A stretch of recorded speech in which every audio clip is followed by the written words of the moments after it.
Alright. Definitely gotta make sure that the stream is live here. I assume it is here. Alright, yes. Today is March 18th, 2025. Looks to officially be live here. It's cool. Hello. It's the Sinister Gambino here with a new stream. And this stream, I'm gonna be going over the event week for this week. Like per usual, whatever, from very early Thursday, like it usually starts for me at least, and Grand Theft Auto Online.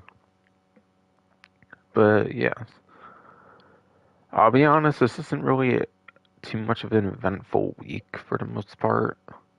It is St. Patrick's time, so there actually is like login reward stuff, but yeah.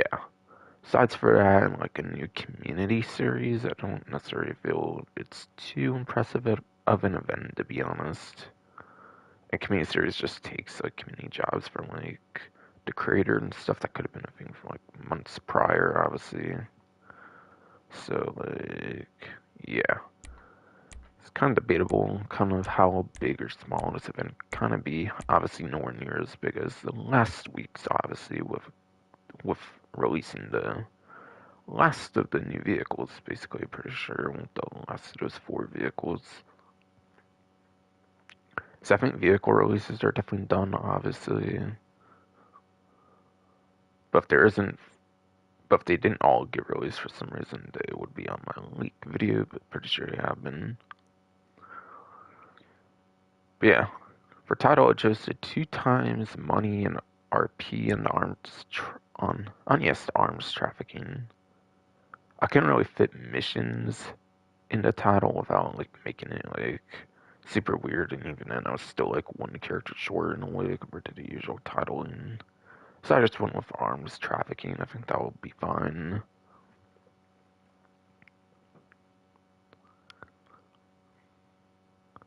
But yeah, pretty new missions that released just last week already on 2 times.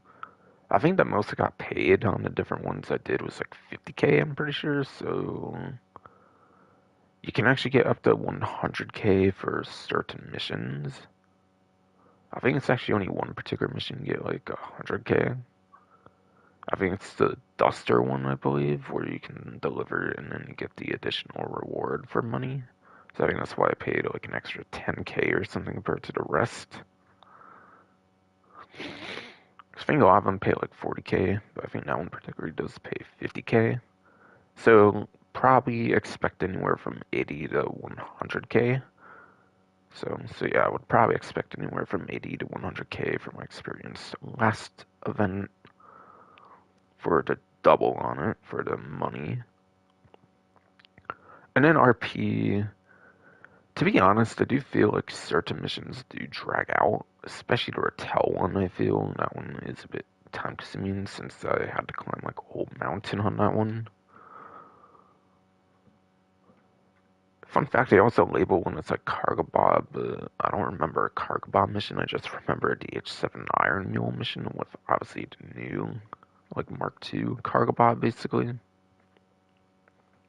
So I don't know if there actually is a Cargo Bob mission or if it's literally just mentioning the DH7 Iron Mule one, but for some reason they called it like Cargo Bob.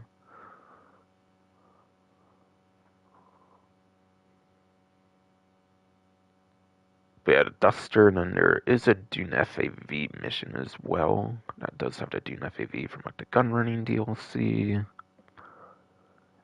I gotta be honest, I feel that one's actually one of the longer ones, at least if you use the Dune FAV, at least. I haven't tried without using it. I assume if you can do it without using it, obviously it would be a lot quicker though. It could actually maybe be one of the better ones in a way. Rockstar actually does give some tips and tricks on those, so maybe I should go over those as well. And I'll just refresh my stream, see if it's looking fine. Yes, it is.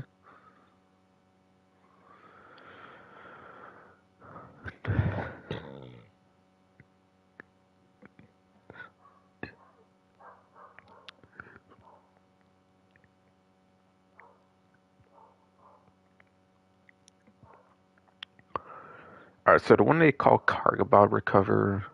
Again, I don't think there's actually a Cargo Bob mission. I think it's the DH7 Iron Mule instead of Cargo Bob, but they call it Cargo Bob Recover for some reason.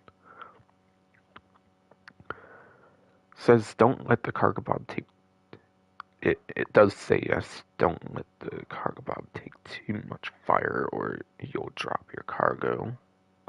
So apparently you gotta worry about not taking too much damage or it can apparently drop the cargo. So that might just be some particular mission mechanic for that one mission. But again, even though it's Cargo Bob, I swear it was DH7 Iron Mule for me, so maybe there's a chance it's Cargo Bob, and I'm not really sure.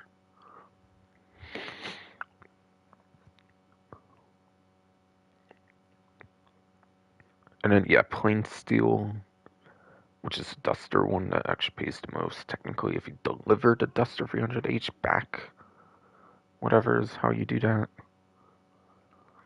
Build up speed before you try to take off in the Duster 300H and return it to Oscar after completing your deliveries for a cash bonus.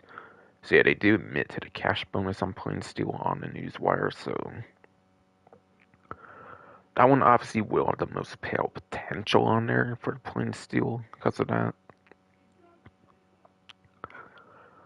And yeah, you can technically re-roll the mission without like activating the cooldown, basically. Because as far as I understand, the cooldown should only activate obviously when you complete a mission. So yeah, if you don't like the mission you get, you could actually re-roll the mission and it will not impact your cooldown. If you want to aim for the Plain Steel for the extra like 10k each time. Or on this event, it might even be like 20k extra, which is kind of nice, obviously.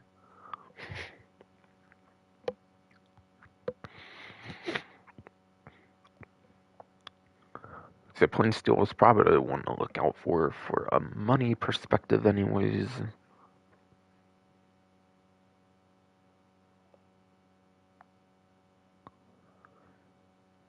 And it's quicker than the Rattel run, I would say, at least. Maybe even to do an FAV one if you are required to be in it. Speaking of Rattel run, tip for that is you can only collect shipments when using the Rattel, as you would probably expect. So yeah, you do pretty much have to use the Rattel on that one, which does suck. But yeah, for 3 of them, you do have to actually use the vehicle, it seems. And then Rival Destroy. Tips for that on the newswire are some transports will be on the move while others are stationary. Plan your routes accordingly and be cautious of ambushes. And yes, be cautious of ambushes. You can use the Dune FAV provided by Oscar on this mission. It says you can, but obviously, let's be real, it's not worth using that if it's an optional vehicle to use. So that might be the only one where you don't have to use any sort of vehicle, like forced choice or anything. So that could actually be one of the better ones. If you don't care for the extra like 10, 20k for the Plain Steel. So that would for sure be the second best one. With Cargo Bob probably being like the second worst one. But again, I swear it's the DH7 Iron Mule from my experience. So I don't know if sometimes you can get Cargo Bob as well, or what. And I think Rattel has to be the worst since it made me go up a fucking mountain for fuck's sakes, and it was pretty annoying to do that. So yeah, I have to imagine Rattel's the worst one at that rate then. If I were to say personally. Because again, I did play all of them, I'm pretty sure, from my last stream.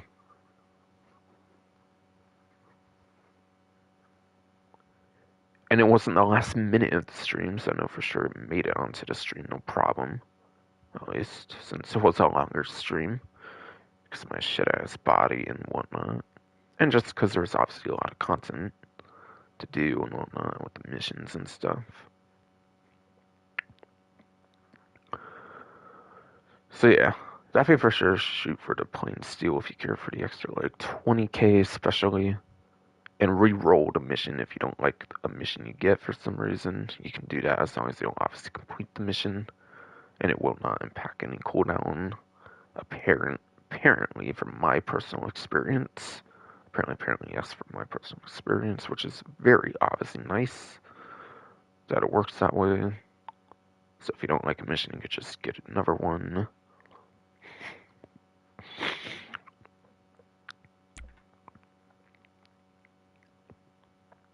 But obviously, you want to have your spawn location set to the hangar, obviously, for Mackenzie Field, so that obviously it's not a waste of your time, pretty much, if you do something like that. And yeah, it is worth mentioning, obviously, you do need the new hangar, so it does require like an upfront charge.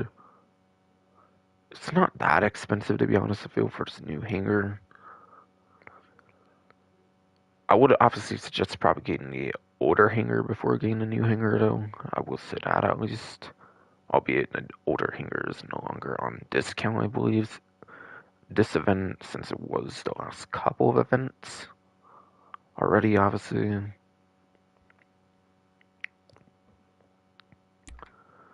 Yeah, I think this one's literally just saying stuff about the thing that dropped last event, obviously. I obviously went into huge details of that last event for the huge stream I did last time for it, putting all the new content and whatnot.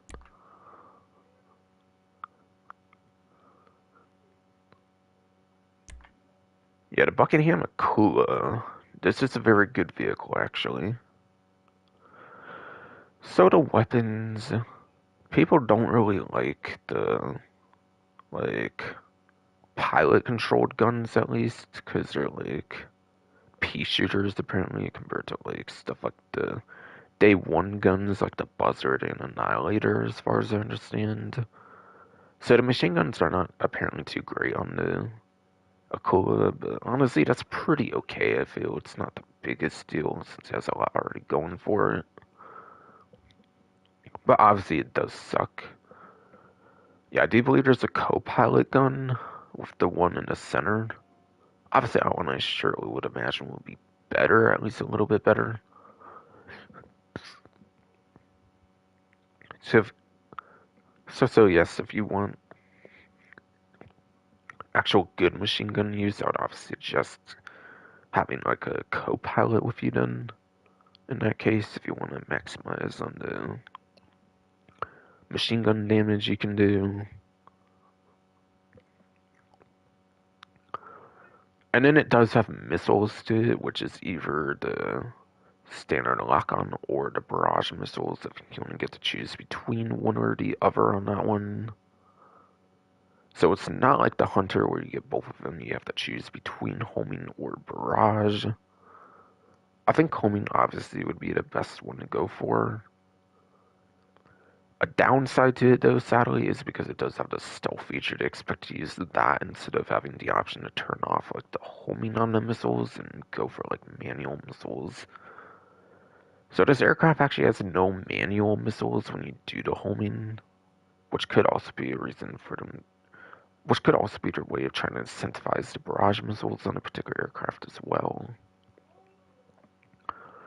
But yeah, sadly, just know if you do the homing missiles, you cannot like do a non-homing option on this aircraft, particularly. Probably because they expect to use the stealth features for that kind of, and to try to obviously push the barrage missiles, kind of like what I would kind of expect on that one. Those are the only excuses I can think of for why they didn't have homing off missiles.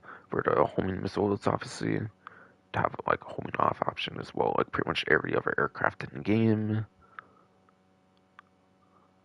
So yeah, be careful, obviously, with the missiles, especially on the Akula, since it only is homing technically, and not even a non-homing option for better precision. So that's what you're kind of supposed to use a stealth feature for, I guess.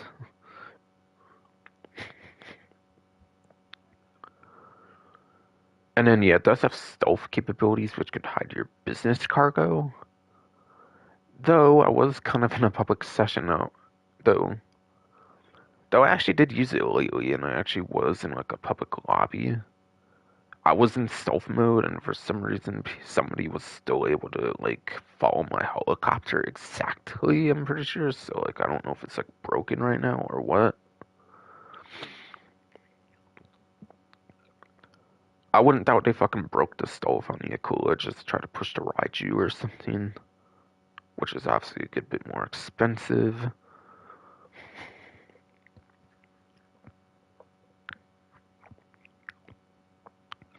Would not. I would not doubt yet that they fucking broke the stealth of the Akula just to try to push people towards the more expensive like Raiju or something. No.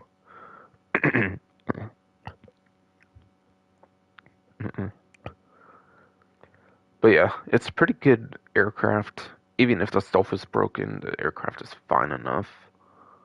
Serviceable enough at least. But yeah, just know the stealth might be broken. I'm not 100%. I think Gilly Master even mentioned his stealth was broken at one point actually too, so it might actually be broken stealth right now. But it's supposed to hide your business cargo and stuff regardless though, is what it's supposed to do on stealth, obviously. But yeah, no real point in using it too much for that anymore, given there is F-160 Raiju anyways, to be honest. Which is just much quicker since you obviously have VTOL and a jet, of all things, obviously. A jet that can go like a helicopter and a plane, so that would obviously be much better in that case. Unless you need multiple people for like air freight cargo or something, then that actually might be serviceable there. Because obviously the Raiju only fits like one person. So unless everybody in your like MC or something, like COMC has a Raiju, then it's better to kind of just use the Akola for stealth and cargo.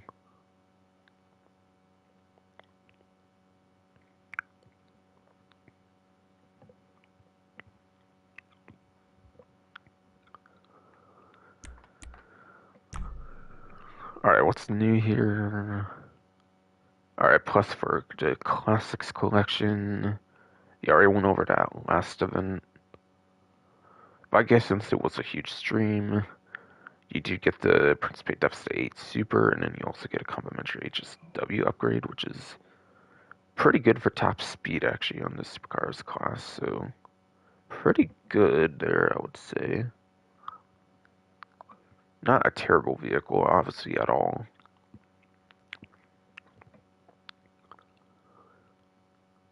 You also do get those two previous liveries that were previously locked up, plus I believe on the consoles, obviously, for HSW CMYK glitch and HSW orange strip liveries for the same vehicle. You also get the off-white pearl chameleon paint as well as the wheel paint variant as well.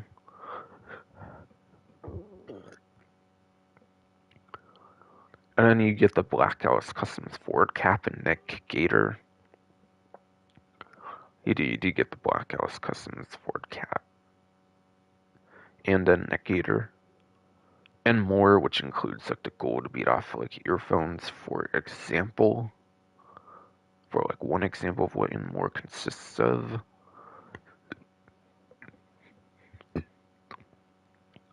And then that particular portion of the plus benefits goes for May 28th.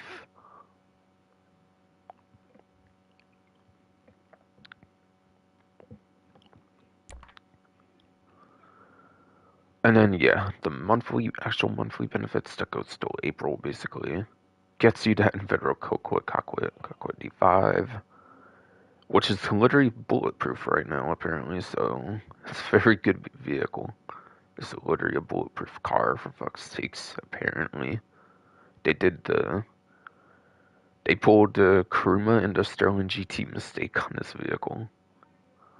And it's also one that has a lock-on jammer, and it's usable in career progression, which the other ones were not, since those two happened before the feature was even live for career progression. And you probably get till next update to use it as a bulletproof car, I'm guessing. For like next actual like content update, if it's anything like other times that happened. because they don't really tend to update the game for shit. Like they didn't fix like the Vapid Fireball ASP like part time when they did like a update that just fixed like crash issues, I think. For this update, for example, so the query don't seem to care to fix till like the next content update, which could actually be the last content update if 6 actually happens this year, for all we know.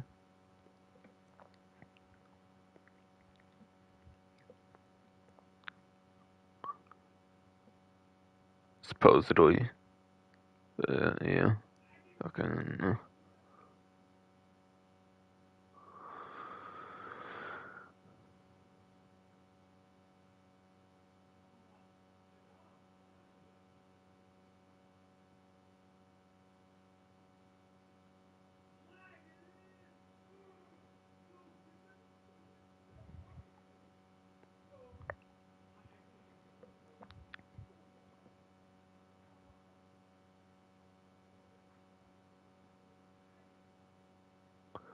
And yeah. Flames over exactly a plus exclusive and stuff. Just for some quick recaps there, because again, I did have a long stream last time. And then, yeah. Speaking of the Raiju that I mentioned with the Akula, obviously being like basically the better stealth aircraft for picking up cargo and whatnot, one that's probably not bugged compared to the Akula, which I think is apparently bugged right now from my experience. Because I was actually in a public lobby recently with it, if I remember right. Try to hide like where I was going or what activity I was kind of doing or something.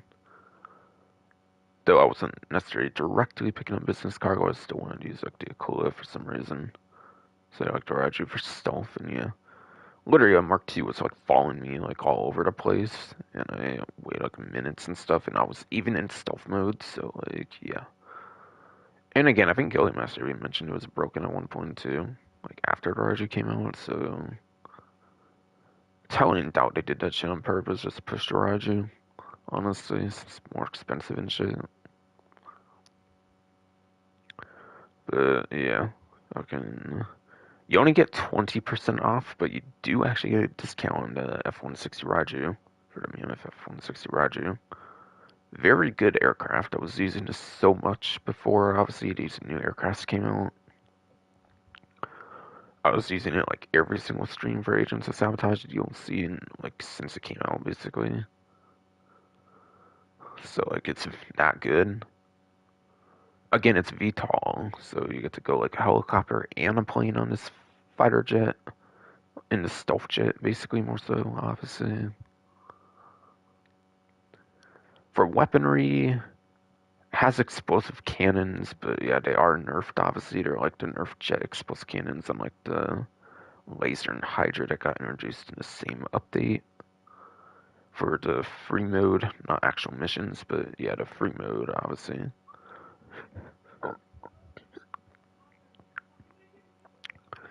So they're not crazy deadly, obviously. Like on the on foot target, you're probably better off using like missiles, to be honest, for an on foot target. But the cannons are still pretty good for destroying vehicles in general, especially like super armored ones. The missiles would have a harder time of destroying, I'm pretty sure. If, of course, you can aim your shots, obviously. And then, obviously, you do have missiles, but they do have a cooldown on the missiles that are not, like, unlimited, like, use. Like, older aircrafts have. So it is one of the newer aircraft missiles that did kind of go back to the cooldown system. Which, honestly, being a stealth jet, I understand, obviously, since they want to balance it to some degree, obviously. So it's still pretty okay. You just obviously cannot spam the missiles. But obviously, do have a stealth feature as like a very good countermeasure, obviously, to negate that a bit in some senses.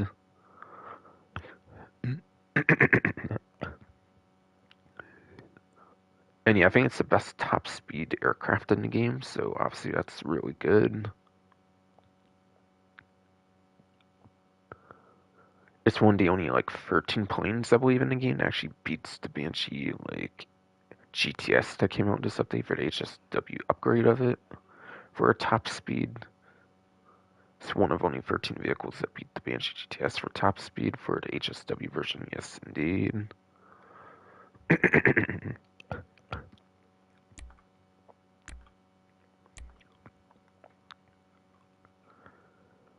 And yeah, there's also some login rewards, including the Blarney Stout Tea.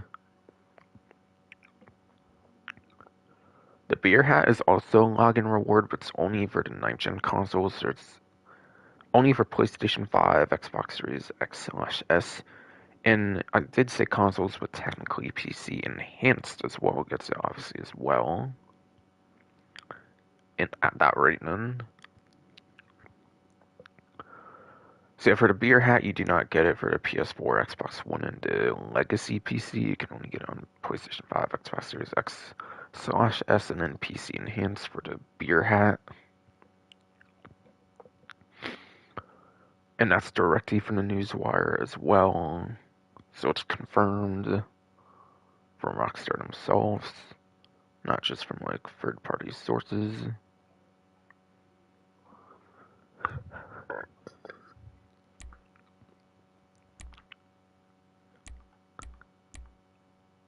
And yeah, I think it's just general update stuff from there from like the true Agents of Sabotage for the true full update. And then obviously the huge like part 2 that came out for Agent Sabotage last event. A lot of that is kind of on there still.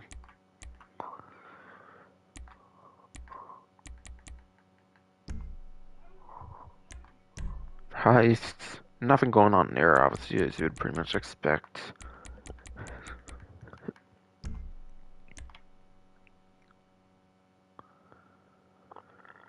Career progression.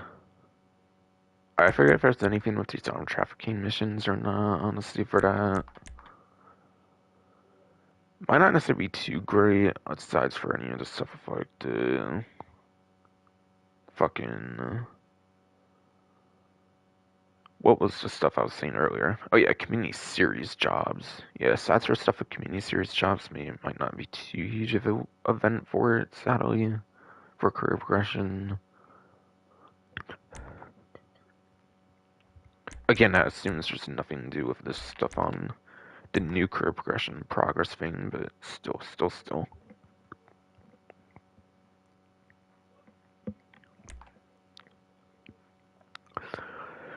Free mood. I don't do it that way. I do it for single players that can just do it invite only lobby and not be forced in a public lobby. I've talked about this stuff last event, so no real need to talk about that obviously anymore. So that's for the little bit I wanted to re-clarify on, just because it was easier to do. I'm not going to go into full details obviously on that, just because the last stream was a long one, or anything like that.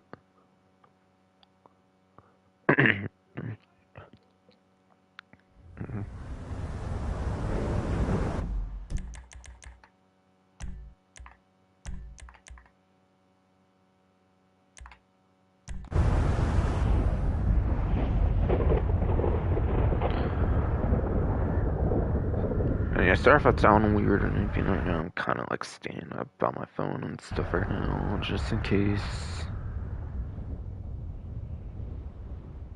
To me, for a while here with time trials and stuff, I can kind of not do that right now, actually. I think I do have my spawn set to Mackenzie right now, obviously, because it is a new aircraft-related spawn, which is nice for me. I like aircrafts a lot, so figured I would go with a new spawn location for the rest of this update, at least. Honestly, if there is, of course, at least the one other DLC, that should probably be expected, at least. Fucking, I will probably change back to the hangar, I'm guessing. For a next update.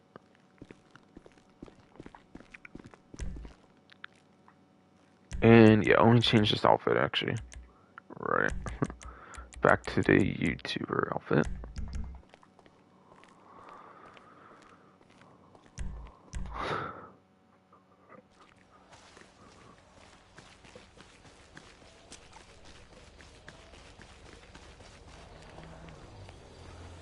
Yeah, I was messing around a lot with the DH7. Yeah. Yes, yeah.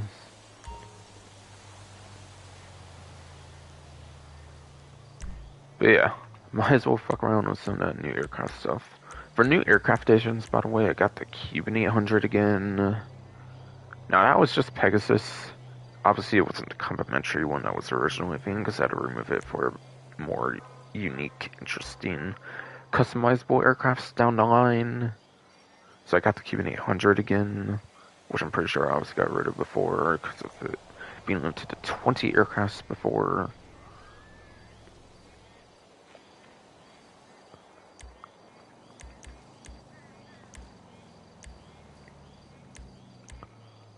I also got the Howard NX-25, obviously, with that being on discount, since that one's not a weaponized one, but you can customize it with engine upgrades and everything, like the other smugglers' aircrafts that released during the Smuggler's Run.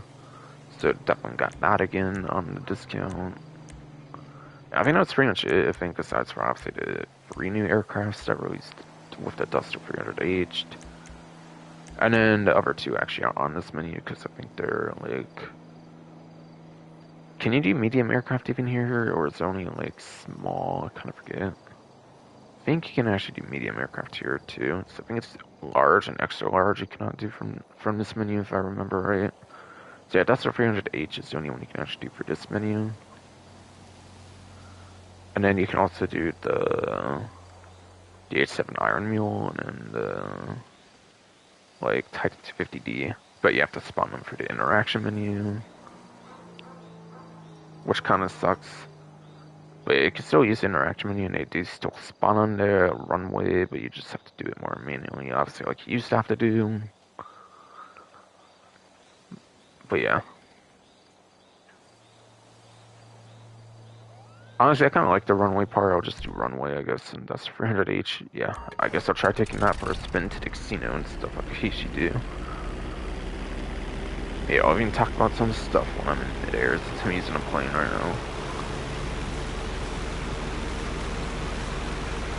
But yeah, from my understanding, community does not like the new Duster too much, unfortunately. These guns are apparently not that great, apparently. Because, yeah, they don't use as great MGs, apparently, compared to, like, day 1 of the game, as I kind of mentioned with, like, Dead Buzzard and Annihilator, supposedly. These ones are more akin to the coil, like I was just talking about, apparently. Where kind of, like, weaker and whatnot. And, yeah.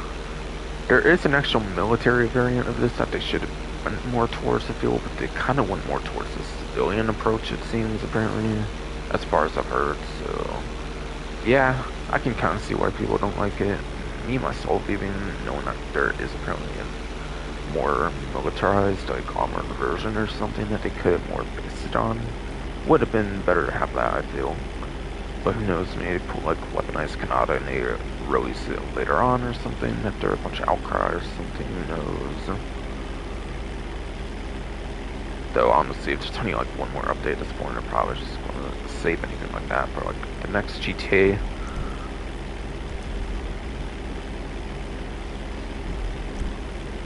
Alright, but yeah. Like I said, time trial stuff basically. Regular time trial, at least for the day of Tuesday here, though I think it's kind of like generally for a week, kind of, is Pillbox Hill.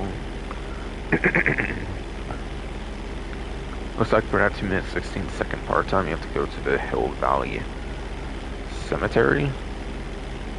Not sure if it's actually this one. I kind of assumed that one would be 2 minutes though, so it might be the like one in like the Lowriders mission, like over here-ish in the desert. Yeah, like that, I believe, for example. I want to say it would probably be that one.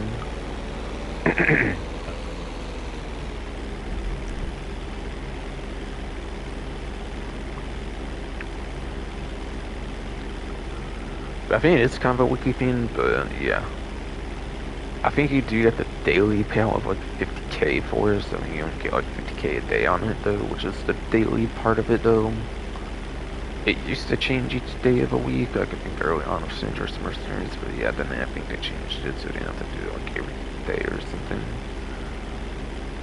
But yeah, I think you still get daily payout of like 50k or something like some of the changes of the other daily time trials. So I'm not gonna go into vehicle fights for that reason.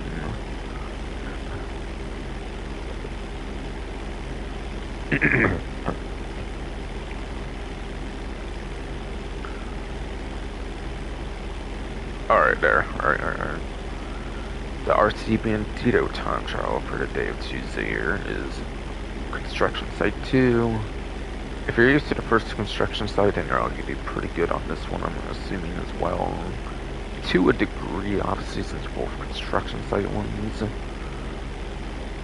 But yeah, I would take advantage of the respawn mechanic, of course, of like holding triangle.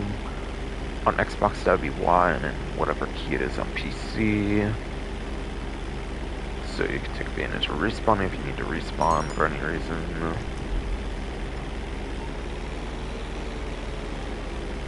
Alright, let's Taurus forward. Day of Tuesday apparently here is Boar, Pug, and Seagull. All of which are pretty obvious where you should find those. Seagull would obviously probably be the most annoying of them since it could be in the air and pretty annoying to get one for the lightest.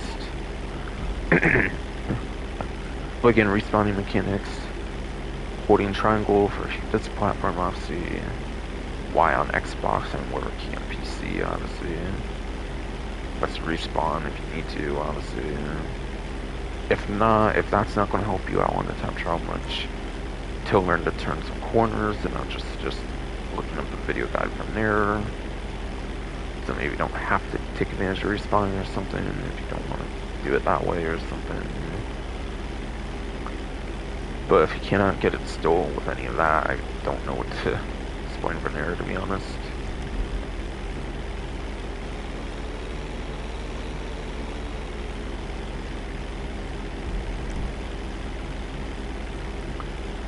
HSW time trial for the week here this time. Let's be HSW terminal. I am currently using the HSW Arbiter GT from like the initial release of the PlayStation 5 version of the game, along with obviously Xbox Series X/S, all released on the same day. Obviously, just not the PC Indians. Obviously, that came out much later, clearly.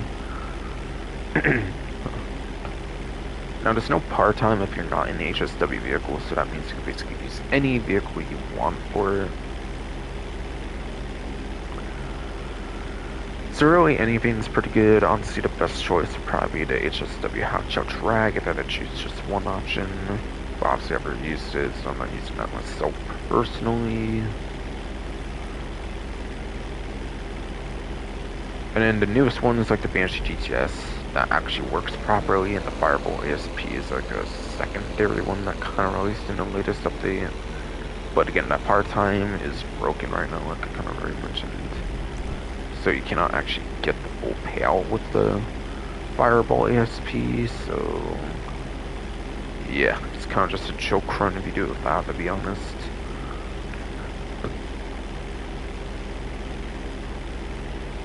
To be honest.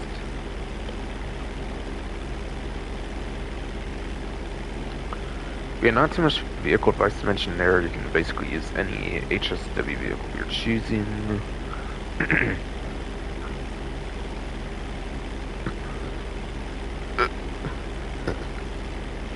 Fuck ass for body, bro. Come on.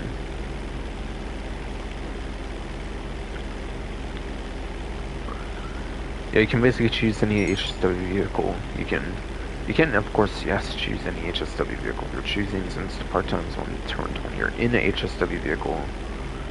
So I think there's like up to 3 part-times or something, like at a minimum or something. I think there's like at least 3 part-times. So yeah, don't stress too much what vehicle you choose, honestly. As long as you think you can do it. But again, if you want a best option, I honestly just doing the fucking searching one, obviously, for the HSW Hotshot Drag. I mentioned Banshee GTS for a newer one. It's pretty good for top speed. That does work in full on like the Fireball ASP, like I said. If you want like a very good top speed option, which is what the HSW stuff does prioritize is the top speed pretty much.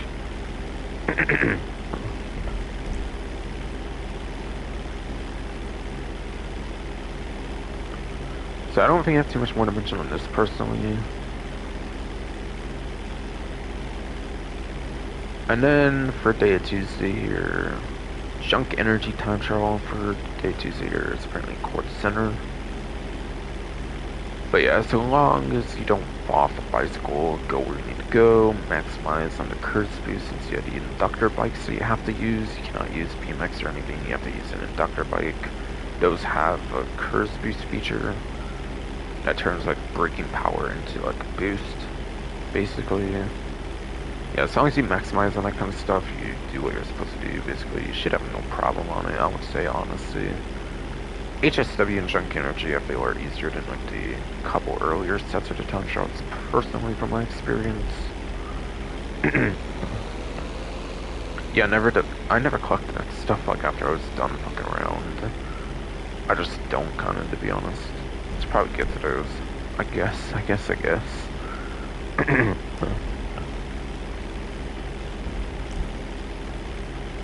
Like on stream, obviously, I mean. Alright, and then premium race for the week here, apparently, is for the motorcycles class, so, yeah, if you're on PlayStation 5, Xbox Series X/S, and PC Enhanced, you should obviously use the only HSW motorcycle in the game, with the HSW Hotshot Drag, especially if it's the lap time focus, which most of them are. If not, you might be able to substitute for like the Western Reaver if it's like a pure straight like top speed one on like a highway or like airport runway or something, or like an airstrip. Yeah, most likely it's going to be focused on the lap time, obviously, like most races are apparently in the game.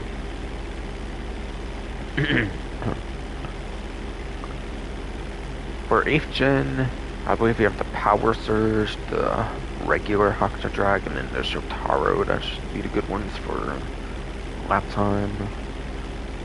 And I believe it's the Reaver, Western Reaver for 9th gen. Technically, even it's better top speed than HSW Hakuta Drag, and then you also have the Mancha Scout and the BF400, I believe, for good top speed options, if I recall correctly, for a premium race.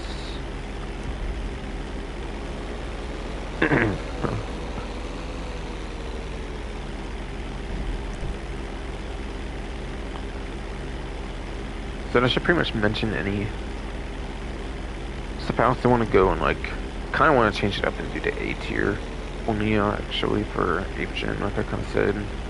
For the legacy platforms, it's all like the versions of the game that are releasing probably for this game anytime soon at least have been released. Surely at this point with the PC enhanced one finally releasing. So I have been kind of wanting to streamline it, obviously, like I kind of did a last stream as well, especially being a longer one with the missions and whatnot that were added in that time. But I kind of want to make that like a permanent change as well.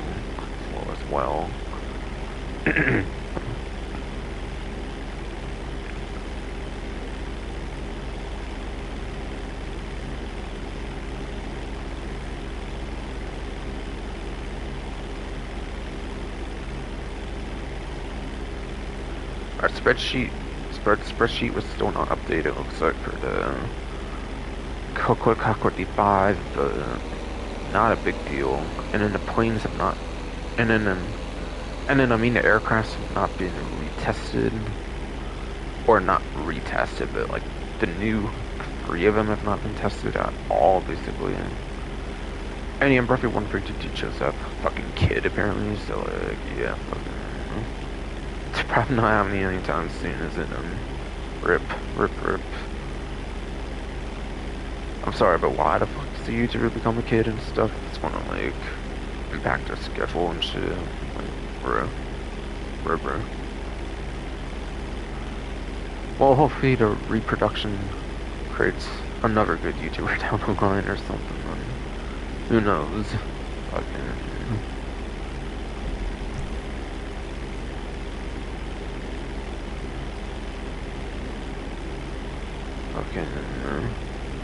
If I want to go to the motorcycle class, go for the A tier, I think it would probably be, obviously, for 8th gen sakes.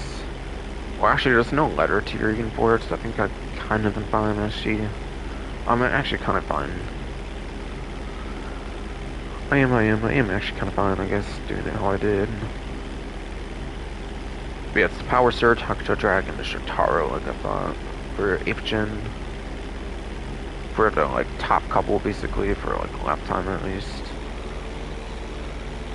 Power Surge and Shotaro, I think you do forward or backward with the stick for the best possible speed. Hakuto Drag, you have to do forward, like a stoppy, I think, for that one. Reaver, Manchester Scowl, BF400, the top speed ones that are for 8th gen, basically. You have to do backward on the stick as if you're doing like a wheelie for those. And yeah, it's HSW or not, you do have to do forward on the stick for both of those versions of the Hakuto Drag, not just one, by the way. Just to be clear. And yeah, what is lap time, what is top speed? Lap time is most courses being turns and corners. Most races have turns and corners.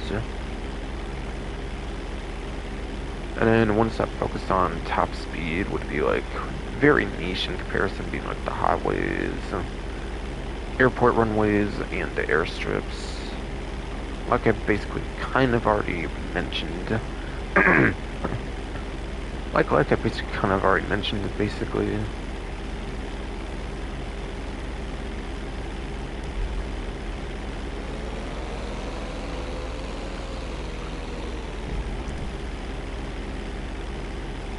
And then how do you know what the race course is going to be if I'm not showing an actual race course? Well, you do square. It'd be X on Xbox or whatever key on PC, as you can see in the bottom right, like, box, basically, like the rectangle, I mean, like the rectangle shit, I mean. And then, obviously, as it says, you can start job with that. Obviously, like it says, you can, yes, start the job with that. At least on the pause menu here, like that. And you do the same button, I believe, square, X on Xbox, whatever key would be on PC, obviously, and then you should be able to see what the map of the race looks like once you get to the actual lobby, and see what the actual race course is. So then you can analyze the map. You can also do square, X on Xbox, whatever key on PC when you choose a vehicle as well, to see the map as well. Probably so you can actually get, like, an idea of what the vehicle, I guess, if you kind of forget for, like, a while. It can maybe click in a certain way if you do it that way, obviously. Like, when you're, like, choosing a vehicle, maybe you get a better idea of what you're doing or something. Alright, so I think that basically kind of covers everything for premium race and whatnot in a sense. And in a sense. Damn, not even 50 minutes, then. Kind of what happens when I'm in a duster, and then also when I want to streamline how I do things, basically. With the streams from here, basically.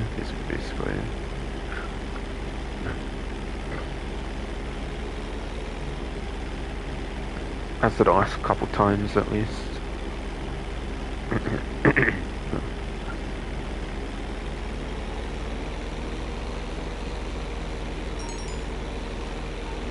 Oh, stash also.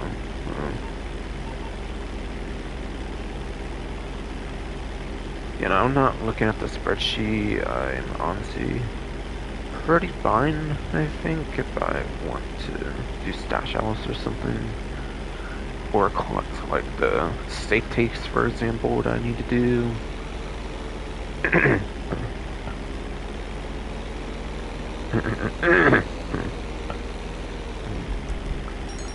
And now, oh no, that's a guard, not an export vehicle. Never mind, never mind.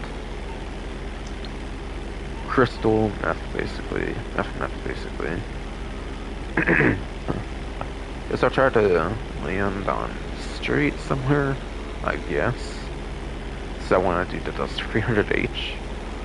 Give it more appreciation, I guess, around here on the channel.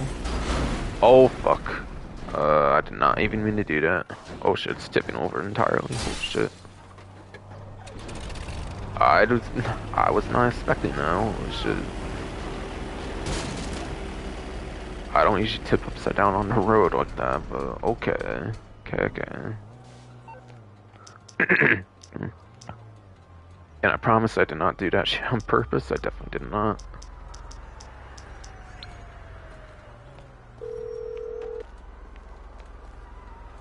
Hello, this is Morse Mutual Insurance. Okay. Alright then. I will get the H7 Iron Mule then instead. I don't know.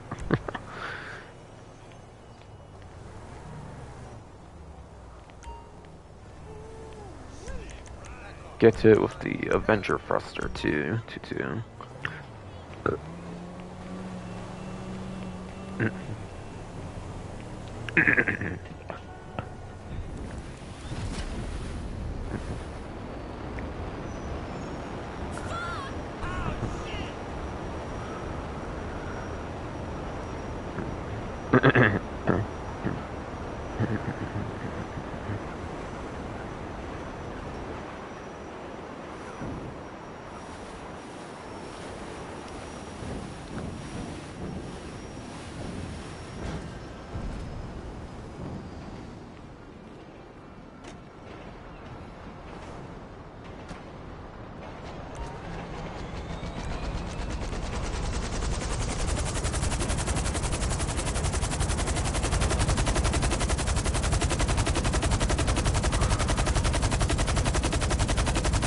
Alright, good sport bonus, I guess. I got a bank here. Okay.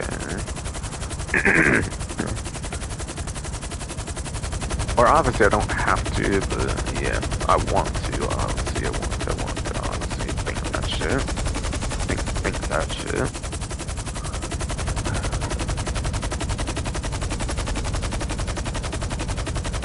See if I can even land this around here. Probably not. Where's the purple? Okay, it's over here. Okay. I'll just park it on this road, I guess. Assuming these rotors do not get in the way, obviously. They're kind of massive on this aircraft. For the main rotor, anyways. For the main rotor, anyways, I would say. I'll even politely close the door, too, I guess. Fuck it.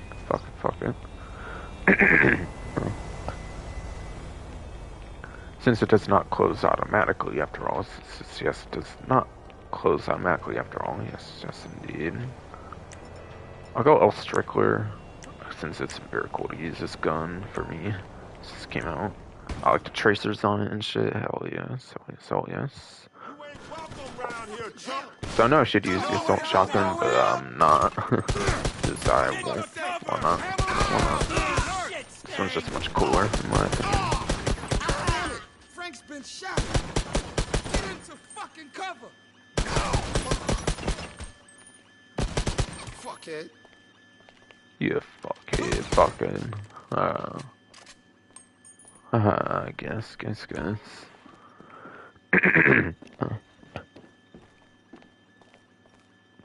Alright, there it is. Okay. 24, 10, and 81. Okay.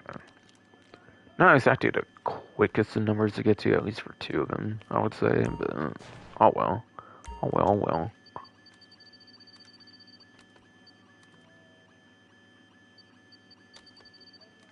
Oh, I got around with the analog. Awesome. Right there.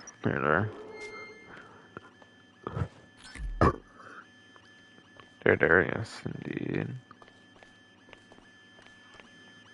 Say, I did do a stash house last stream with it being a huge one, right? I think I did. I think I did have time to do a stash house, I think, on the last stream. On the last stream.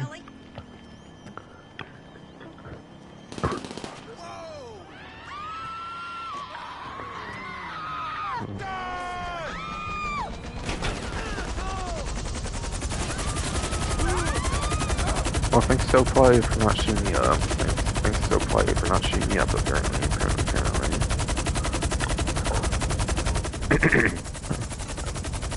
Alright, got Acid Lab. Awesome. One of the better ones to get. I would say it's one of the better ones to get, no doubt.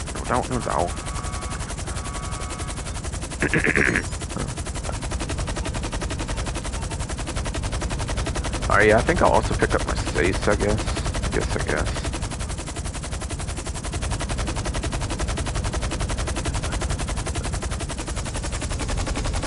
Especially the agency to start. It's only gets 20k for me, dude.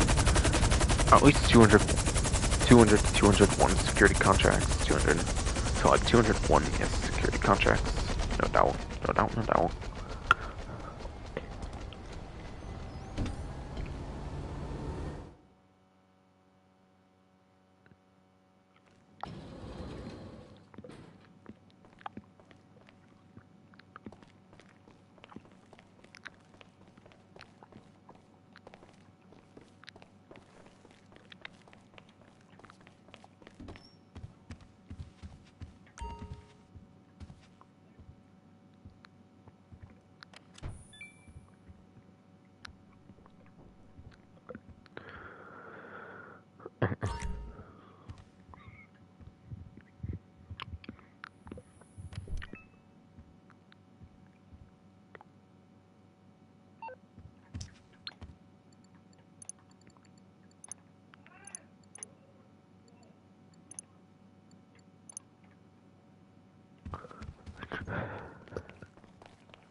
Alright, in the arcade should be like the other major one. Kind of debating if there's any other one that would actually be collecting, to be honest.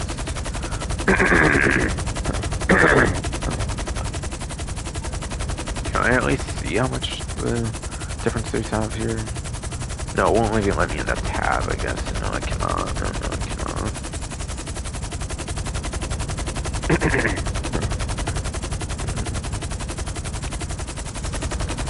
I actually went past the arcade. What am I doing? What am I doing?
Alright, $12,090,421. Okay.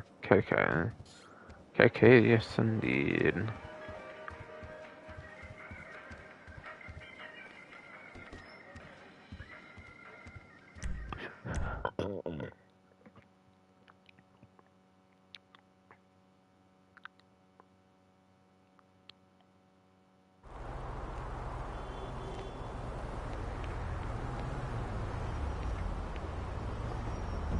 Alright, can I see any of the other ones like in my club right now somewhere? Probably for notifications or something.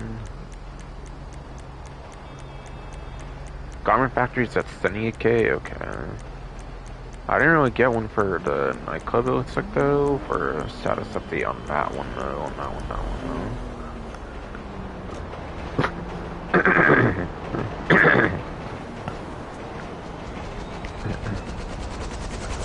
I never really buy into the fucking Yeah, I never really buy into like rebooking the DJs, I'll be honest. Unless it's like a certain event and I show off the feature, I think. So yeah. My nightclub does not produce money that quick, obviously, usually done. Usually done.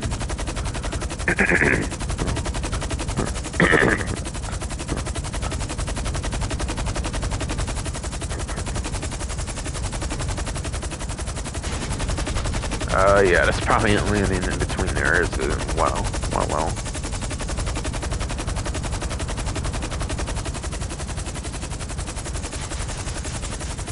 Bro. There we go. Character. There we go.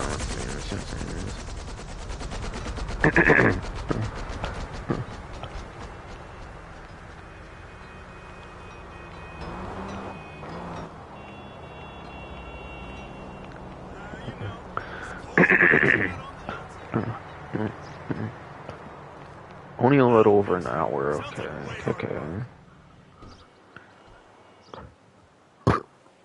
Okay, yes indeed.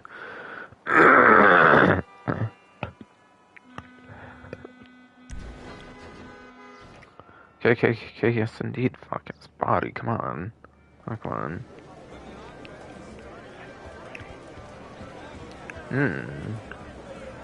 It's the power surge, it looks like, for the Lucky Wheel. To be fair, I kinda already looked on the newswire, but yeah. Yes. I kinda acted like I was surprised there, seeing the power surge, but nah, I kinda already looked at the newswire, to be fair. But yeah. Power Surge is like the #1 laptop motorcycle when you don't have the 9th gen version of the game. So if you're on PS4, Xbox One, and the PC legacy versions of the game, it's actually the best laptop motorcycle in the game apparently. So pretty good, pretty good.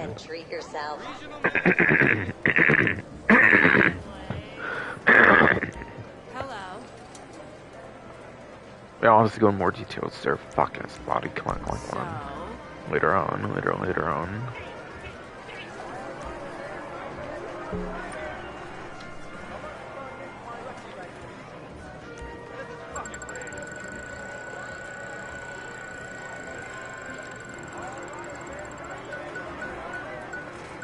Oh shit, mystery. Lost only van, please. And of course, that's not happen. 7,500 chips, though. That's something you could probably just normally get or something, though. Or higher amounts of it, anyways. There is 4 casino chip options, it seems. 10,000, 50,000, 20,000, 25,000. Okay. That's actually less than what you can get on the actual wheel. What the fuck? What the fuck?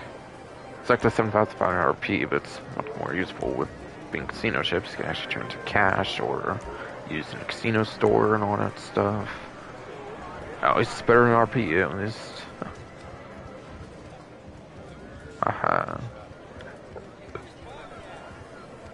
Or clothing, I guess, even.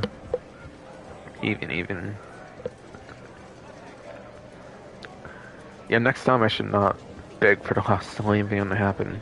It's so rare for it to actually happen anyway, so it probably was going to happen regardless, obviously, but yeah. yes.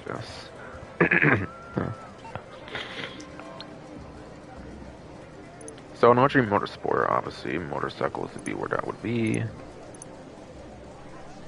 Latest edition on that part of the website, obviously, for Audrey Motorsport, last motorcycle that got released there, basically.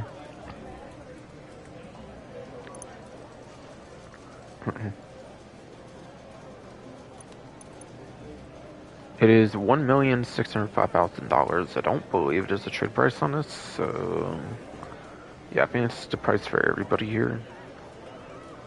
And with a livery on it, it would also maybe go up another like 20, 30K if you keep whatever livery is already on there. So like $1,625,000 to $635,000, basically, maybe at the highest. This vehicle is like a 2-hour investment, I would say, pretty much. And nowadays, if you speedrun both the Cookinville Farm Raid and the new Oscar Guzman stuff, You could kind of make comparable amounts to Cow Breaker in an hour, especially nowadays, even compared to like just Cluck and Bell Farm Raid as a speed run and whatever else you kind of do. So yeah, 1 to 2 hours, especially more so, is kind of on the table again, especially easier than ever before again, ever since Cow Breaker nerfs. Since there's two things that they promote speedrunning for in the curve progression, so those are obviously the speedrun things to do. Since they promote the speedrunning directly on those two curve progressions. For those two particular tasks compared to anything else. So yeah, I would say 1 to 2 hour investment for this vehicle easily done. Easily.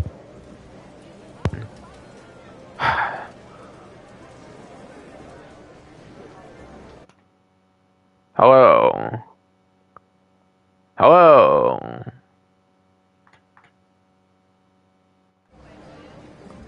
Alright, sorry about that shit. Fucking. My leg kind of got caught against my headset connector and it kind of might have clicked out a little near the end there. Should have been fine before that though, obviously. Obviously, I think though. Alright, my phone's funny at 99%, almost done there finally. Finally.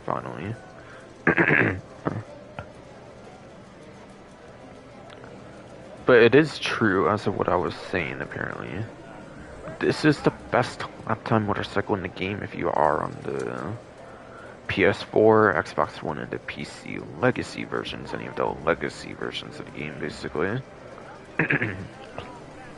Where you do not have access to the Hector Drag HSW version in particular. This would also mean if HSW is turned off in a race, this is basically the best version to use with HSW turned off on 9th gen as well. And it's also the only electric motorcycle in the game. Obviously, I'm going to highly recommend picking this one up if you can actually win it through the lucky wheel. Granted, it's only like 5% chance each day for like 35% on one character or 70% with two characters. To be fair, but yeah. If you do somehow get it, obviously, then it's pretty good. So it is probably one to shoot for each day of the week, if you have not already been doing so.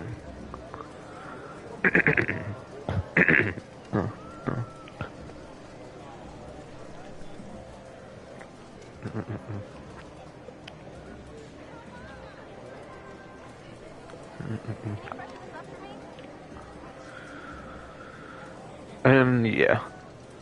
So yeah, it is second place for a lap time technically. First place if you're on legacy platforms. First place again if you are on legacy platforms. And then it's 7th to 6th place for lap time. Or not lap time, but top speed. So again, it's 2nd to 1st place for lap time. Depending on if you're on a newer platform or a legacy platform. And then it is 7th to 6th place on top speed, depending on if you're on a newer or a legacy platform for 7th to 6th place on the top speed. So it is within top 10 for both metrics, which is very good, obviously. So highly recommend picking this one up. Being the only electric motorcycle, it's probably also very good for the acceleration, I have to imagine, as well. So pretty good in all aspects, it seems, really.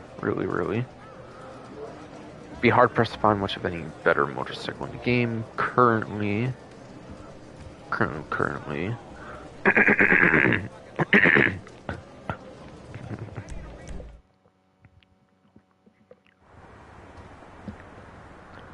Could be very good for speed runs on those two mission types. It could be very good for the speed runs for sure.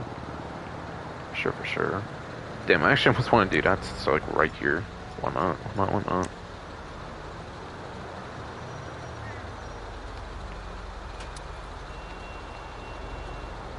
Does that count as a door somehow? I'm so confused. Fucking, I'm gonna try it, I guess. I didn't get a 1 level for that, at least.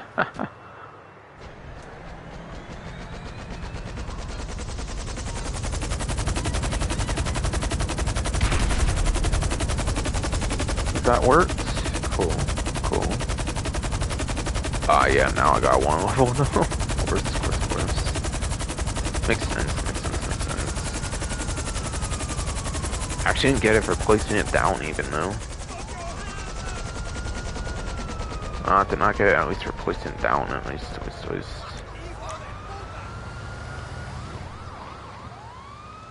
Even find time to respectively close the door there apparently. Yeah, I only did it because it was like right there after all.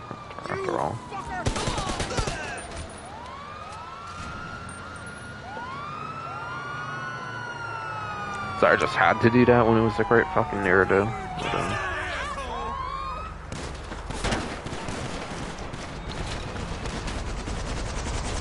Min the counterfeit cash, I believe.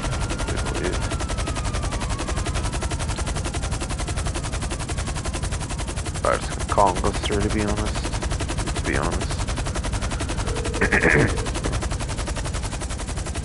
I'm guessing you don't want a back rub. How can I help? No problem. I'll get him off your back. Alright, hold on, actually. I want to buy that sticky bomb back.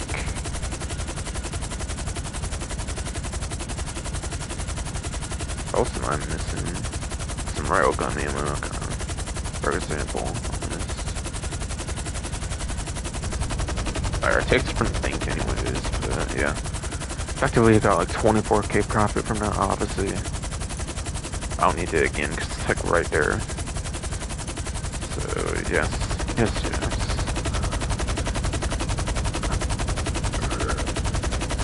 It's quite literally just out there, so I figured I would just do it. No doubt.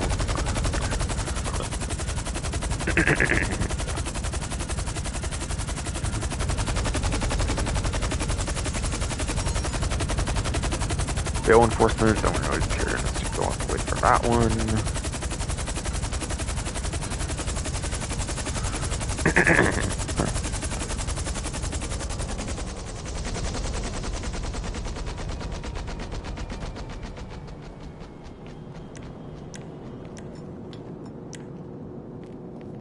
Wow, work is like a fucking morning. Alright, so I want to see if any of those are even on discount here, basically.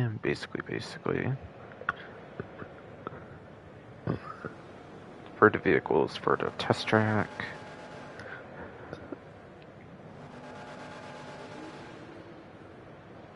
Does not seem to be the case.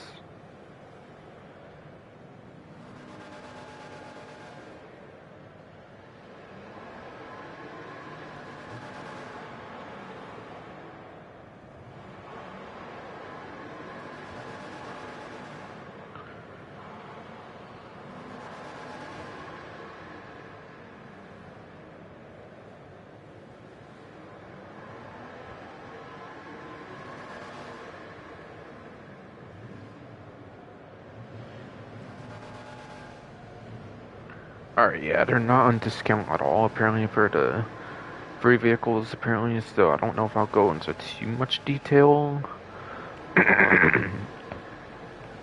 Especially if I am trying to streamline the experience, kind of. They do, to be fair, change them up each week, so do have to at least talk a little bit about them, though. Wait, can it Seminole Frontier? I want to say, I believe I remember they did it with like Lost of Santos, like summer special DLC, like summer 2020. What is there, like an older version of the Seminole or something? I'm not really too sure on that, but I think that would be the case. I think that would basically be the case.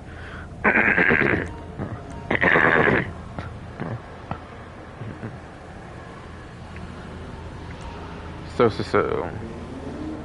if you are just a bit nostalgic for this Seminole, which I think actually debuted in this game, Grand Theft Auto 5, online, like back in 2013. If you are a little bit nostalgic for it, might be a good pickup for customization, personal preference kind of reasons, but I don't expect it to be a good performing SUV or anything. But take that with a grain of salt. It's not going over performance, and it's not on a discount.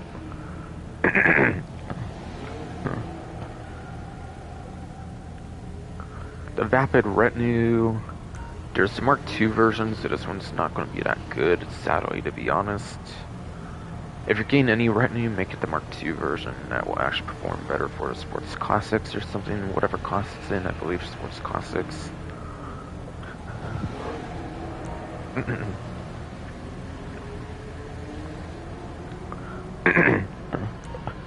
Then the Overclock at Morgon, I think, is kind of still top tier in a way, actually, in the Sports class, if I remember right. So this one might actually be pretty good, actually.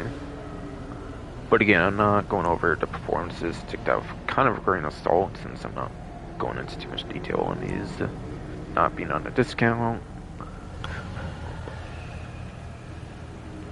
So honestly, I would say for sure the worst pickup is probably the first retinue, the regular retinue, since there is the Mark II version that released in like the Casino Heist, and this is like the Smuggler's Run version. And then, yeah, again, this one I think is pretty good still, I think, for sports actually. But I would look into the performance from Ruffy 1322 on his YouTube or his like spreadsheet or something to get a full glimpse at all these performances before you buy one, if you buy for performance. Which again, I think the only one you'd want for that would be the Morgan anyways. If any of them even... But yeah, they will be full price, they will be the full market price of the vehicle, so just keep that in mind. These all also might be vaulted. If there's one that's not vaulted, it's probably a Morgan that would still be on the website, if any of them even...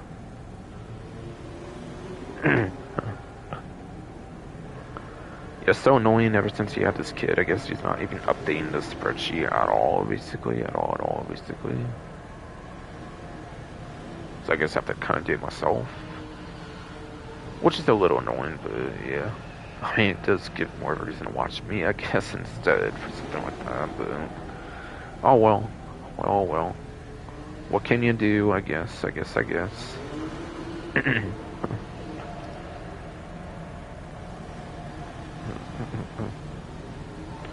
Alright, finally 100% on my phone. Good.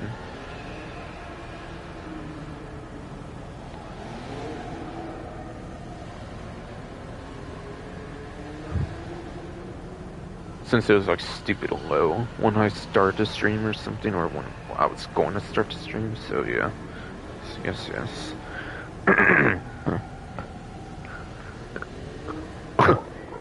Yes, indeed. I also did have to charge it then.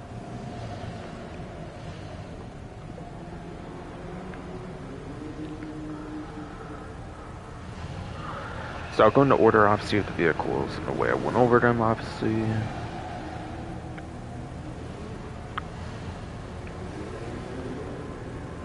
So yeah, the Seminole Frontier is a vaulted vehicle as much as I pretty much expected it would be. But yeah, it is vaulted as I expected. So the amount of appearances I had at dealerships and as like possible free vehicles from like the salvage yard and that kind of stuff that constitutes the number going up on that like removed vehicles dates section of the thing, basically. Fucking.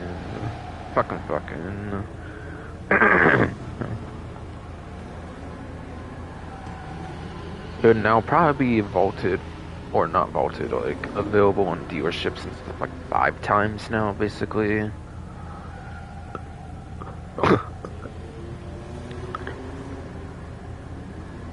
So yes. Been available on dealerships stuff like 5 times now, at least.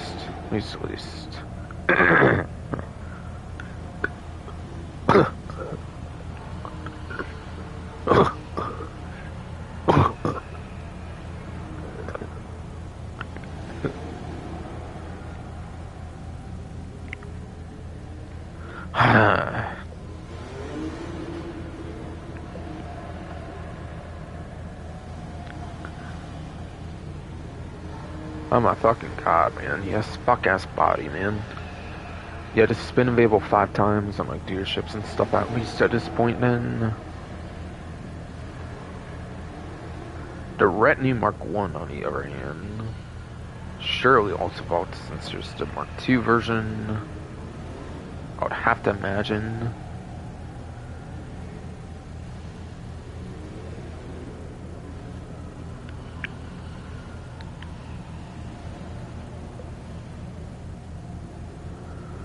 The retinue has also been available for the 5th time now. It looks like just like the Seminole Frontier on different dealerships and whatnot since being bolted on that vehicle website like a year and a half-ish ago. Sanders Mercenaries DLC.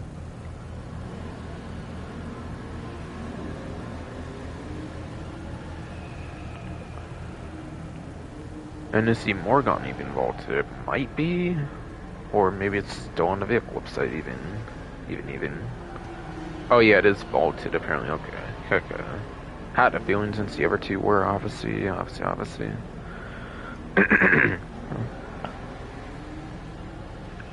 The Morgan is now available as the 6th time apparently on dealerships apparently since being vaulted. So yeah, 6th time at least on a dealership or whatever constitutes the number going up on the list.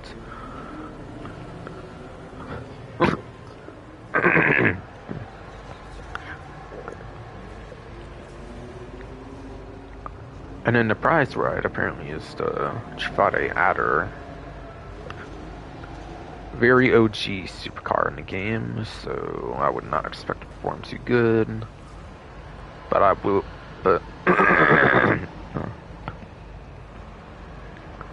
of course being a free vehicle, I will go over that, just like with the power surge from earlier.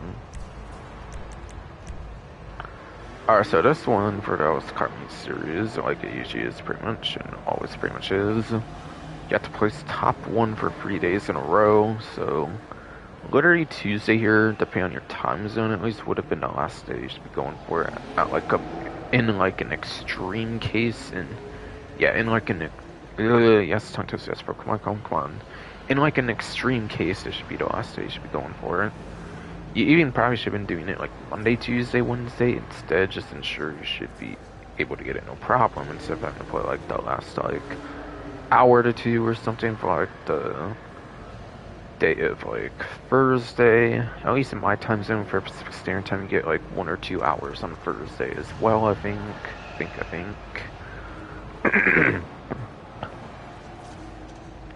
Maybe even like 3 hours of the time change, I'm not really sure.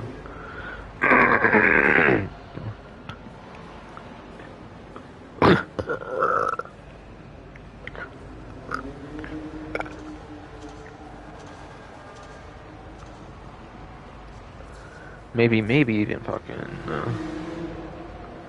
3 hours, yes, of the time change, no doubt.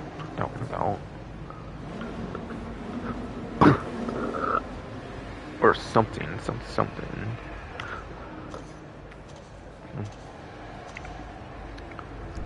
Yeah, top 1's pretty strict, I would say, for the Adder, to be honest, but it is an OG supercar, so I kind of see why they went that route, I guess, with this one. No doubt.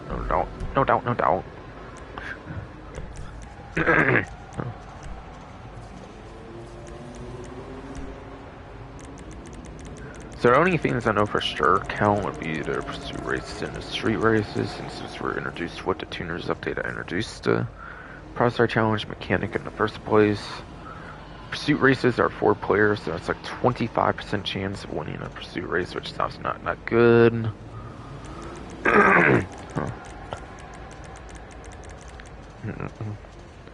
And then street races are 2 players, which is 50% chance basically. But you could even basically make it 100% chance if you just do it with a friend and you exchange ones with a friend.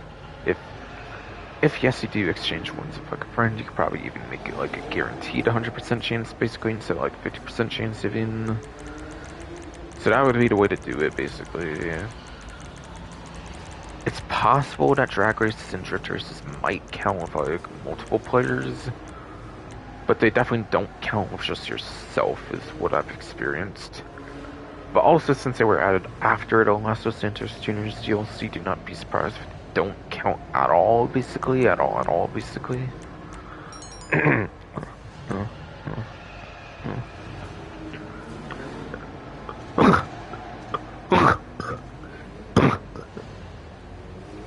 Fuck ass body, bro. Come on.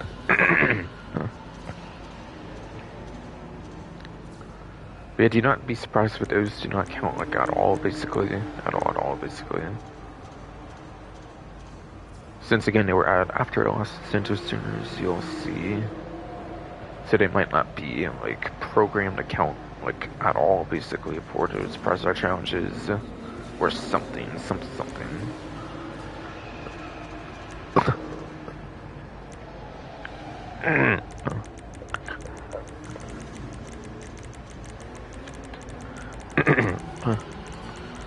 So again, pursuit races, measly 25% chance of 4. I would not do it that way. Street races, 50% chance with a random or something. 100% chance basically if you do it with a friend and exchange wins of said friend. So both of you basically get the vehicle together.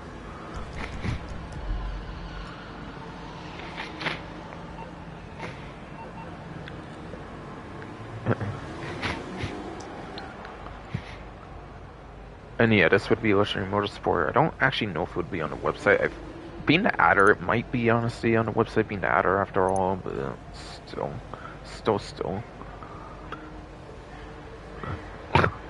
Very much might be. But no, I think these are usually vehicles on the website actually.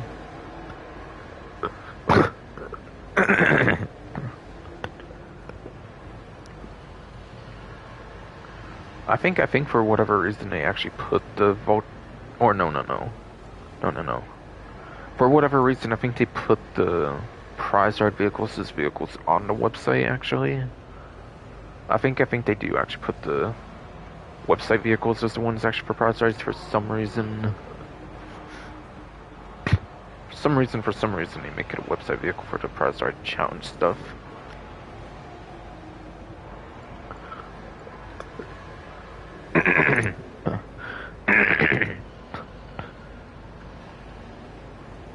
So the adder being a day 1 vehicle, no trade price, it's just a $1 million price tag on this one. So I would say it's like a 1 hour investment if you just want the stock car. If you get upgrades on it, it will probably be like more towards like a 2 hour investment, to be honest. To be honest.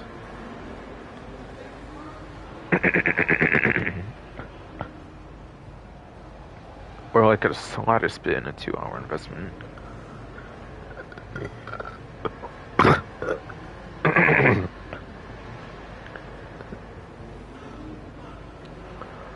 or the slightest bit into 2 hour investment, I mean.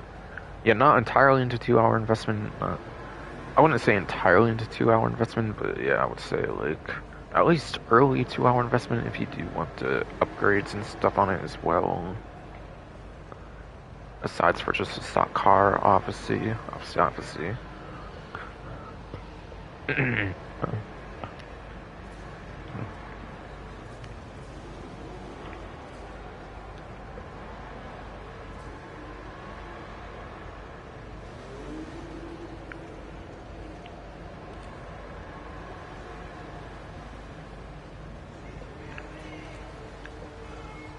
And then the performance for the adder nowadays. And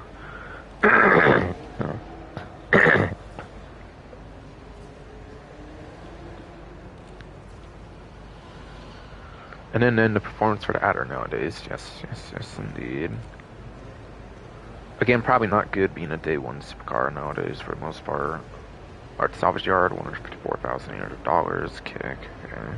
I expected that safe stuff not full because I don't do stuff there much. And a nightclub, $186,000. Okay. I suspected that was not done since I don't bother with rebooking the DJs too much. But the adder, performance-wise, is 56th place for a lap time, apparently, which is just not good at all. And in 21st place for top speed, which without HSW could be in the 10s, which isn't the worst, and obviously would be above average for top speed. But yeah, fucking... Really, it's not that great of a supercar, obviously. It's very dated, obviously, over 11 years old at this point, so obviously it's not good. Being a launch day supercar in the game. Being one of the launch day supercars of the game, no doubt.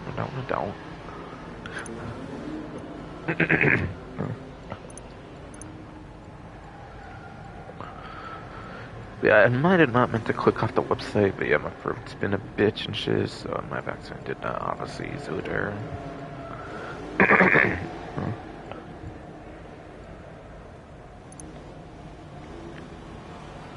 Agency just got 20k now, okay. But yes. So yeah, the adder, fucking, literally fucking, yeah, 56 or whatever I said earlier for lap time, not good, and then 21st for top speed.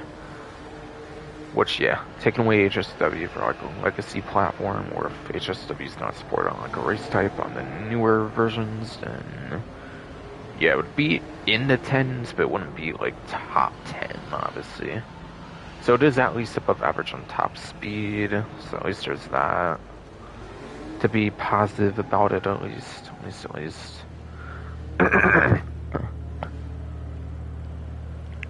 Then, you have the Grady Italy GTO Stinger TT as your HSW test ride if you are on the PlayStation 5, Xbox Series X/S, and the PC enhanced versions of the game. Which is just second place top speed actually for the sports class. Though it does not handle anywhere near as good apparently as the Banshee GTS that came out in this update that did dethrone it for top speed for the sports class for HSW and as the probably best top speed of any vehicle in the game, basically. That's not a plane, basically. So, yeah, Banshee GTS is even better top speed than any of the helicopters in the game is how good that is, by the way.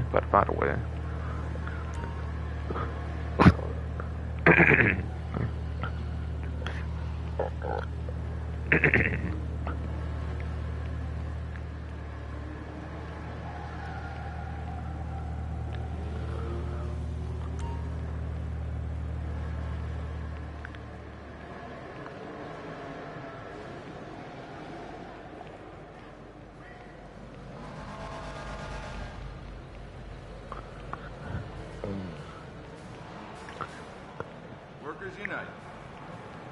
Yeah, I don't think there's things you can look at in the shop there, basically, for the... Oh, it's Carmi Reputation clothing, basically, but whatever.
That's not gonna be client anything, so good.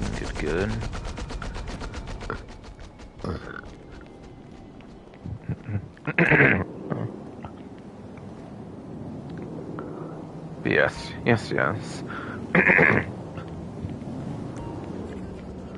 The luxury autos vehicles apparently for sale right now are the Knist Castigator and the Vapid Fireball ASP.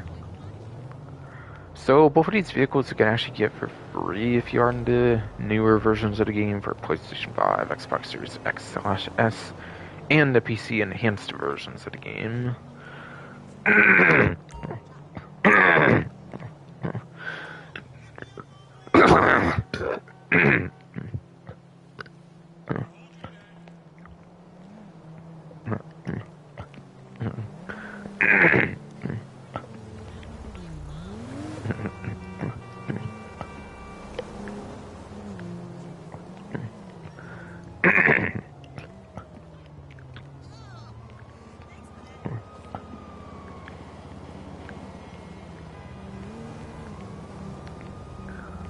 Fuck ass body, bro. Come on, come on, come on.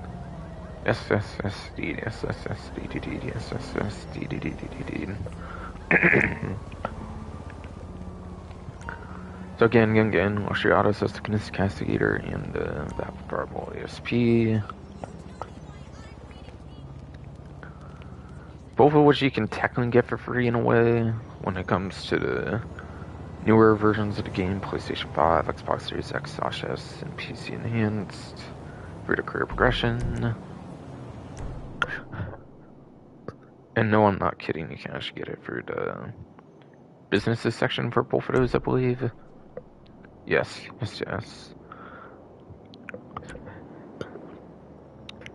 First of all, going in DLC order here, $5 bounties. Yeah, tier 4, if you can do all of these for tier 4, you can actually get the Castigator.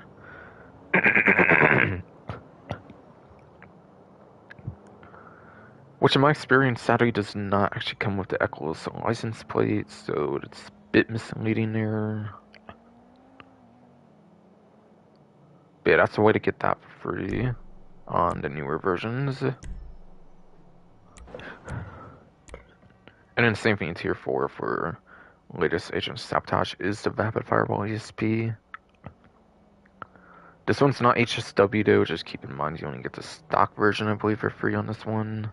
So you still have to get that HSW upgrade, and then again, it's broken right now for the HSW time trial, so you can't get the, like, crazy good money from the HSW time trials, unfortunately, from the vehicle.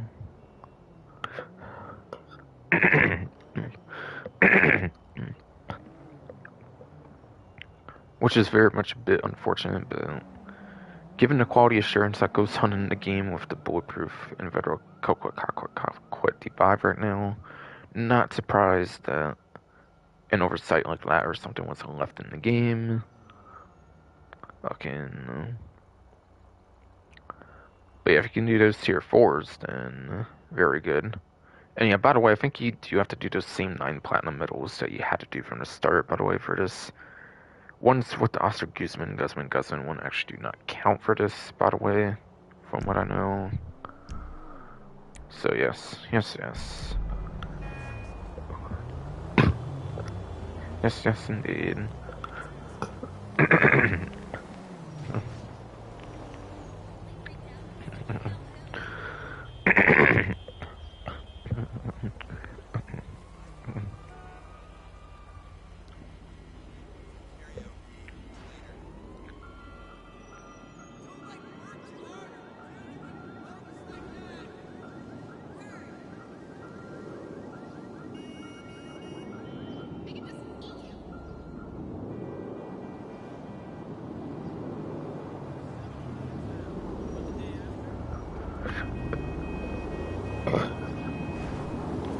But yeah, I don't think these are on discount, sadly, so I'm not gonna go into details on these, I believe.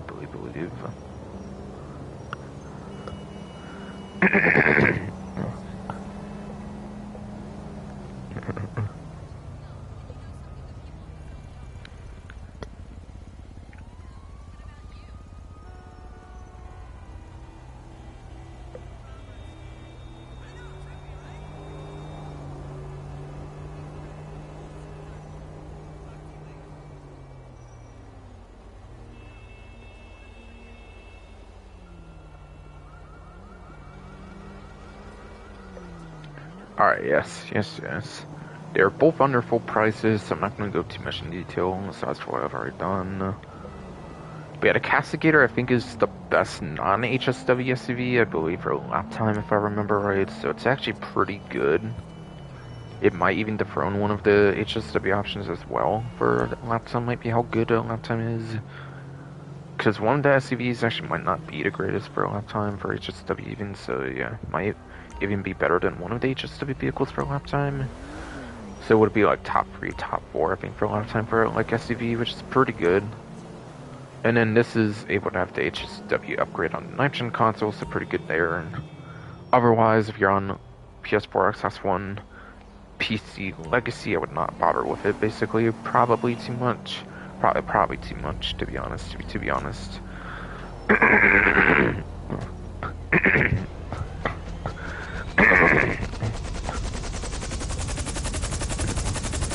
That one's actually for the off-road class. If I've said like the muscle car class, if I said the muscle car class, that one's actually off-road class for the Fireball ASP. Yes. Main reason to get Fireball ASP is HSW upgrades, so obviously not as good to get it for the PS4, Xbox One, PC, legacy versions of the game.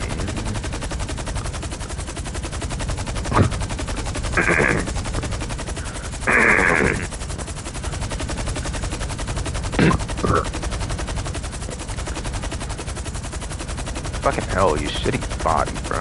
Come on.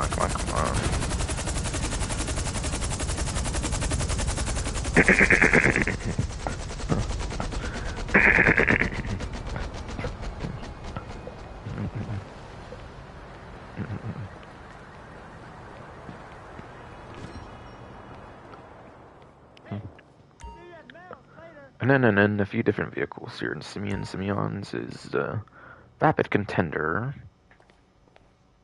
Also got Swinger. Sabotage JB700, the non-weaponized one it looks like. Federal Coquet, Blackfin.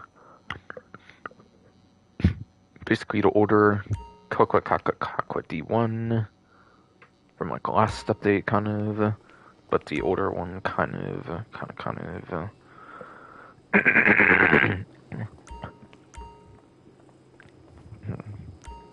And then you have the Proton Tyrus. I assume all these are probably going to be vaulted, but there might be the rare exception for all I know. But yeah, Rapid Contender is actually a retro nostalgic, like Grand Theft Auto 4 episodes Liberty City SUV, if I remember right. So it does actually appear in previous titles, if I remember right. So it is kind of retro nostalgic, so it might be good for customization, personal preference reasons for that kind of reason.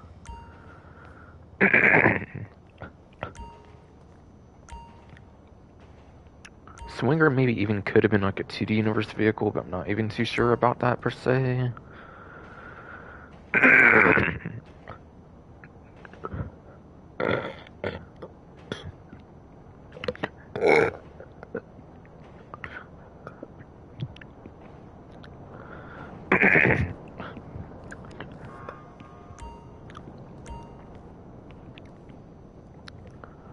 But I'm not even too sure personally about this one per se.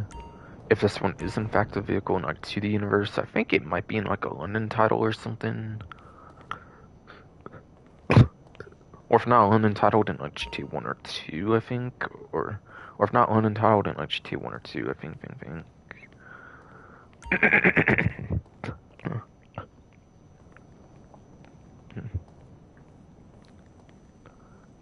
Actually, GB700 is a non-weaponized one again, so I wouldn't bother with this one probably too much.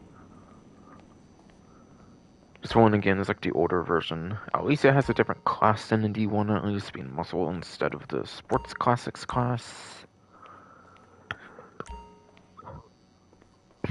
So it can be a little bit unique in a way, but it is also in story mode, I believe, as well, just like the JB700.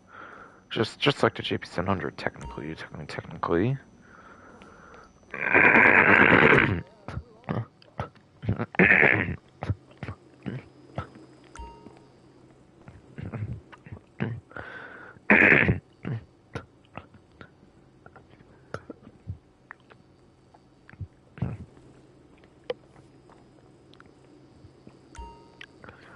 And then one of free online exclusives. with the Trojan Tyrus in his dealership.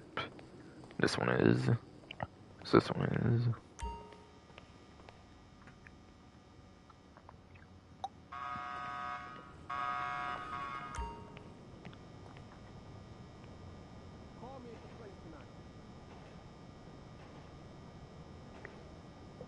Hmm.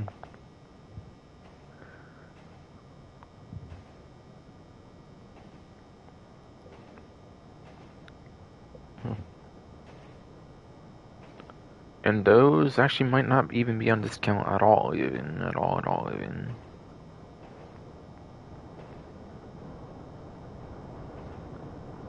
Yeah, they only have an image. They.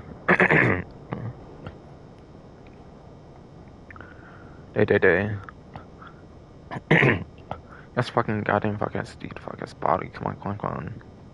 They don't even have an image for the Premium Deluxe Motorsports showroom, which is unusual. So it seems to put less effort into even. So yeah, none of those are even on discount. So yes.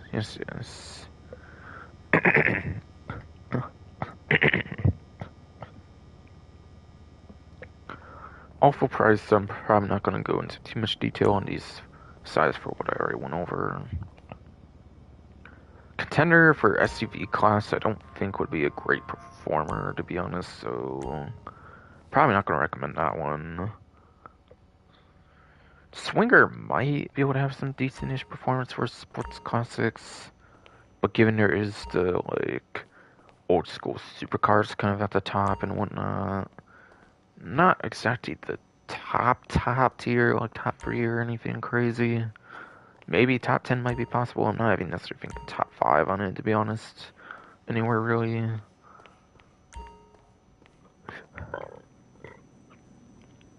Again, not the weaponized ones. I probably just would not bother.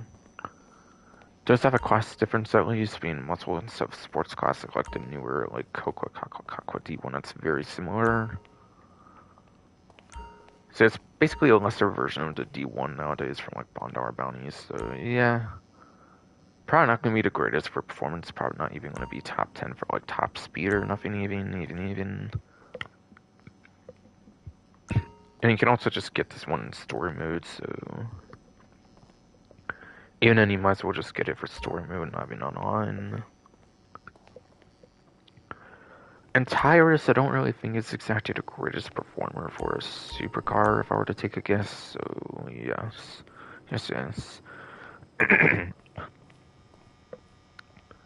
Again, take it with a grain of salt, because again, they're not on discount, so I'm not going into huge in-depth details on the performance for any of these. So I would check out Bruffy 1322 for YouTube, his spreadsheet on like Google Docs or whatever.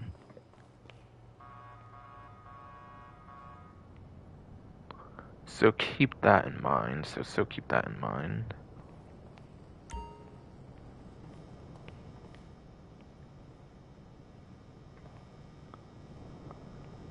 So if I had to say whatever one of these would be kind of the best one, maybe. Or no, I don't really do that kind of stuff anymore. I'll just go into the vaulting of vehicles pretty much. I think I already made it clear which ones I would suggest over others anyways, to be honest. And it'll be clear the free on non-exclusives are the Contender, Swinger, and Tyrus. The other two you can actually get in story mode.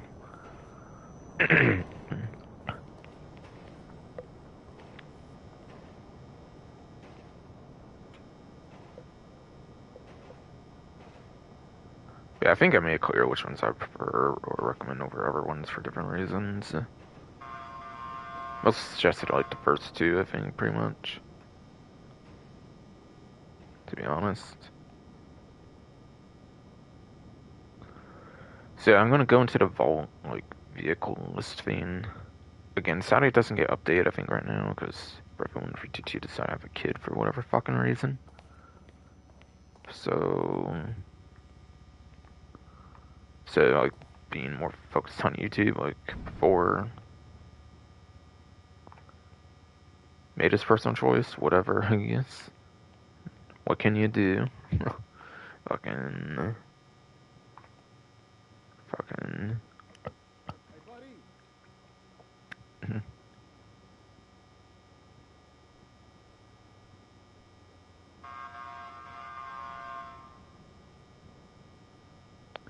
But yeah, the contender apparently looks like ever since being vaulted Dangerous Mercenaries DLC, looks like it's been on different dealerships, like free vehicle, whatever constitutes the number going up.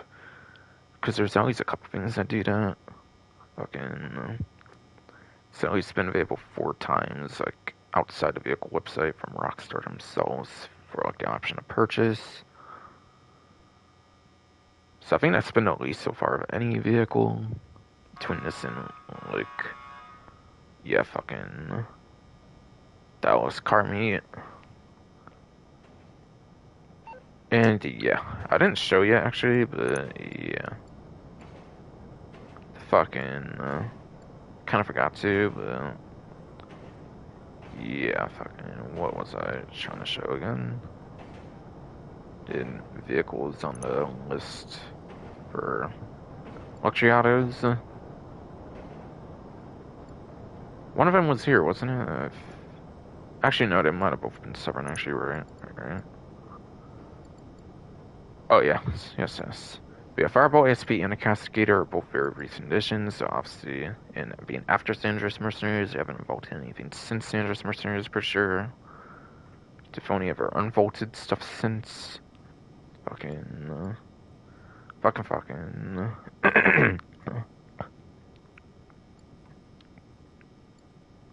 Yeah, those are now pretty much available. They're all basically.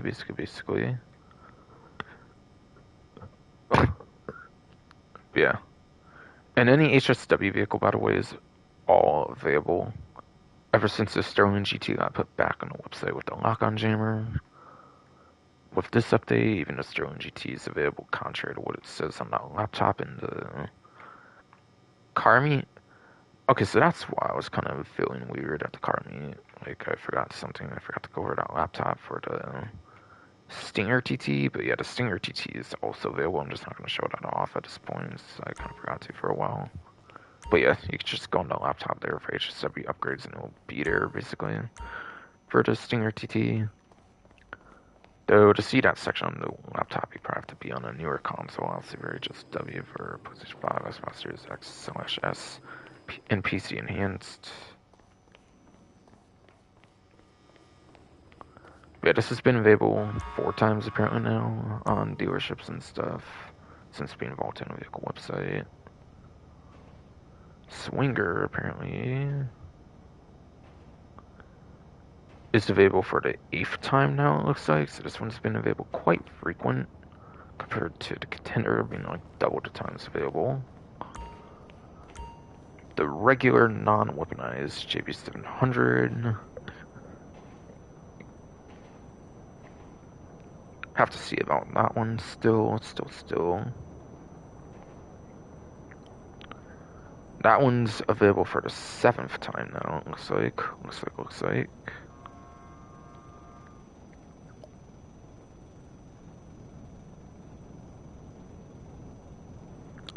On the different dealerships and whatnot.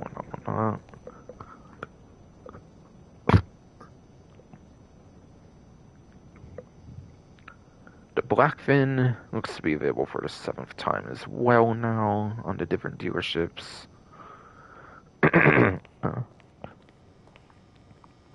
And then the Tyrus apparently has been available for the 5th time now, apparently. This time on the different dealerships, it looks like. At least.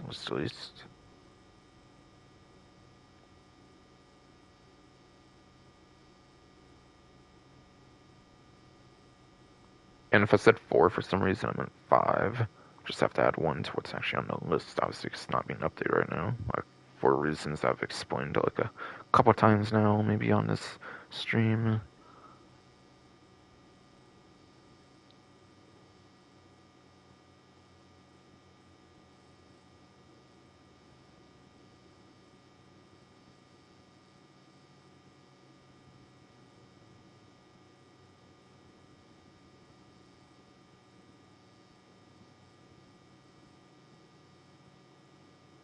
So the contender is probably the one that's been like the least available of any of the vehicles on the dealership for the ones that's been like the least available. Apparently. I think I made it clear which of the ones I'd kind of suggest at full price anyways. For personal preference reasons, performance or otherwise. For me anyways. I think 2 hours and already done here. Okay, cool. Again, I am trying to streamline things at least a little bit. I hope I'm doing enough to kind of do that hopefully here. To get the streams a bit shorter. But yeah, my throat's also a bitch, so that doesn't quite help, so that does kind of take time away, besides of it too. Man, where's the job site gonna be?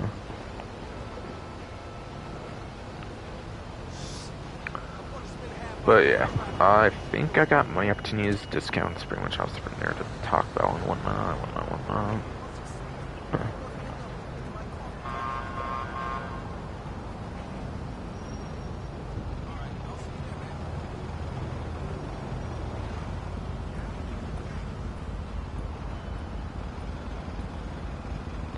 I think I said anything I wanted to about arms trafficking. I actually kind of wanted to see if it was in the career progression as like a reminder though. I don't think so. I assume it's just focused on the actual true missions, I'm guessing. Yeah, this is just focused on the flies again, not the arms trafficking, so you don't need to do anything for those for career progression, so just do them if you want, I guess, and don't do them if you don't want to. But again, the most profitable one is like the plain one where you get the 300H and then you also deliver the Duster back over to Mackenzie, which I think was 50k without the event, so I think would be 100k with the event. So you're able to get like an extra 20k or something, I think, out of it. So I think if you don't do that, you would probably get like 80k, obviously, instead of like 100k. Especially on double, obviously, for all that. So yeah, that's like the one mission I for sure gets you like probably like 6-digit amount with like 100k. So that's obviously pretty good.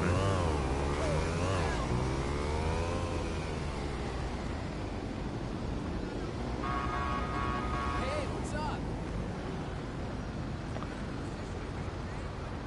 That sounds horrible. You did what? And then, good time to go over the wiki challenge actually right now.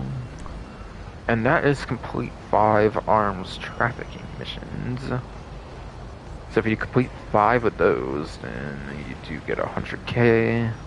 So I probably do at least 2 plane steals for the extra like 20k on each one for like 40k. And then obviously maybe like, if you want variety, do like one of each of the rest. But even if you do like 5 plane steals, it's like 500k up to, which is pretty good just for the missions alone. Apparently on double. Again, that does assume you take the Duster back each time to the hangar for the extra, like, normally 10k, but I think 20k obviously being double. From 80, 100k. I think the typical mission was 40k, so it would be 80 on double, obviously. Fucking,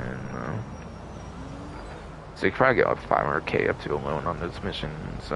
And that would get you an extra 100k for 600k, basically, if you do like 5 missions up to, which is pretty good stuff.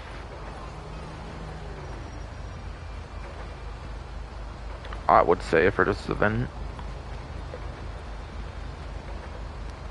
And not only that, you'll also get the Buckingham tea as well. Which I don't know if that's new per se, it might have given out before, but regardless, they are throwing a clothing item in for the wiki challenge as well for the Buckingham tea. Which, yeah, again, I'm not sure if that's new, and it could have been a thing for a while now. Might just be them giving it out again, I don't know, but on top of my head or anything, but still.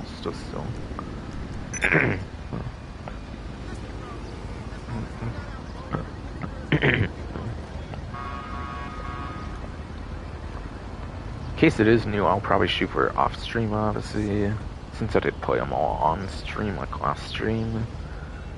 But still.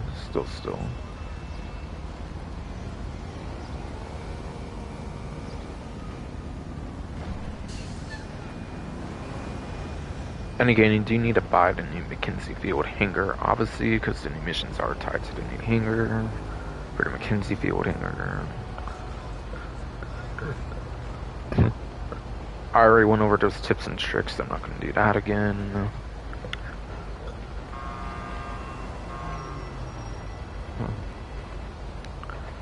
They also do suggest their Discord server if you want to like play them with like other players. They do have a Discord server, obviously, nowadays for Rockstar. So.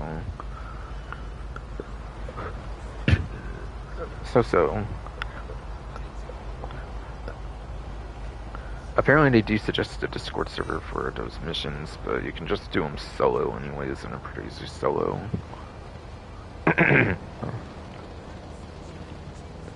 It was just a way for them to plug the Discord, I guess, every time for their newswire and stuff to make it like more known about or something.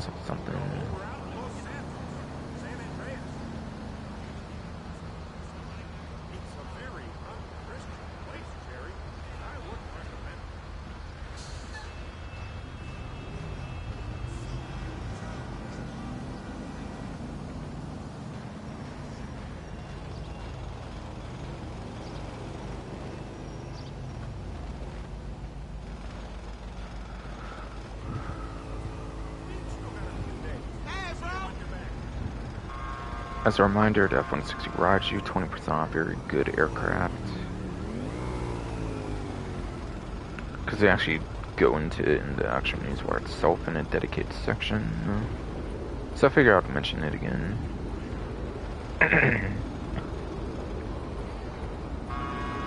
But yeah, that will require the smuggler hangar.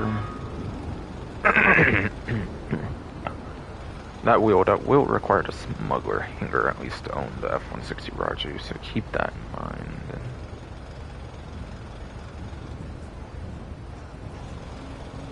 Since that's the hangar you need for the newer aircraft from like 2017 onwards. And being a 2023 aircraft, you also need a hangar, and it's not Pegasus for that reason.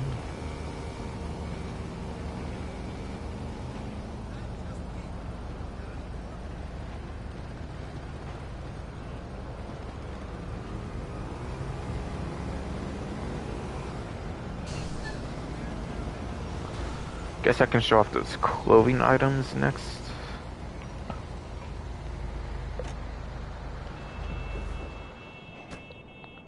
Or I don't know if I'll do both. I don't know if I'll go to the clothing store or not for the shirt. I always do the new beer hat. And wear that at least though. At least so.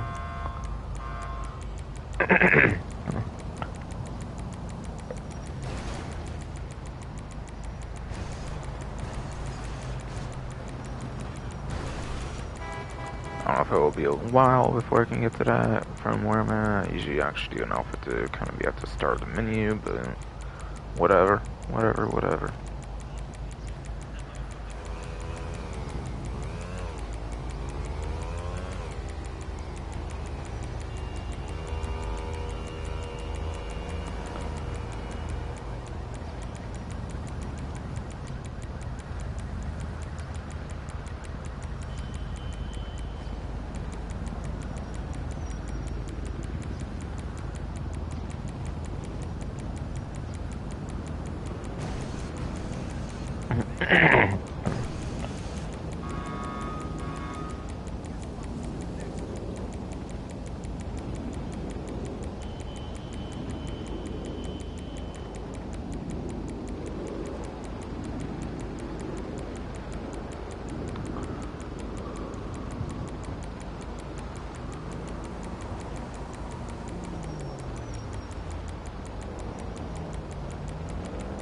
Feeling only in 2019 for hats, goddamn.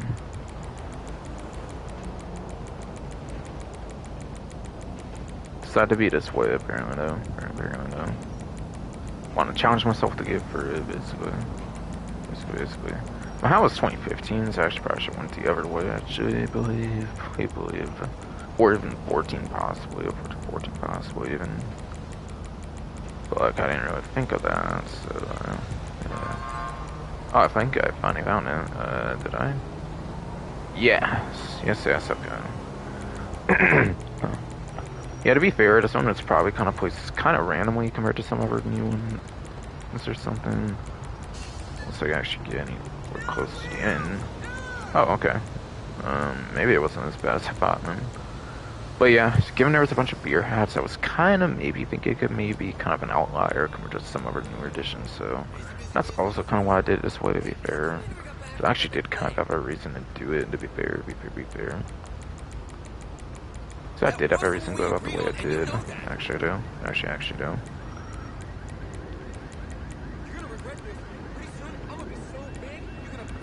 Yes. So again, this one's exclusive if you are on the PlayStation 5, Xbox Series X/S, and PC Enhanced. PS4, Xbox One, PC Legacy do not get access to this clothing item, so it is a highly exclusive one here. For the login reward, even here. Yeah, honestly, I don't know if I am gonna bother showing the shirt off or not. I'm not really big on clothing stuff to show it off, but yeah, that is new, so I would log in if you care anything at all about these two clothing items.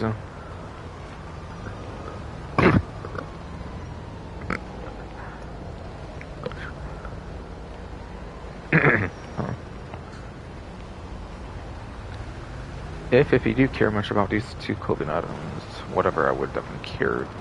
I would definitely go onto the game, obviously. I mean.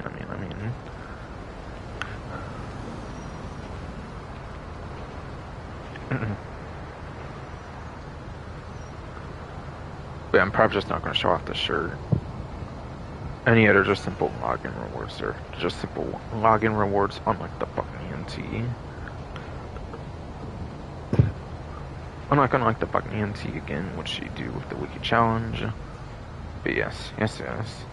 This and the shirt are indeed just login rewards for St. Patrick's Day. This one being exclusive to the platforms I said earlier.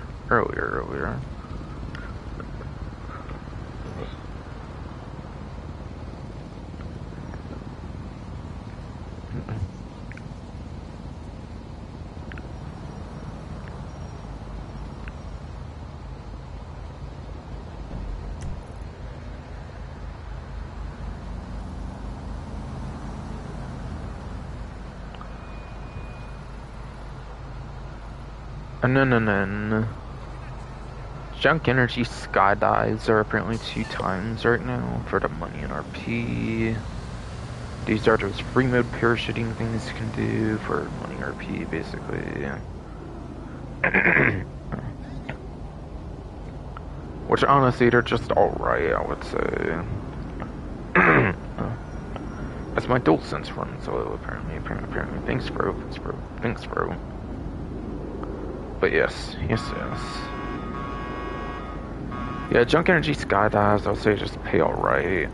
They're just free mode parachutings, they're pretty relaxed and stuff, so obviously I don't pay that much, obviously, so... If you do all 10 of them though, there might be a money bonus or something, I kind of forget, but I don't know if that would be on 2 times or not. For the money bonus part particularly, for if you were to do like all 10, for example, if there is something like that for that. But still, 2 times better than normal, obviously, it's still good. And they're pretty relaxed. So if you just want to chill time in free mode, they're pretty fun to do. And then you are limited to 10 per day, so they do refresh on the day. So do keep that in mind.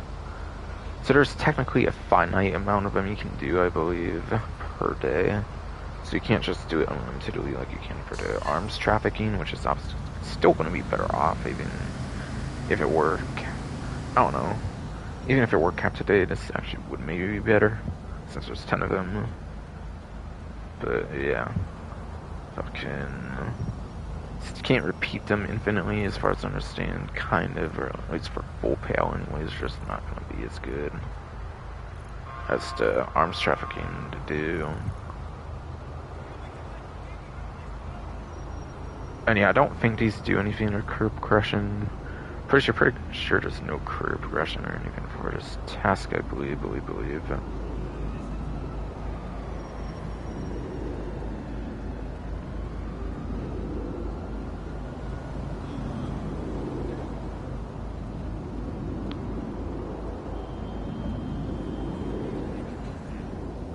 Alright, seems the only ever money opportunity from there, so that's for the arms trafficking, chunk energy skydives, is the 3 times money RP on the community series for the debut week.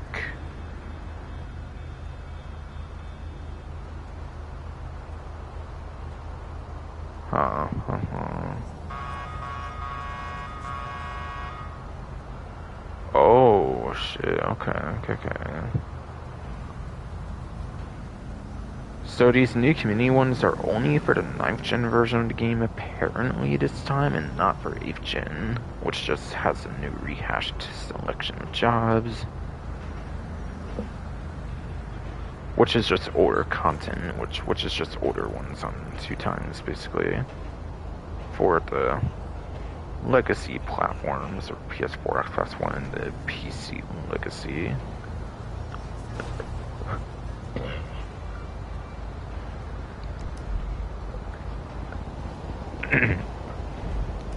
They actually don't even have new maps at all, apparently, on the older platforms. I don't know if those are also going to be 2 times for the older ones on this platform. It might have not been the case last time, if I remember right. But yes.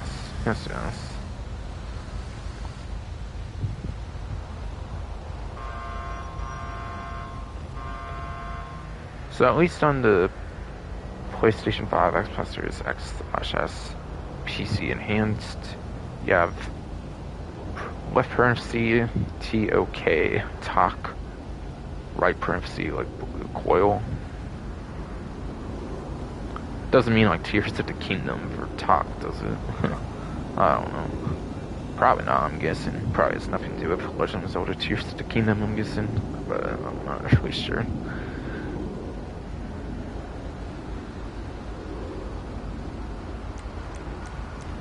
I would doubt they would feature one like that anyways. Personally. If there is something like that out there. Since there's apparently all that building stuff in that shit, that's somehow came to mind for me. Air hot rings. This is the second one apparently for the next-gen platforms. Face-to-face colors is apparently the third one for the 9th gen platforms.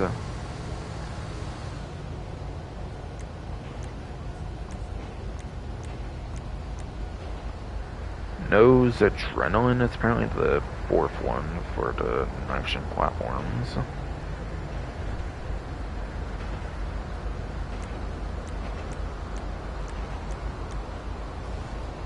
Stunt Bowl Series B1 looks to apparently be the 5th one, I believe it should be now for the 9th gen platforms.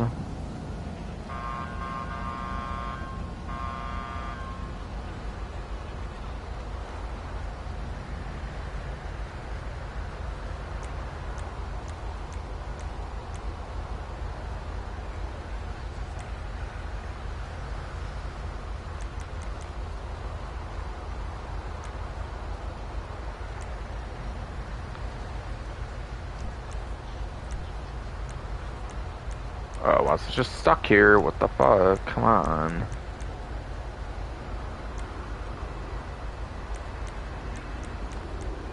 Alright, none for races, it looks like, so... Last two are probably like deathmatch ones or something, and probably proud of them.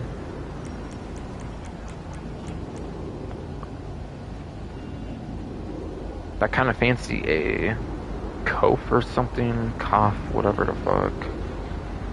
Kof or whatever the fuck. Kof, whatever the fuck all.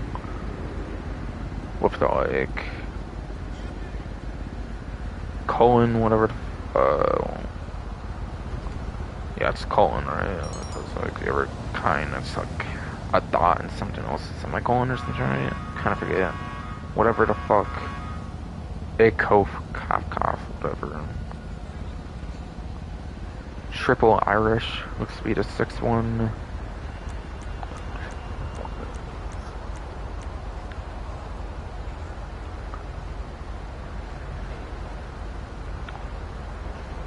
And then last but not least looks to be Mimic.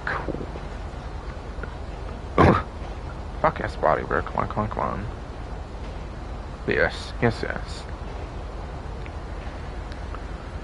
Necessity, yes, necessity, yes, necessity. Mini Huego Solo Francisco, I think. Mini Huego Solo Francisco, I think is what it would be.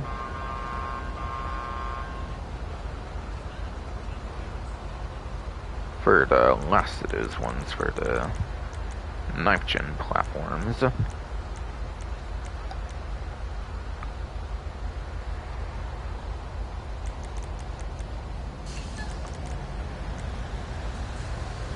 I want to see Kune the Hill, okay, okay. So there's apparently a new Kune the Hill. For some reason it's also put in deathmatch for whatever reason. For whatever reason they also do put in deathmatch though, for this Kune the Hill, Team Kune the Hill.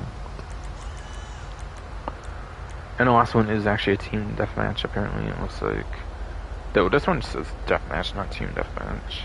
For the single skull icon and whatnot. Maybe you just have both options if you want, basically. Or Rockstar does kind of slap generic descriptions on some of those, I believe, or like all of them, basically, so... I assume they changed the descriptions from what's actually, like, on the actual real, like, initial listings for the jobs, I'm guessing, so... Yes, yes.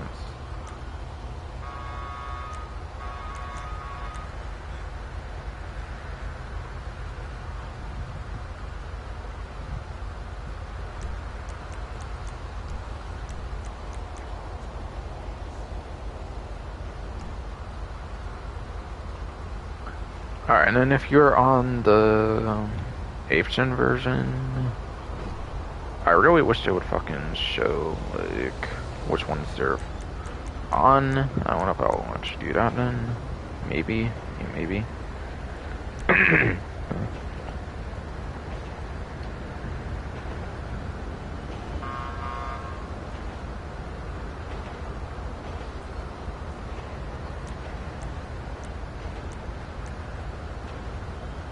Okay, so you have at SSJ underscores motocross, it looks like, if you're on legacy platforms for 3 times.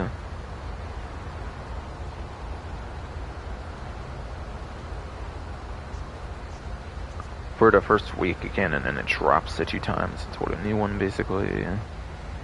Basically.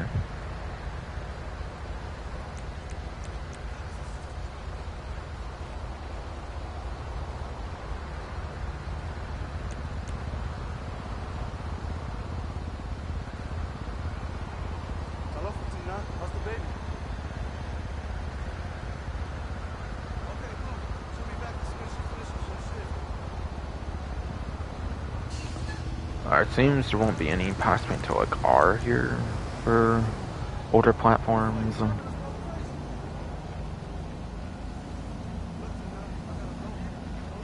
Alright, the R's are not for racing, at least. Seems.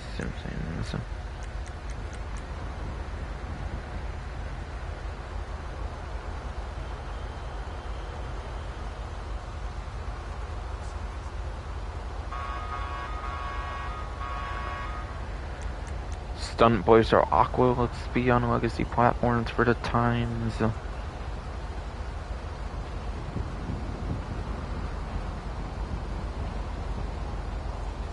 those should be the only 2 like stunt race ones for legacy platforms.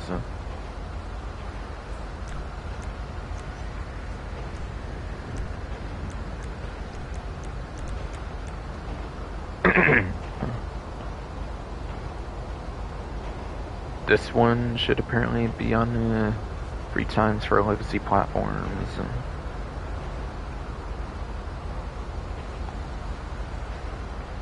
I believe that's the only one for like the more traditional race types for open wheel, like land races.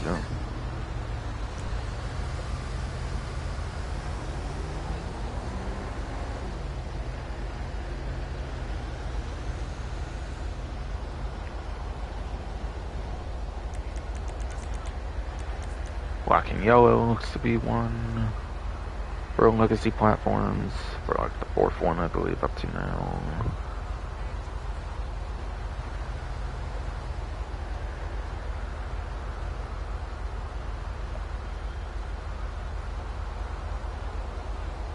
So I think just R and T from here, basically. I think.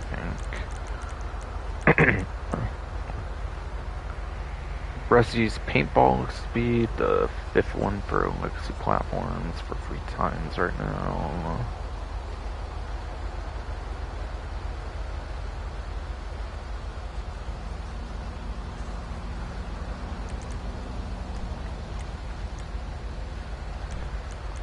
Sixth one I believe right now is RPG is RPG versus Insurgent versus Train for legacy platforms.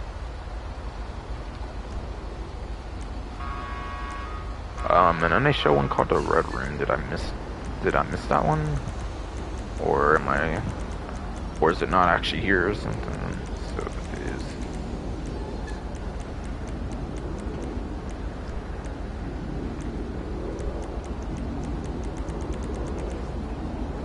Oh, okay, I missed a stunt race one. Okay. We had a Red Room there apparently for a stunt race apparently also. So really the last one was the last team standing of the 7, basically. For a fixture game, was there glitchiness in this menu and shit right now? Jesus fucking Christ, that's so dumb. Alright, there we go. Yeah, that was second to last one, technically. So that's the community series for legacy platforms. No way to show it with the times on the newer platforms, unfortunately, no, but those are what they are if you check the newswire. So me, I pretty much just do solo ones, which pretty much just tends to be the stunt races usually. Because yeah, matchmaking's a bitch in this game apparently anymore, so yeah, I don't really bother with that stuff there.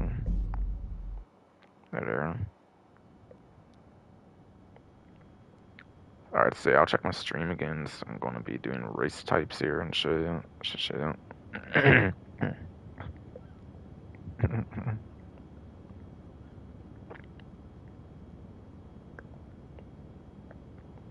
Yeah, stream still seems to be live just fine, no problem, so cool.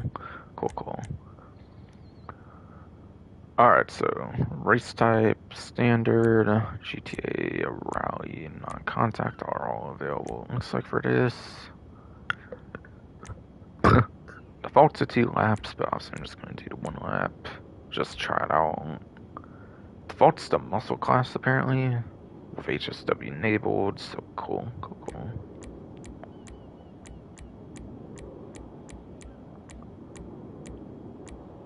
To me, it looks like every single class looks to be enabled pretty much. That can be enabled. Time of day. Defaults to noon. Probably have all the options there, obviously. No traffic. Traffic's forced off. HSW. Oops. What the fuck? How'd I do that? Are you kidding me? God. Stupid analog stick. What the fuck? Something. Those are all those settings. Looks like a default. I was kind of going to get out anyways, because going for the class changing. Hurry up, please. Come on. Oh, come on.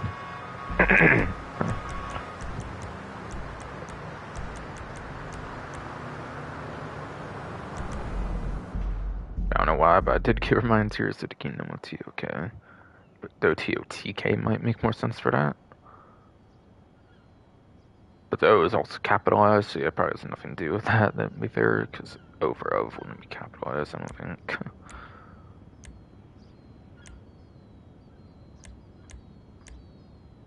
Alright, that's the map, apparently, okay.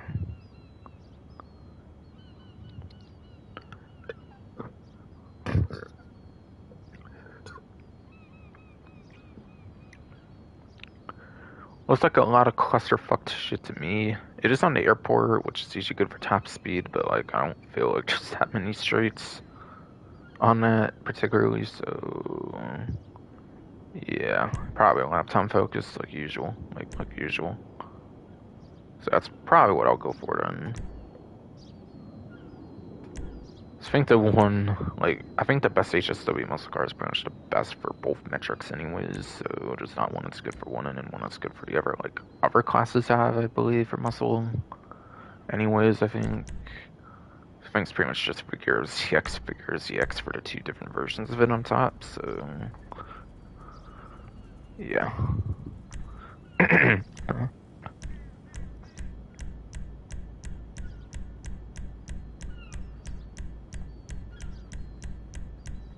You have all those different custom ones, obviously. Might also see, like, if there's a certain selection of, like, non-customs. Kind of depends on the job, maybe sometimes. I'm not really 100% there, but still.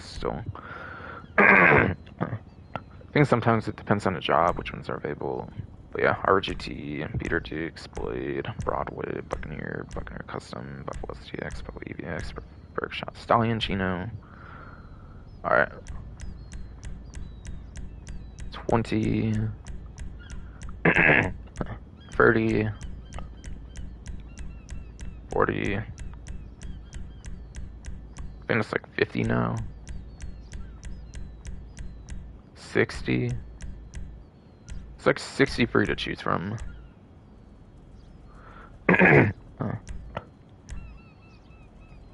Which, yeah, there's more that are raceable, I think, but there's only like 63 to actually, like, choose between.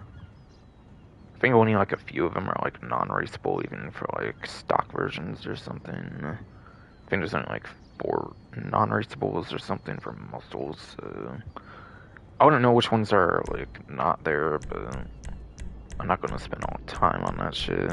Honestly. Pretty much anybody should have some custom thing that's better than something. As long as they somewhat decently play the game, obviously.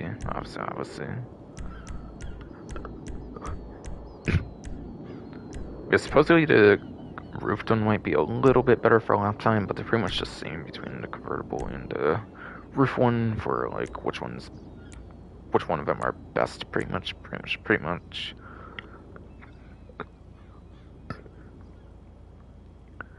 Gotta representate that beer hat, no doubt.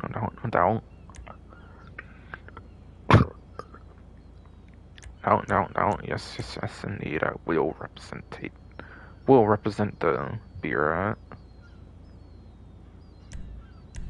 Especially being an option exclusive clothing item, especially being an option exclusive clothing item, no doubt. Especially being an option exclusive clothing item, definitely gonna rep that shit.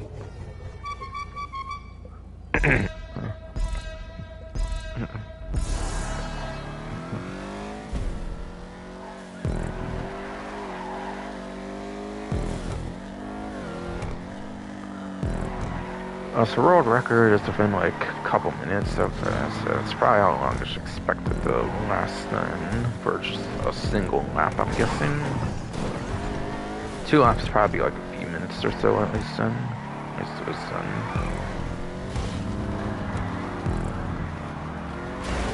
Oh, come on.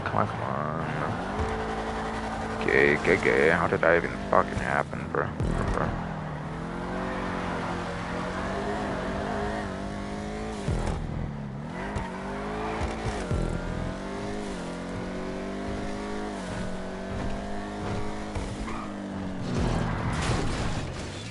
Oh shit, wall ride. What's about the wall ride? There's no shit. Honestly, I found that section to be pretty cool. Oh, cool, a fire. That's cool. I like the design of that stuff. And these, I guess. And these. Like some underground shit here. That's cool. All this underground shit. Kinda.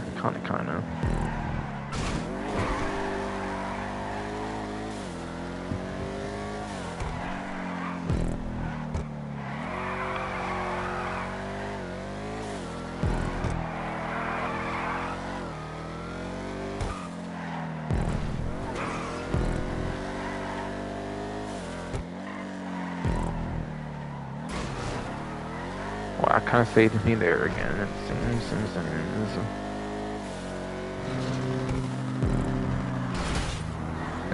Then I literally crashed into that shit.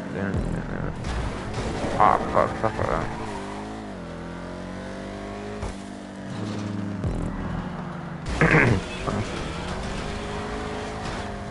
Oh, come on.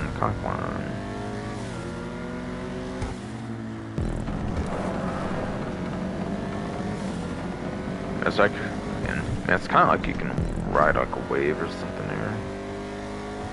Might just be making an excuse to kind of make the job seem a bit better. I don't know, but whatever.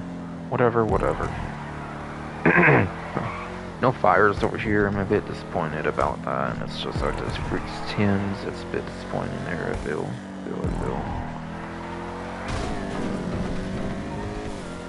Live your car. What? I'm so confused what I was even saying, but I don't really have time for that shit. Trying to finish this shit. Respectful time. In the slightest. Almost 3 minutes for me. So yeah, probably 5 to 6 minutes. So kind of what I expected. But yeah, 12K. Okay, 12K. Honestly, I kind of like how it went like underneath like stunt props and stuff. Had like the fire and the fruit stands.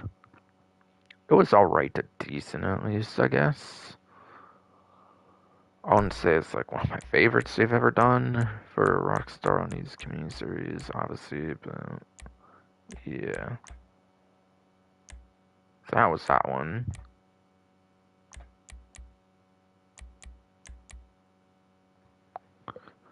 Okay.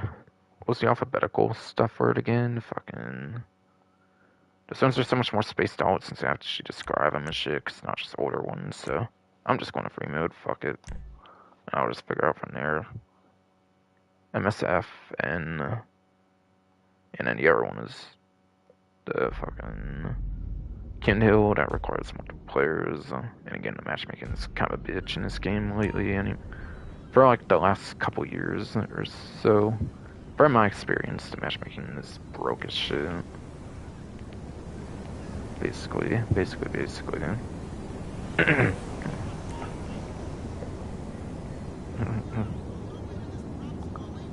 don't necessarily have an interest to join the Discord server, at least for 5, since they released it so long after the fact, obviously, but like, whatever.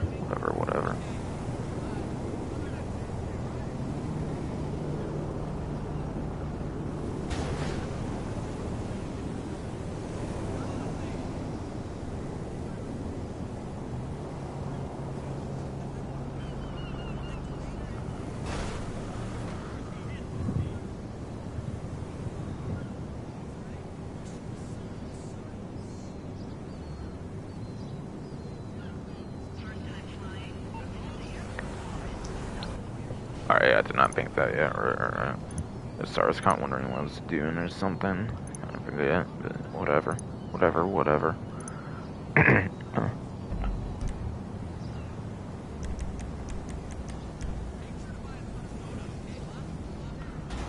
Not that though, community jobs, right.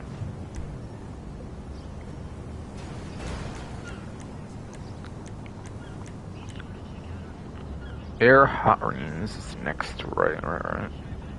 Sounds exciting for a hot ring, not gonna lie, I feel, but... sounds definitely pretty exciting, I would say, for hot ring, no doubt. Yes, indeed.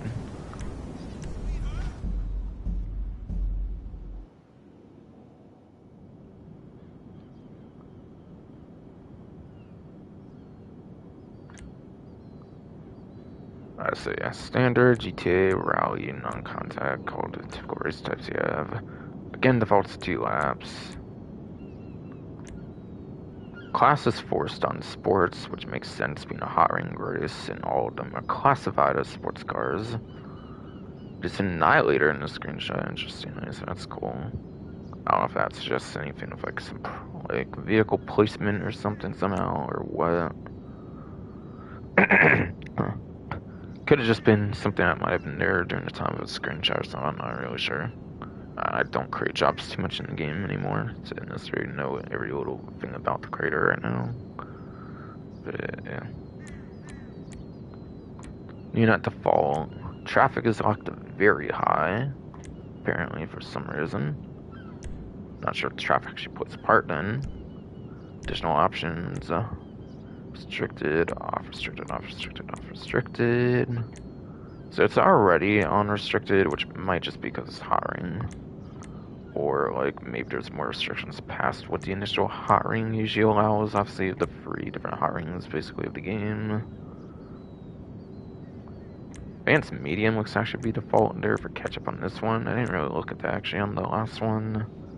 Slipstream is on with the option to change that. Both of these can be changed apparently. I didn't really think to look at that on the last one, but like I don't necessarily like to go into additional and like prioritize analyzing those since it's in a separate category. Rockstar clearly thinks of it. That stuff is a slight afterthought compared to some of the other more important details, so like, I don't necessarily care to go into most details there anyways, but sure, since I thought of that this time, I guess. Okay, green to red, okay. So what, going left, right, I think? But yeah, it's hiring. Hiring usually does have huge straits apparently, which is why that hiring ever and ever on is pretty sought after, particularly for hiring. It's, as far as I've heard, at least from what I've heard, they do prioritize in straits usually for like a true hiring race, apparently, supposedly. Not sure if that's true, but that's what I've heard, anyways. But there is at least a couple really good long streets to where I feel the top speed could actually be pretty important in this one. So I think I will go for the hiring ever and ever on, whatever, which I think is the one people usually go for. Again, like I might maybe kind of explained. Alright, so you do get all 3 custom versions at least. And yeah, also free rigor. Okay, so restricted was just because it was hiring, okay. Yeah, I think everyone has the best top speed, and there's a couple good top speed ones, especially being tied to the airport.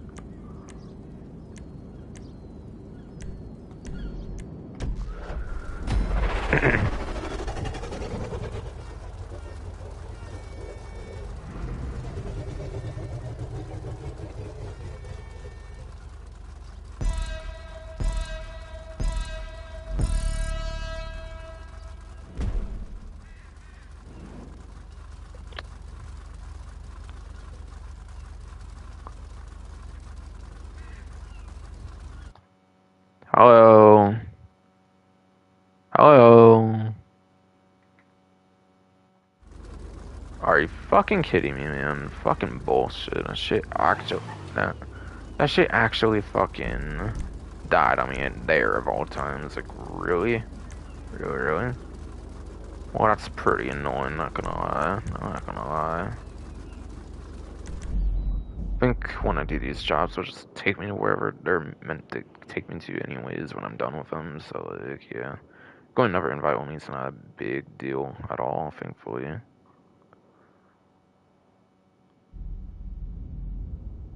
Thankfully. Yeah, I was pretty annoying. Of course it dies on me suddenly. Of course.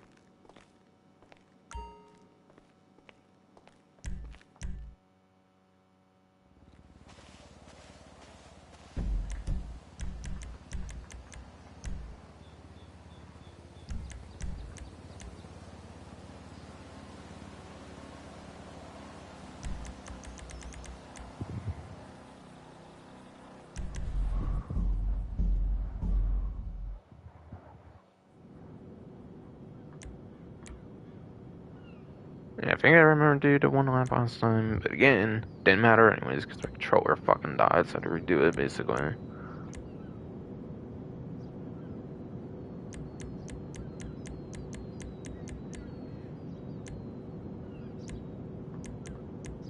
Oh my god, where? I don't even remember doing that up movement last time, but okay. Yeah, I was kind of fucking around in the menus again, because I was pissed, of course, Dawson's died and shit, but still. Still.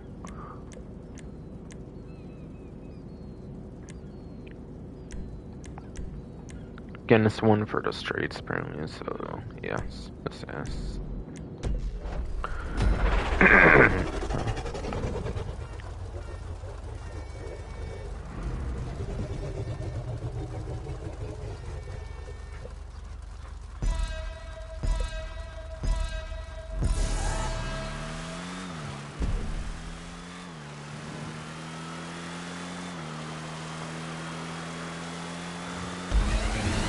Alright, was there some invisible ones? Actually, you can kind of see it back there, but it might not be initially seeable. Oh shit, literally took you into the air and then it goes into the water section. I like that actually a lot. Actually. It's an airport, so I assume very high traffic does nothing sadly, pretty much. See, I don't know why that seems like locked very high, honestly, for traffic. For that one, since it's just an airport anyways. We have two different pipes, so I like being able to have to choose between them, I guess. Pretty much the same and go to the same place, so it seems. Which might be a little bit missed opportunity in my opinion, honestly. But, I mean, a lot of jobs kind of do that anyways. It's not like, it's not typical or anything. Alright, 2 minutes for a world record, okay. This one's probably shorter, I'm guessing, than the other one anyways. At least a little bit. At least a little bit, I would say. I like those pipes going over here and stuff. Or over here and stuff. There was... Is there an alternate way to do that instead? Do you not have to take the pipes there? I'm so confused, actually. I'm just trying to get through it, obviously kind of quick, obviously. But yeah, if there's an alternate path there like that, that's pretty cool, actually. Actually. I got that.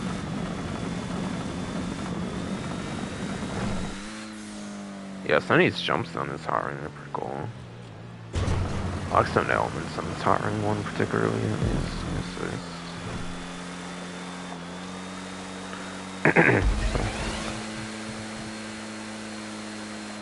I don't feel as real with see those boots things. It's kind of some invasiveness there.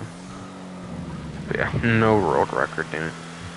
But yeah, I'm kidding. I pretty much obviously don't expect that. Any world records are probably fucking modded and shit anyways. Like, I don't know, you can actually get this kind of time. Like, yeah, it might help having another player and you just get this upstream boost them or something, but yeah. I don't assume that's how somebody got one like that, and assume it's more of a modded one or something somehow. But I mean, if they are just a 9th gen, I'm not sure if it's possible. But then again, PC enhances the thing, so like, it's very much possible if they pull, like, the same leaderboard for all 3, like, 9th gen versions or something. Like, there's scores like that before, and, like, times like that before and shit, so, like, I'm not really sure, to be honest. PS5, I think it's supposedly been jailbroken and shit, though, so, like, I don't know. On the PS5 end. But it's not super popular thing, I don't think, compared to, like, older consoles after the jailbreak and stuff, on, like, PS5, for example, but I think it has been done, I believe. It's, like, hard to say, I feel.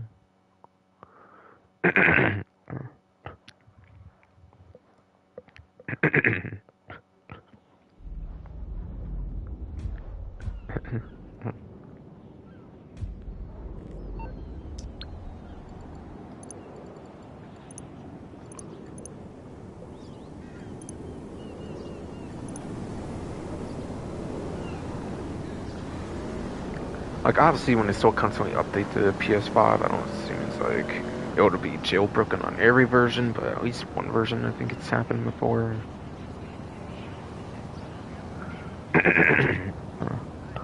But yes.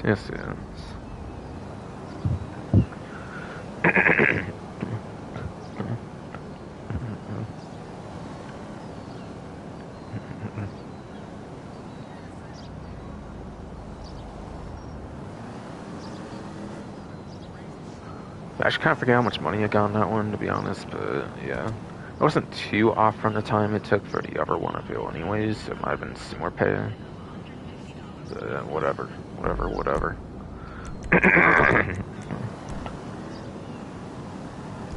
Again, community jobs, what am I doing anymore? Fucking bro body and everything. It's your fault, practically, But I liked that one, actually, going over, like, the water and stuff. I don't know if I'd say I would like it more. I don't know, I kind of did like it a little more than the other one, maybe, and then the alternate pathing I couldn't really figure out there, so there's some interesting dynamics on that one for sure. I'm not really usually too big on... Not usually too big on hot rings, but I did actually like that one a little more than the usual hot ring, I feel.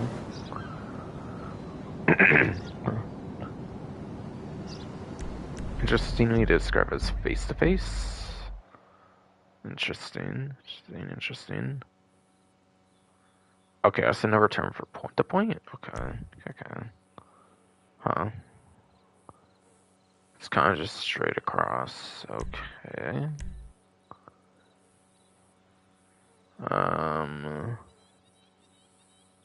This one doesn't say a class for it, though. Interesting. Doesn't seem... Point-to-point, non-contact. Okay, so you only get the regular non-contact point-to-point. Okay.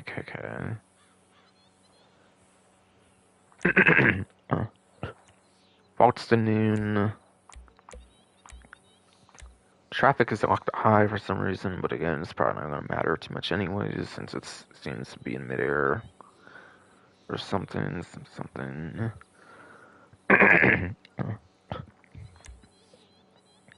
Well, one thing that's for certain at least, HSW is at least enabled.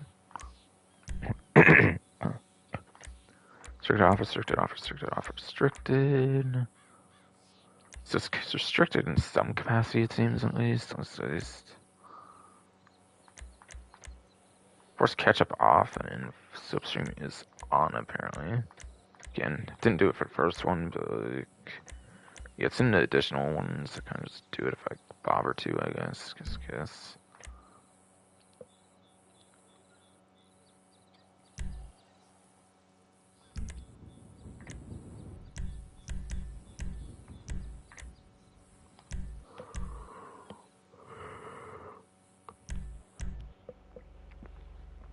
Oh, it starts with an open wheeler, apparently. Okay. At least. The only thing it showed the class of open wheel, though. I don't think it showed the class of open wheel or anything listed, though, which is interesting, but still. Yeah, I'll look on the spreadsheet. I'm not the biggest on using open wheel, but yeah, I think this is the best open wheel, I think.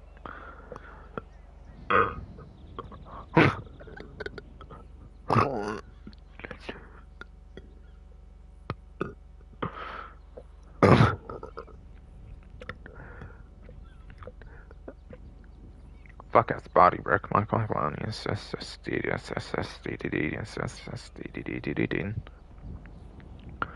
I'm not the biggest on using open wheel, but yeah, I think this is the best one here.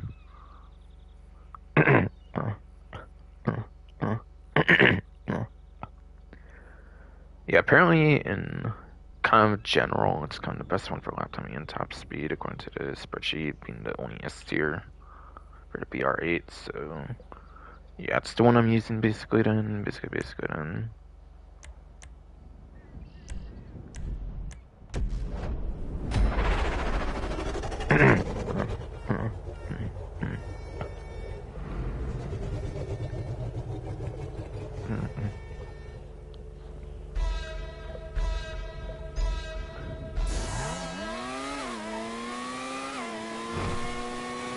It's point to point, right?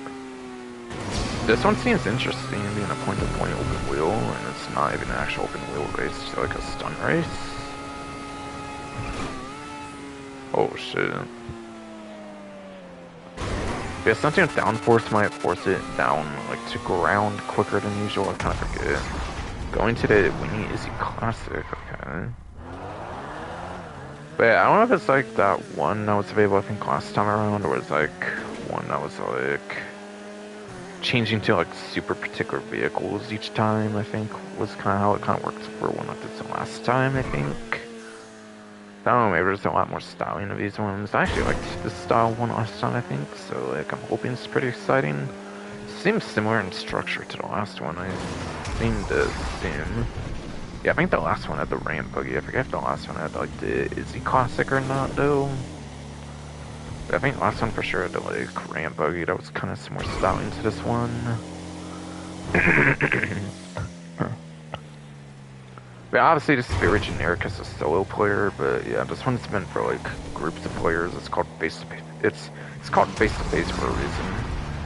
After wrong, after wrong.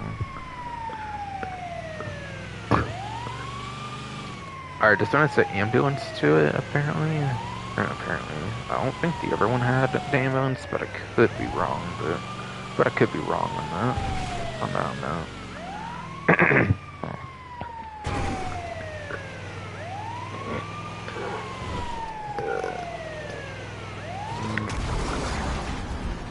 Oh, of course.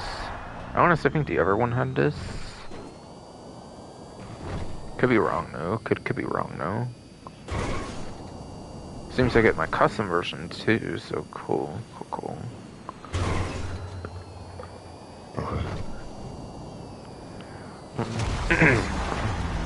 Phantom Wedge. I assume this was in the other one as well, at least.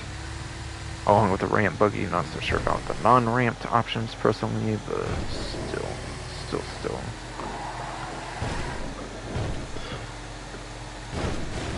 Oh shit. Hit that thing. World record 747, so even solo, it's probably not gonna happen in that time for me anyways.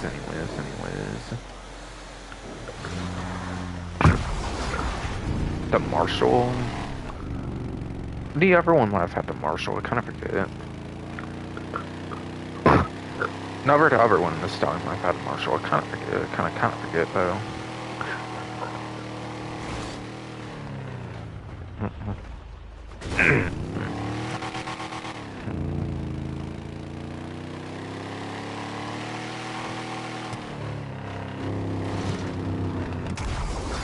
Here's the 300. I actually might have a custom for that. It has a generic play on it though. Well, if I do have a custom for it, I just never modified it.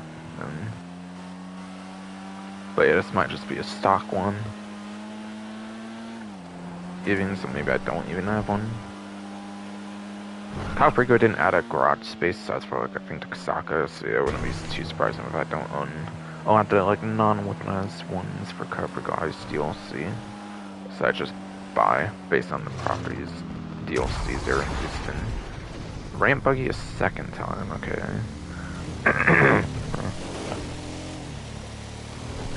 Ramp buggy a second time, okay. Yeah, I don't necessarily know if the other one had it multiple times on the ramp buggy. I think each one might have been unique on that one.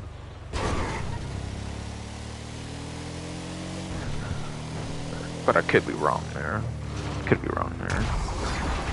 MTL Dune. I forget if the Dune was in the other one. It might have been. It's a pretty meme-worthy. It's just kind of a pretty meme-worthy vehicle, but maybe it was not. Maybe it was not though.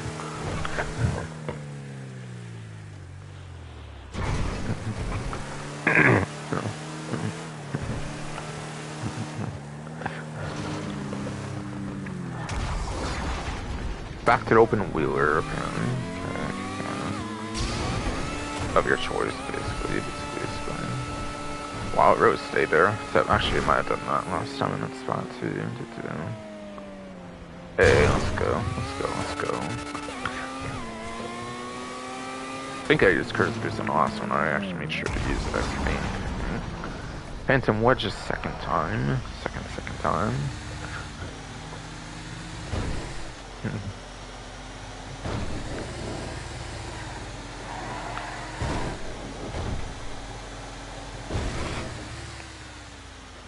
I didn't have as much of a disaster in this one field compared to the last Phantom Wedge one that kind of like hit one a certain way and slowed me down, I think. That's good. Oh shit, the Chernobog. Okay, that was surprising to see, I feel.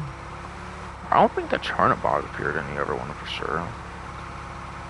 That one I'm totally sure on, because this one, when you run into vehicles, they like flat out explode, I'm pretty sure. I don't think there was anything like that on the other face-to-face kind of one. Which I don't know if they called it face-to-face directly on that one, but it was kind of similar to this one. And it was even before this one for the community series anyways. The Turner Bog would have to be an interesting one, surely, you know, to run into vehicles and Oma. Is he classic again? It looks like I think it's the second time this one appeared. Believe so, believe so.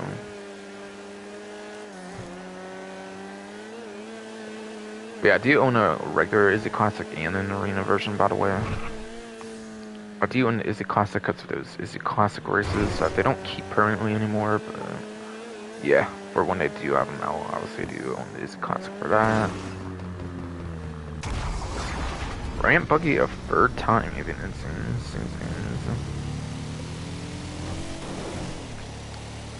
And yeah, I believe these are predetermined. I assume if you play them again, it will have the same vehicles, I imagine. I imagine, but I could be wrong for all I know, for all I know.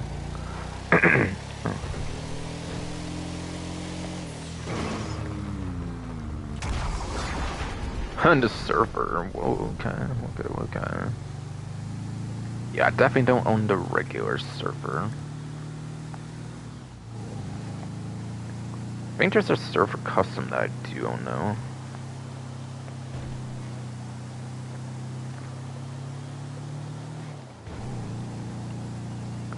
I think there is a surfer custom that I do in fact own though. No doubt. But yeah, when I saw this up here straight, I kind of was like, yeah, that's pretty lame, but no, this one's actually pretty good. Like, yeah, solo, it's pretty boring, but yeah, when you have it for players, especially, it's going to be pretty good. We had a surfer, did show up a single time here, apparently. La Cruz, whatever the fuck. What course?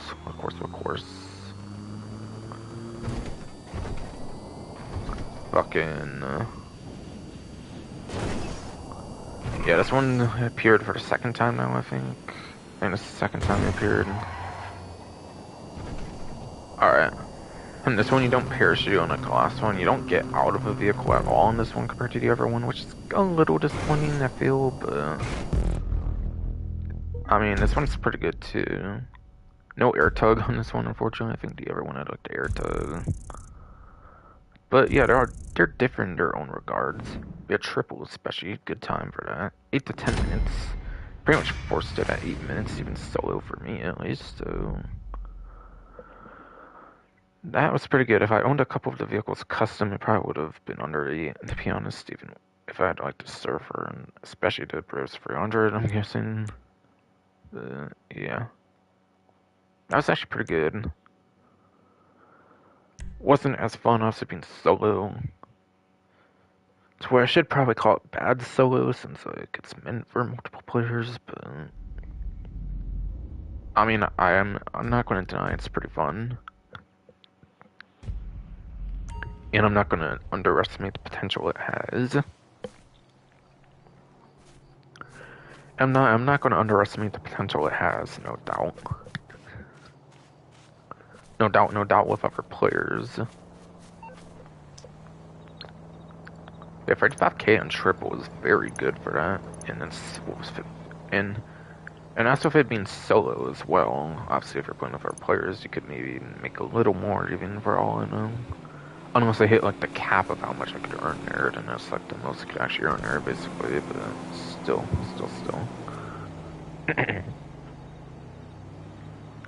Yeah, I thought when I saw it at first it was going to be pretty boring, but yeah, it's one of those types, so it's actually pretty cool, actually. Feels like I feel it's only been like the second one and done with that, actually. I feel it's been the only like second kind like that, so interesting.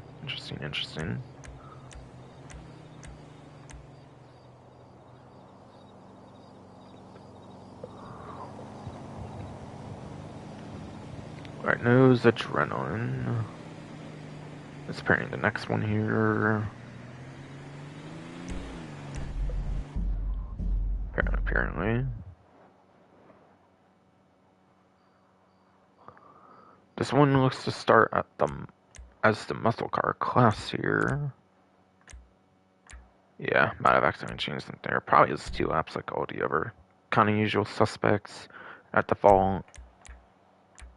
I presume it was that too before I accidentally did something there.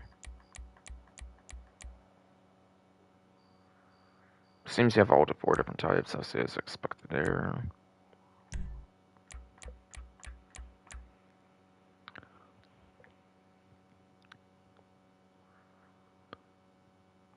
Yeah, I assume it's hot time focus being in the countryside like that, especially.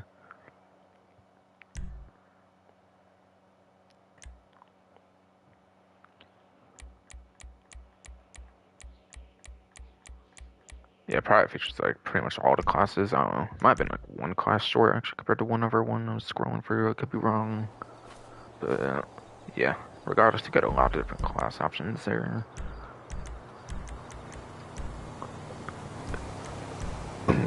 I don't know if it would really be too appropriate to go over all of those, obviously for the sake of people's time, no.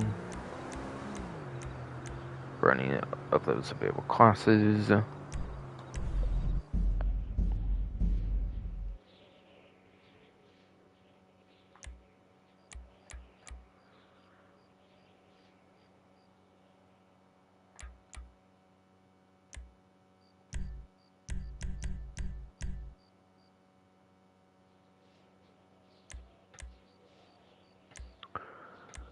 And I just did that again, obviously, because there's so many classes to scroll through there.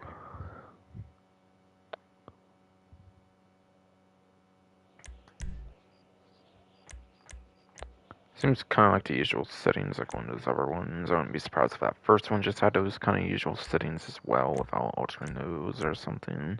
Could just be that one, for all I know. For all I know, should maybe check on it though, to be fair. But still, and kind of be consistent with it like the rest. But whatever, whatever.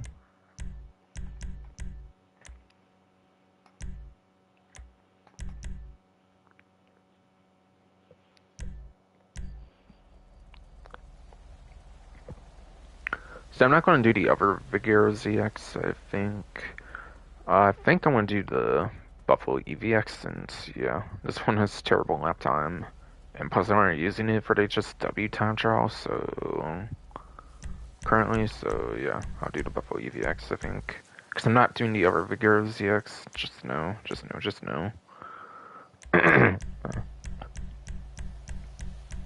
Guess I'll see on any, like, civilian options. Could maybe just be the same, like 63 or something, I don't know. I'll see, I guess. I'll see, I guess.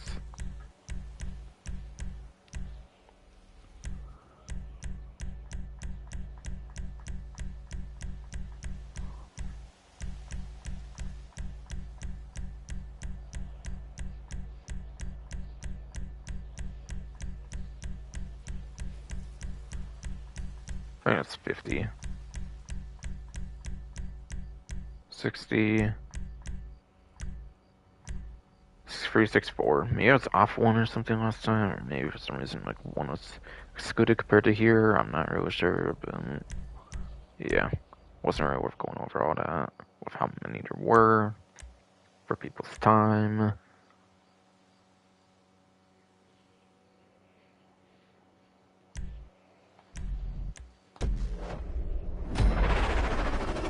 Yeah, definitely doing EVX here, because I wasn't going to fucking bother with using another version of the Vigero ZX, which would basically have been pretty much the same. So that's for the roof of it. So I figured out how to do the EVX this time. So I can be in use of every single HSW muscle car in the stream.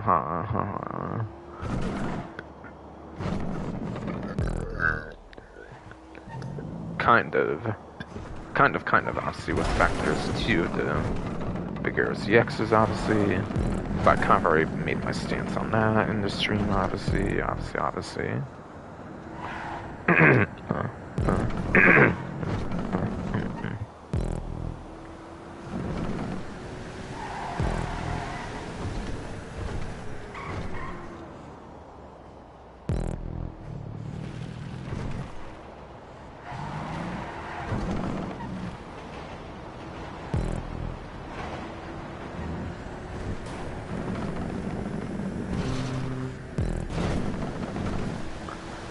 Was there a holder I went over? That's kind of an interesting dynamic if so.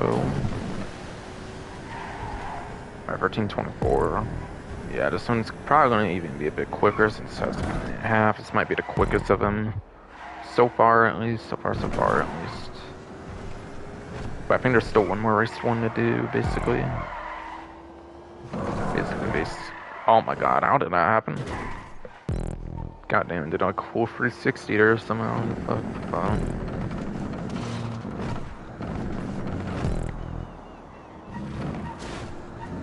I actually do like this one a good bit, I feel. I don't know if I would choose between this or the airport one, to be honest. Airport one for Hot Ring was pretty interesting, actually, with the jumps and stuff, I feel, on that. I feel this one maybe is a bit more generic, I don't know. Honestly, I can't really choose between them. Like, I'm not saying this one's bad compared to the airport Hot Ring, but yeah. I don't know. Airport Hot Ring one surprisingly impressed me. And with the dynamic and with that dynamic, with that one path I can figure out, I think I would actually give the win over to the airport Hot Ring.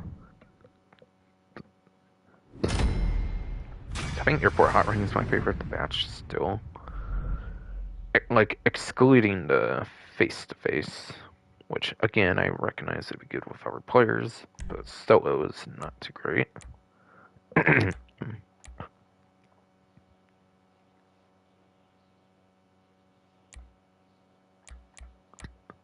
Yes, Pride awesome year, obviously, for the stunt races, stunt bowl series. V1, because there's the King to Hill and Deathmatch in alphabetical, or Deathmatch and then the King to Hill, basically. Still to do. Should be the right one to do here.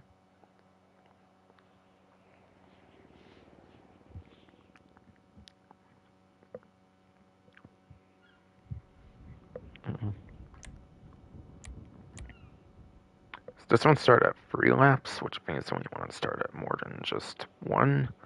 So to me, that's suggesting it's a shorter course, and like literally, I think I can see like the whole course in the thing.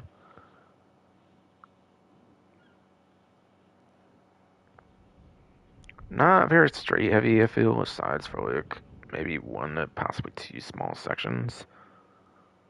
Yeah, I feel most of the lap time for this one. Okay, this one also defaults to supercar class, it looks like. Okay.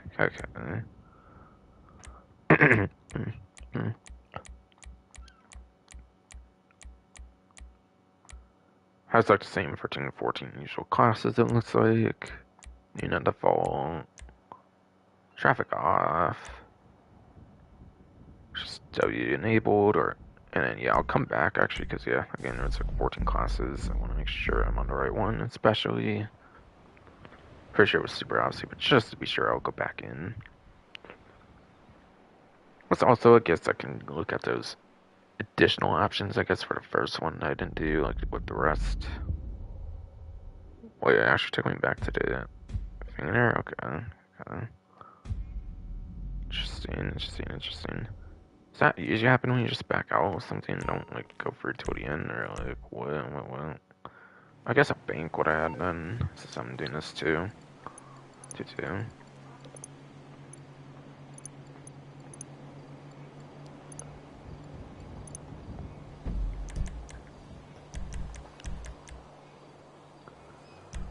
So I'm gonna quickly go back to the first one here, see what those additional options were like. So didn't really do that for that one. I think I did on the last one though. I forced off actually on catch up and then on for slipstream. Okay. Not the same as I kind of expected for some reason on that first one, but yeah. Yeah, I'm not really a job creator much, so like, I don't know. They probably have their reasons for doing it, to be fair.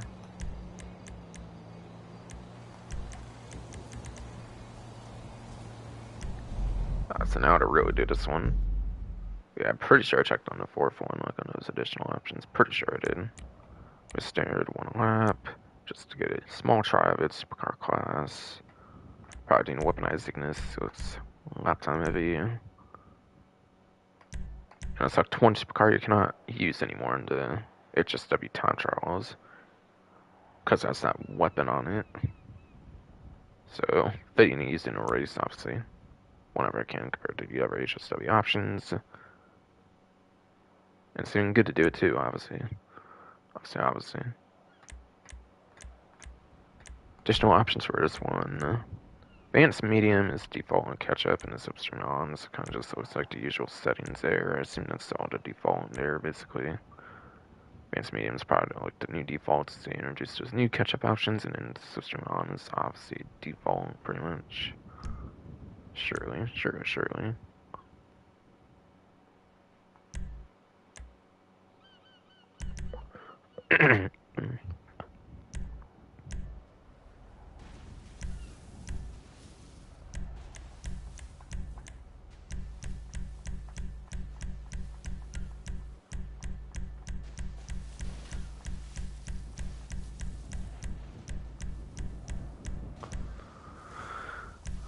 Alright, so I don't know, I kind of assume it's just going to be kind of the usual suspects.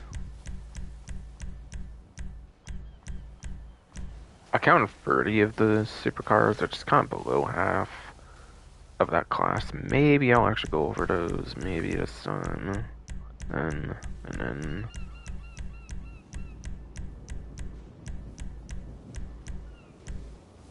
but you have the PFS rate 11, very good top speed options. Probably not one I would use that much here. Rock stock.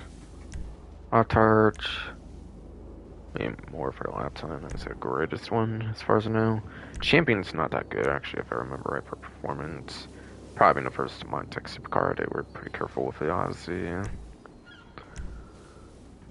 Devastate obviously is pretty great on top speed. Even better than the 811 there, I think, nowadays.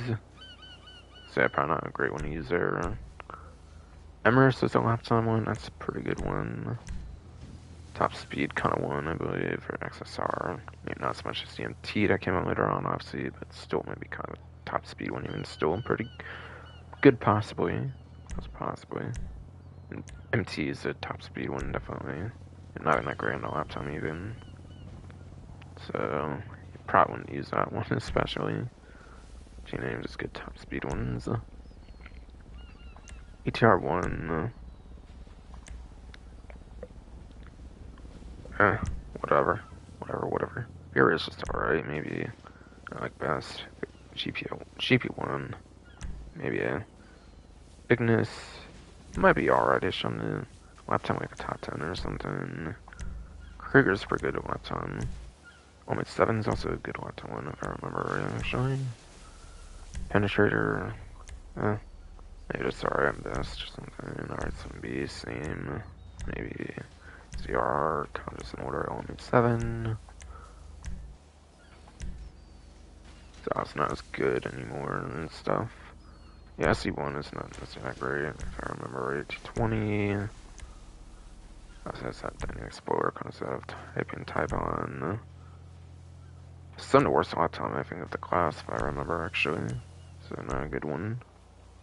Frax. Maybe just alrightish. Playing Tygon. Maybe kind of the same there. For Exos, they're more of a top speed one. It's actually the best non-HSW top speed, I think, so probably wouldn't use it for this then. Honestly. Just my R's, maybe just alrightish, I would say, maybe. Tyrant. Yeah, maybe same. Tyrus. Kind of made my opinion on that one earlier. Wagner.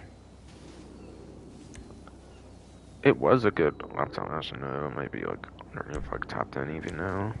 But still, maybe an alright good one-ish even. Virtue, acceleration stuff could be an interesting one.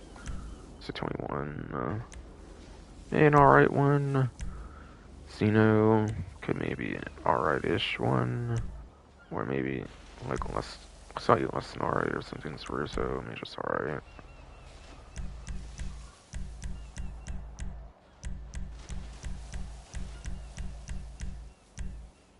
Due to weaponized Ignitia being the number one lap time basically. Easily.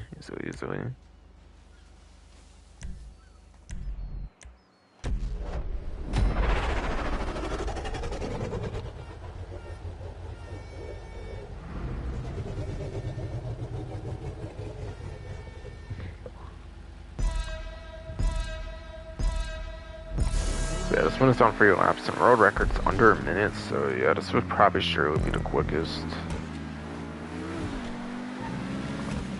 Stunt Bowl Series V1 version 1 or like VI like 6, something like that. I'm not really sure. I don't think it's using Roman numeral though, so I think it's version 1 basically. I think.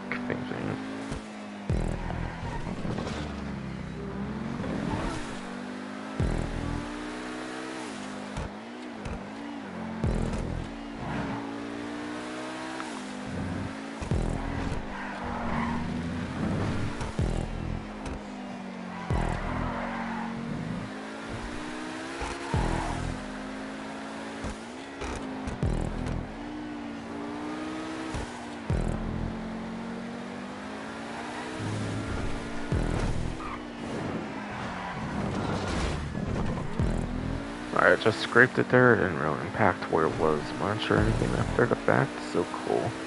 Cool. Alright, I was able to see finish line by like a minute 10. Or like the finish line symbol icon kind of thing. So cool. Awesome. Under a minute and a half apparently. Okay. So we just want to do one like really quick. It's cool. Honestly, it might be one of my least favorites. I just didn't find anything too special on it for me personally. When there was a face-off one and then the airport like hot ring, it was kind of hard to be too impressed by this one. I feel at that point, to be honest. Really quite honest there, but yes.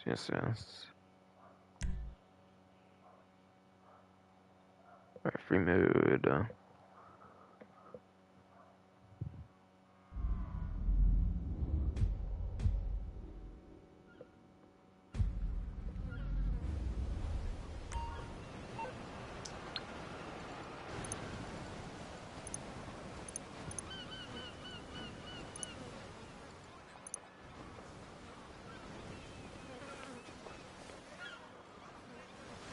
Alright, so that was a pretty awesome money opportunity, by the way, to community series stuff. Yup. Sucks, huh? Hey, looking forward to seeing you on set, buddy. What do you want? I kind of want to try one to see like Oh, if it actually man, lets not me again. fucking How can you get so many tickets? I mean, yeah, how? try this shit. I'll go with you, but you must promise me that you won't do that thing that you did last time where you pretend that you don't speak English. Oh, let's go. Why is this thumbnail stuff on Fine. the I'll integrator meet you now? at the courthouse on Right Monday. now. Yes, just did fix itself there, basically. Team, free for all, okay. Yeah, you can kind of change it if you want it. Like I kind of thought, basically.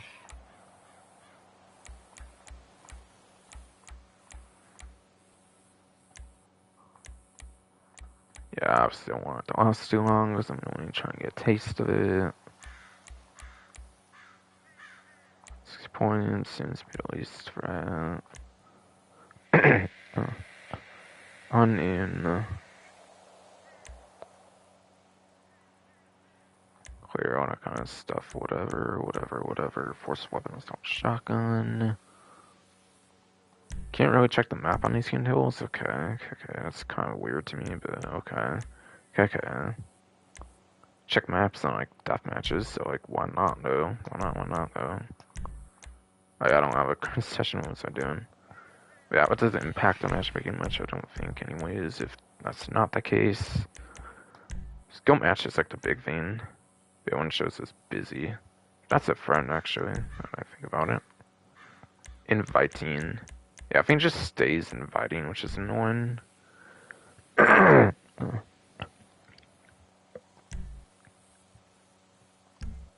then it just disappeared. What the fuck?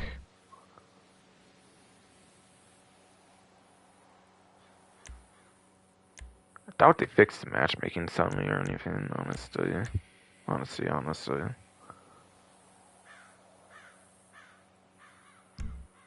I doubt they fixed that shit.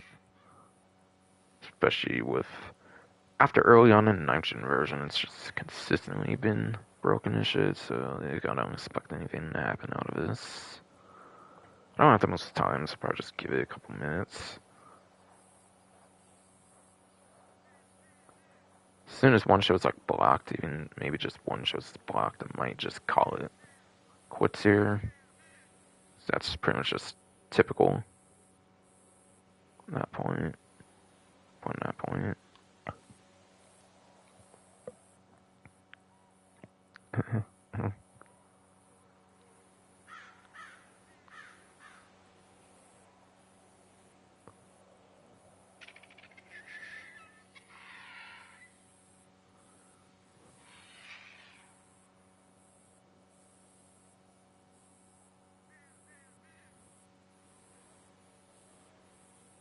I don't even know if it usually like disappears outright like that after you invite them like that. So that was kind of weird.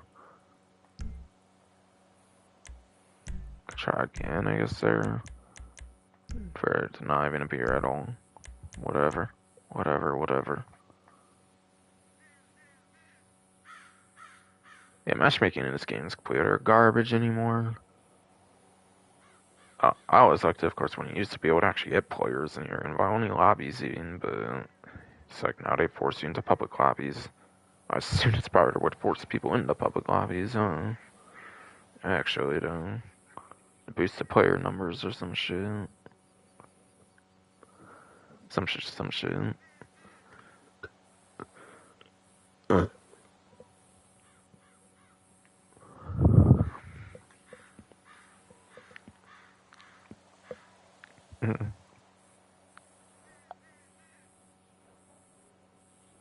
I think auto invite, obviously, when it used to work, would actually like auto invite and show like random names on there. Like it wouldn't actually be empty right now. It would actually have some like whole page of names and stuff. I think.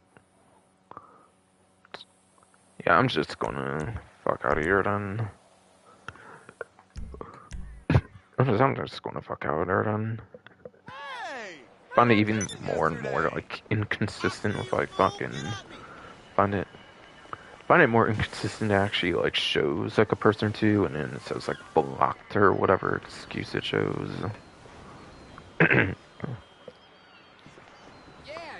But obviously I'm not blocked by like everybody on this fucking game or something when that does happen. Pretty fucking sure. Cool. Easily. I'll take a look when I get there. Like I'm obviously not bot or something. I can just easily like force myself in every lobby in like minutes upon minutes as soon as like my bot character would die or something. Like, say like one time or something. Like that to even have that be humanely fucking possible to have. How would that even be humanely possible? Yes, indeed.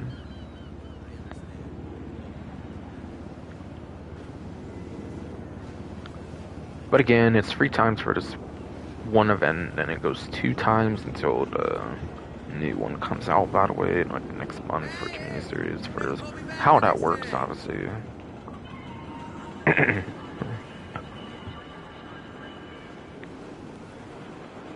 So I went over to 7 for newer platforms, and then a 7 for older ones, obviously.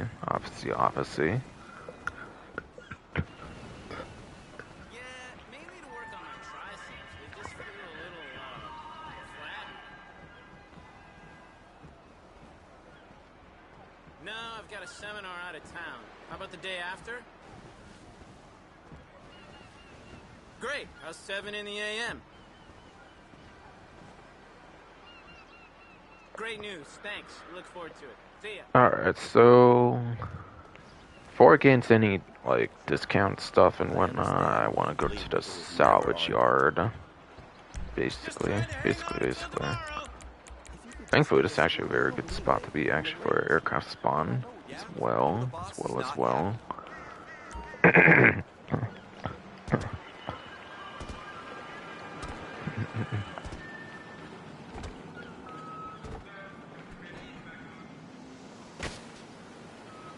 Damn, okay.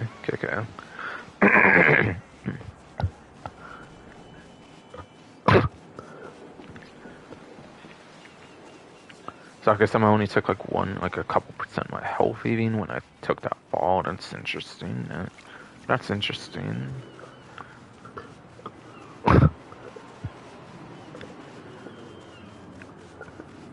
Not usual from my experience where you fall on and it takes like 1 to like 3% at most of your health or something. If even. If even.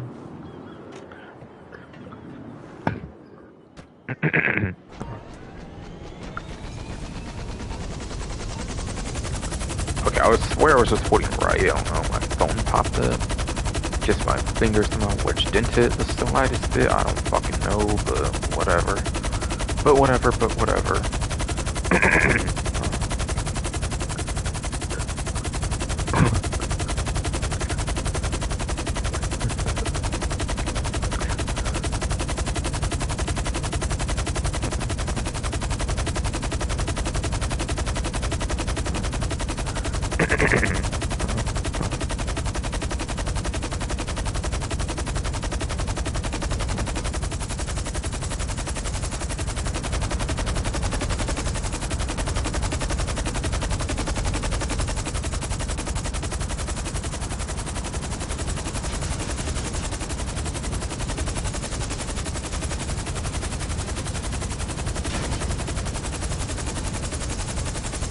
Alright, seems I can actually park it there.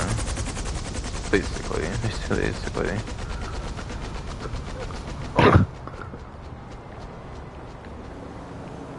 Cool.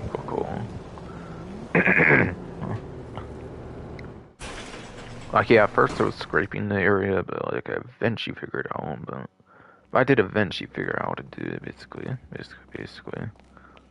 But Salvage Yard actually does apparently have a claimable vehicle for St. Patrick's event, by the way, here, so that actually is pretty cool. And yeah, that one you have to manually do, even though it was like the update after they introduced people different, like the computers and stuff. So that's pretty weird. But whatever.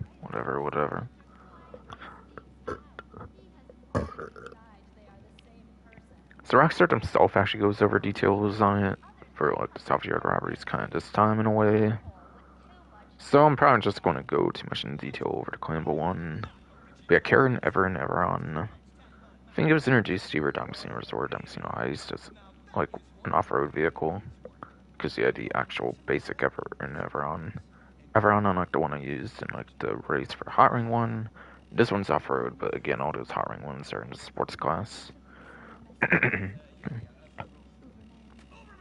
So it sounds like the low-end vehicle, basically. Don't know what robbery it is unless I check the community post, which I'm not going to this time, since yeah, Rockstar himself goes into details on one of these vehicles. Yeah, I don't know plate, robbery, or any of that, but yeah. Max sell value for this one, French for 8,000, or salvage value is $270,400. Then the claimable one here, as can be seen with that garage icon and whatnot, is the Vicer Neo. I would have given this one before. Just like different build and stuff, obviously, probably. Yeah.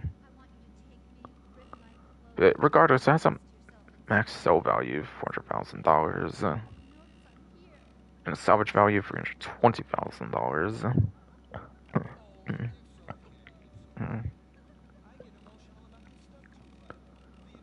And then, yeah, in the paragraph on the Rockstar Newswire, it says, place luck into your own hands by staking out the resort's basement and making off with a Vicer Neo Sports, decked out with a Liberty City vanity plate.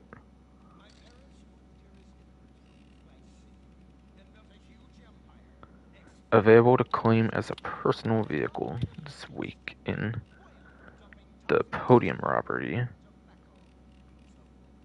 Head to the computer inside the salvage yard to get started.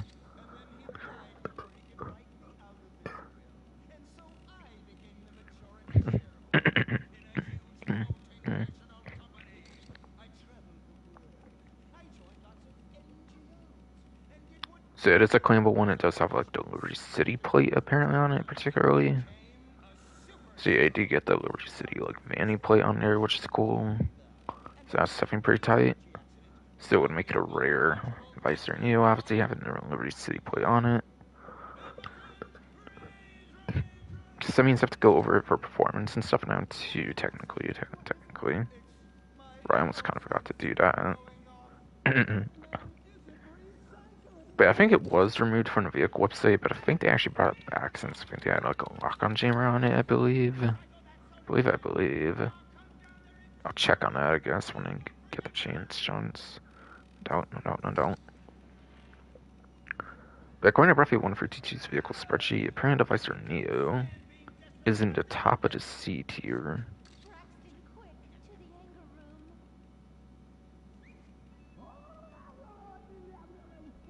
Oh shoot, I forgot to mention any, like, tiers earlier. Oh shit. Hold on. Well, Power Search didn't have one, being a motorcycle and being in extra classes. But I forgot to mention with the adder, actually. So going back to adder, actually, briefly. I think I did forget there, actually. Yeah,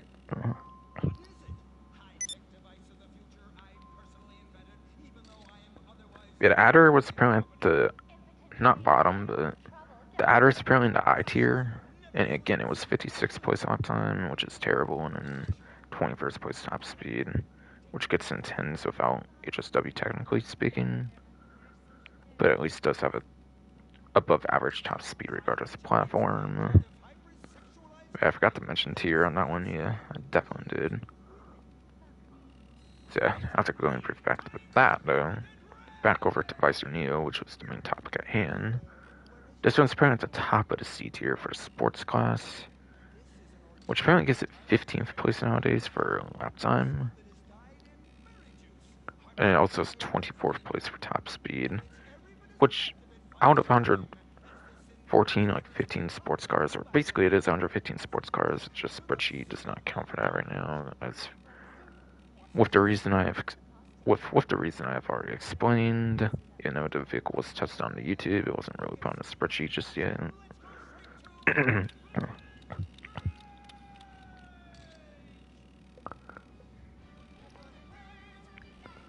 But yes.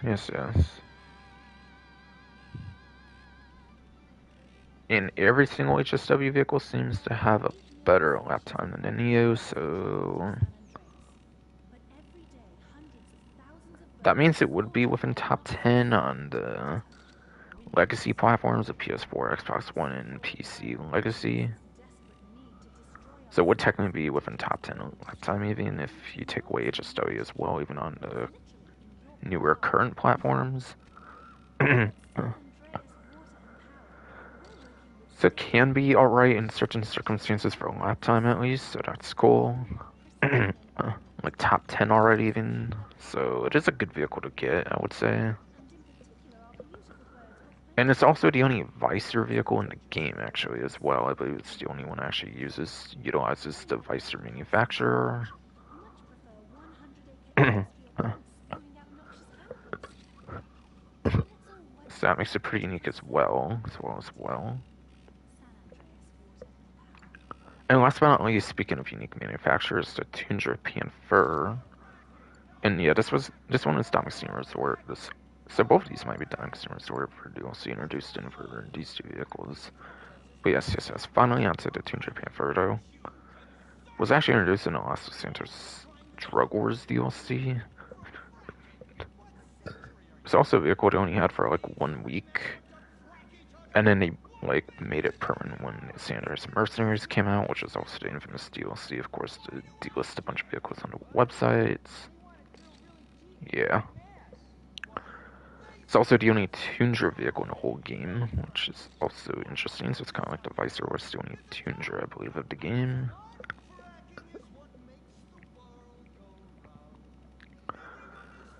Has a max sell value of $401,000 and then salvage value for $420,800. So yes.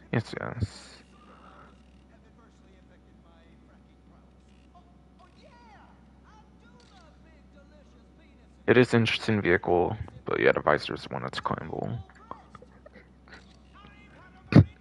Albeit, I don't think it performs good for the sports class like the Vicer does. If I remember correctly. So even if you could claim it, wouldn't really be the greatest anyways.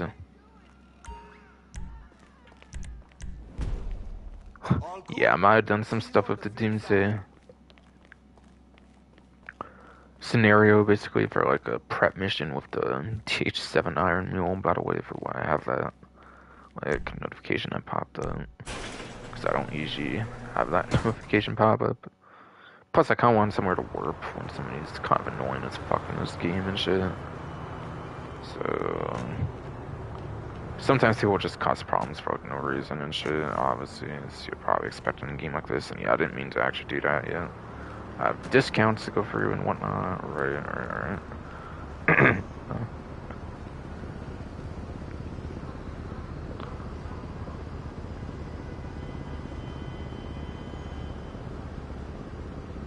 I'll check my stream again, I guess, here. Whatnot.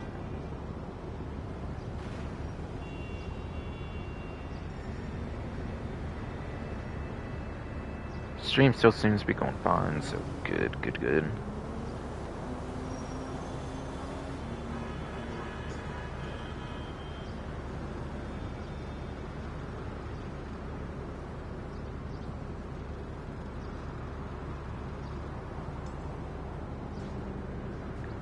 Alright, so this time there actually looks to be no property discount, which I guess kinda makes sense since they had a property discount, the same one for like a good couple weeks now. Like I said, the hangar one finally ended. I think I said that pretty early on that property sale finally ended actually. But it's all vehicle discounts for the actual troop discounts besides not counting the gun van basically. Not actually counting the gun van though basically.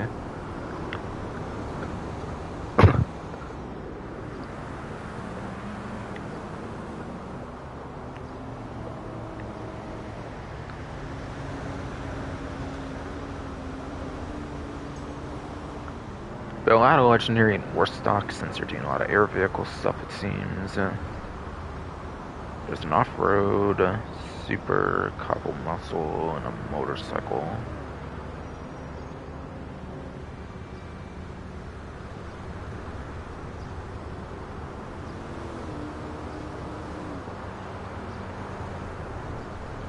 Yeah, I don't think there's Benny's or Arena, or I meant Arena and Benny's really.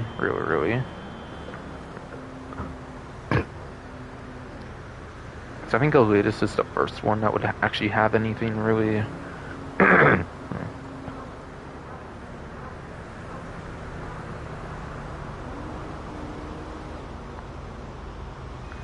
Really, yes, I do believe the Elidus website would be the first one to have something in, and then.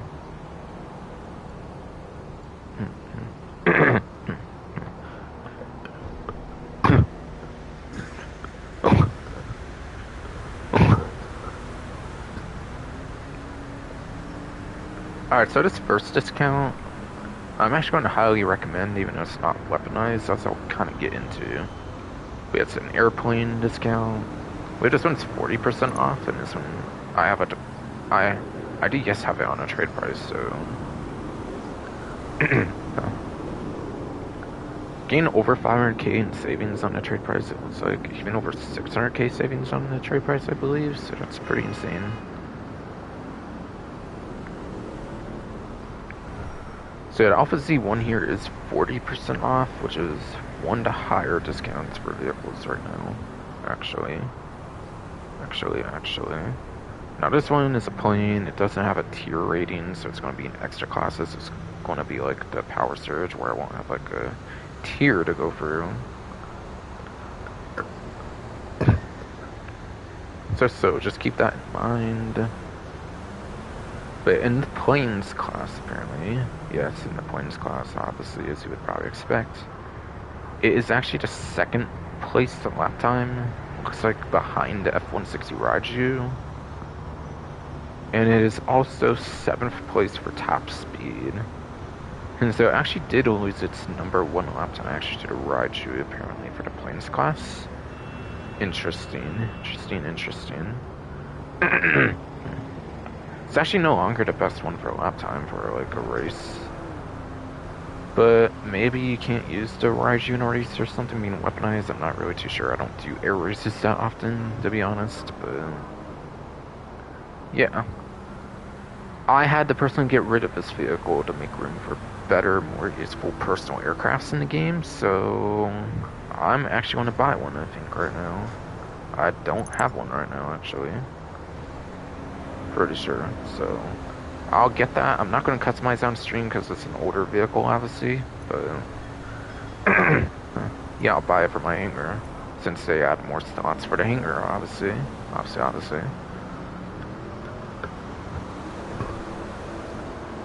And yeah, the way you get the trade price, by the way, depending on the vehicle for the smugglers run hangar, you have to do like a set amount of like sales, basically, for the hangar to get trade prices for certain vehicles. It can even be like a one like crate sale, I think, for example, and you could get those trade prices, for example, for that. Because I think it's based on individual sales, not like how much crates you do, basically, if I remember correctly. But yeah, it's not weaponized, it's just for performance, pretty much, just know that. But I actually do recommend picking one up now, since there is an increase in the hangar slots you can actually own in the game now. No doubt on that, no doubt on that.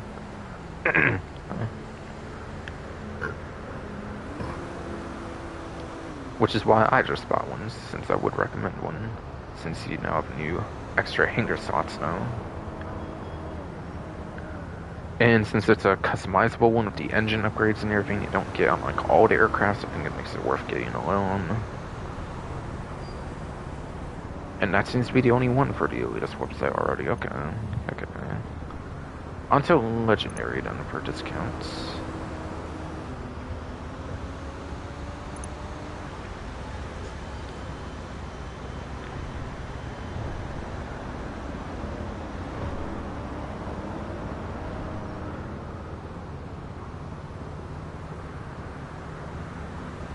There looks to be the Overclock NTXXR for 2-seater, so this one is a supercar. Kind of went over it a little bit already, I think, in a way, when it came to explaining one of those community series jobs, one of the stock vehicles. But since it's actually on discount, I'll actually go into full detail on this one.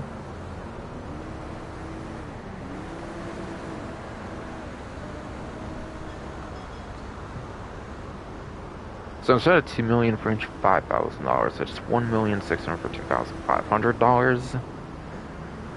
Oh, and also, I meant to look at the Vicer Neo. I wanted to make sure that I had the lock-on chamber I was talking about earlier, actually. I think they did add it back on the website. It was a vaulted vehicle, I think, to Agents of Sabotage, since they were vaulting vehicles, obviously, with the fucking... again, it was the San Andreas Mercenaries DLC.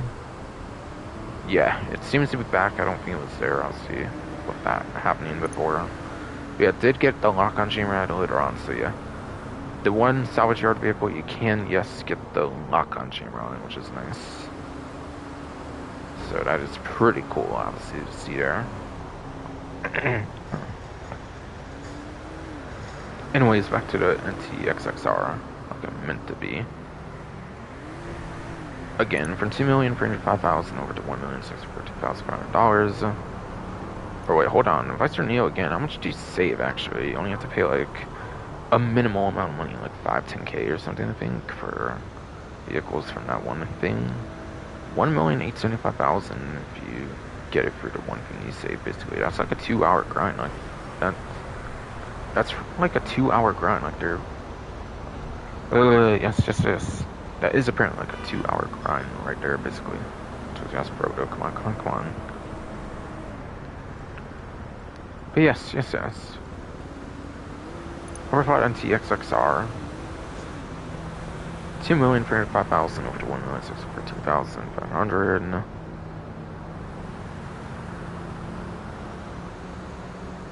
What is that, like around 700,000 savings? I think a little less than that. It's 30% off as well, so it's not 40 like obviously one. Yeah, I don't think this one's too great on the laptop if I recall, and it would be Actually pretty decent for top speed if I recall right though, but obviously I'll confirm when I go over to full details. Yeah, I think it's basically the NTMT, but it was earlier on and also does not have HSW because of that. It's kind of like a lesser NTMT, I'm pretty sure, in this one. Basically.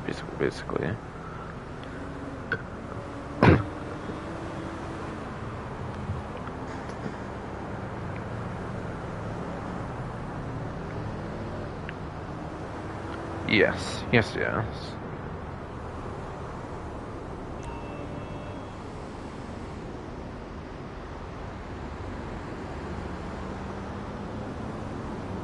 Alright, so NTXXR is apparently in the I tier, and it's in the like upper lower half of the I tier, basically. Between the like 6 vehicles, it's like the fourth one for I tier, basically, in a sense.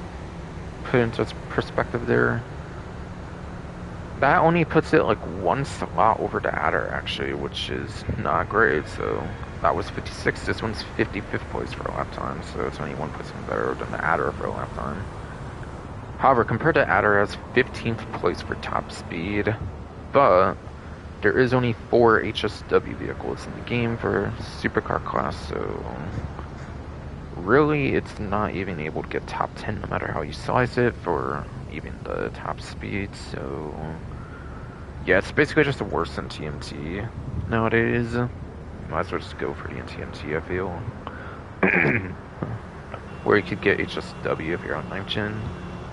I guess if you don't want to get a vehicle that has HSW if you're on 8th gen, it's kind of a good one to get for this discount for kind of a top speed, but again, it's just a little out of the top 10, technically speaking.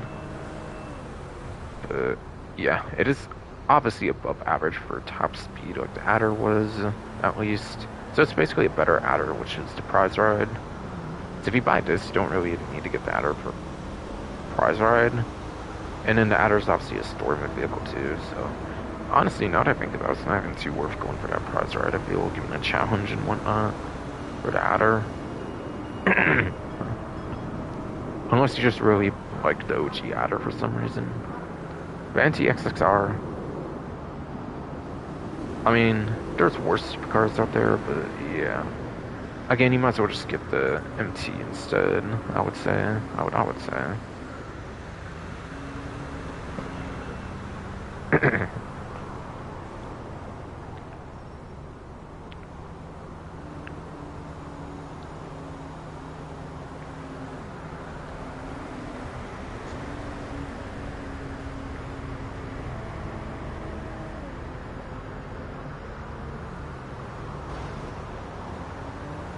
Yeah, I don't think anything else on 2-door was on discount.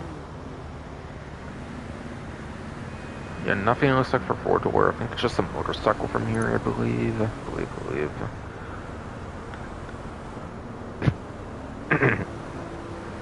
And that is one back from the Heist DLC, which is the Principe Electro. Now, I know the Vindicator's in story mode and it's after fact, but you have to remember the Heist update was like the one old school, like OG, like DLC. It had none of the vehicles go to story mode and it was like reserved just for online for the vehicles for that update. So even back then they had that one update that was online only pretty much, even for the vehicles, unfortunately. For whatever reason. Now obviously it's all the time, which really sucks, but yes. The Electro is also 30% off, apparently, just like the XXR. Going from 750,000 over to 525,000 on a trade price. This one definitely does have a trade price. Eventually down the line it got one, since it was part of the Heist DLC and you had to do like one specific standard like setup mission basically for it. Before you had to do that just to get the purchased vehicle at all. But eventually they made a trade price for it.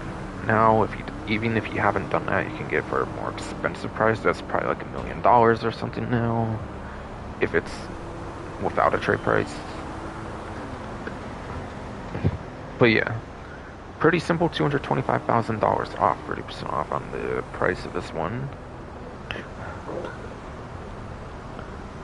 But yeah, I think the vehicle could always, I think the vehicle could pretty much already get like basically in like 1 hour, basically even with customizations, you could probably get in like 1 hour. Now it's even more so.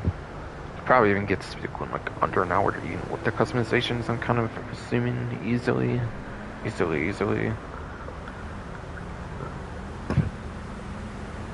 But yeah, this one's in a motorcycles class, which is an extra class on the spreadsheet, so no tier for this one, so keep that in mind.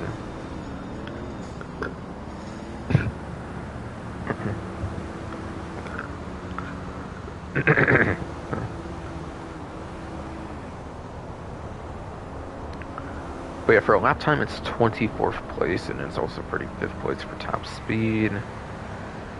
And for motorcycles, there seems to be 56 of them in the game. So the lap time is above average for the class, at least, and then top speed is just not good.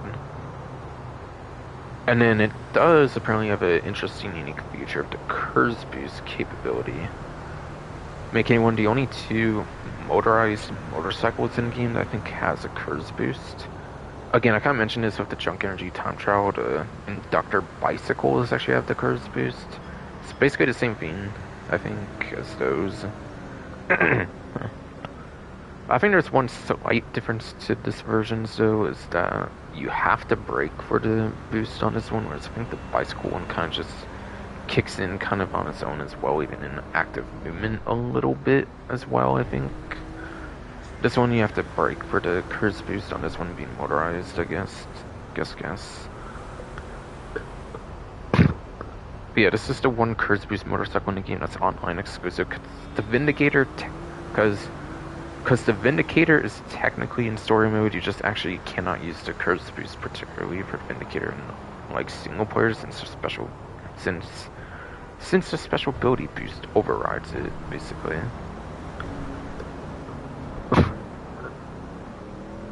But yeah, it's a pretty unique motorcycle, one of the only two with like a curves boost feature, which is pretty cool. I think it makes it pretty worthwhile to own this personally.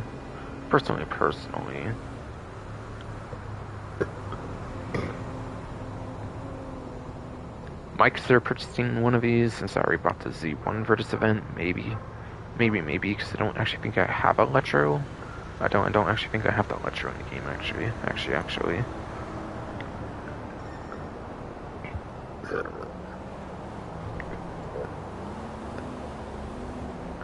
But it's a pretty unique motorcycle, so cool one to have in the collection, so would be a cool one to have in the collection, no doubt.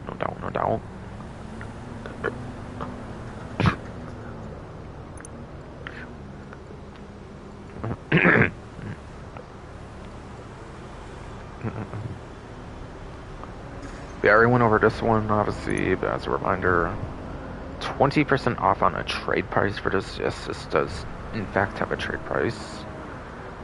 Goes from $5,141,250 over to $4,113,000. Like, yeah, it might still be like a few hours to grind this vehicle, but it sure beats like an extra hour of grinding, or even like a couple extra hours of grinding if you have the buy now price thing still, I'm guessing. To complete the vehicle and whatnot.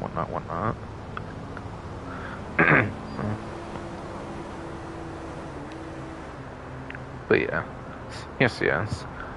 Effectively one of the best grinding vehicles in the game, with what I mentioned previously with those guns being good for vehicle destroying. Obviously has missiles, and then most importantly has the stealth and VTOL capabilities that makes it pretty efficient for grinding all kinds of content in the game.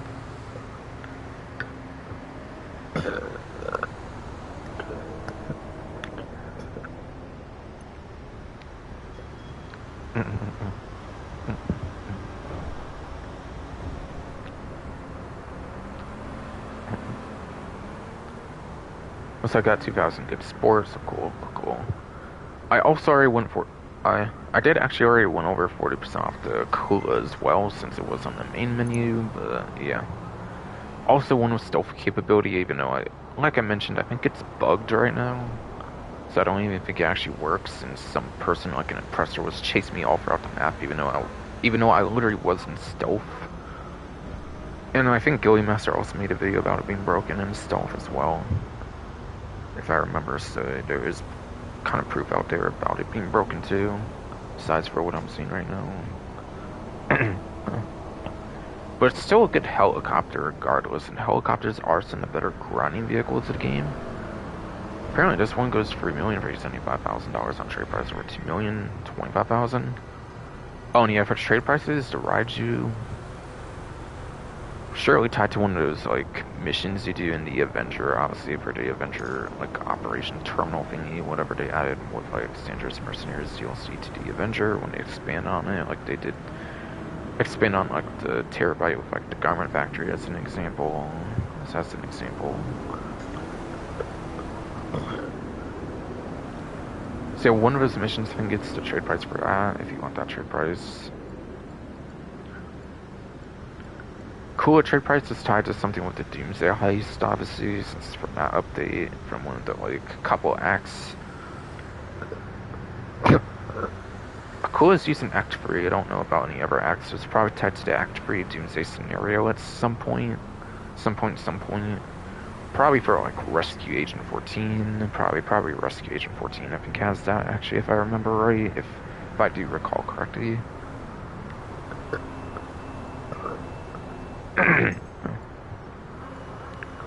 Then for Smuggler's Run, there's the FH1 Hunter. There is in fact the FH1 Hunter on discount for Smuggler's Run. Should be 40% off, I believe, right now. Like the Akula. Like the Akula.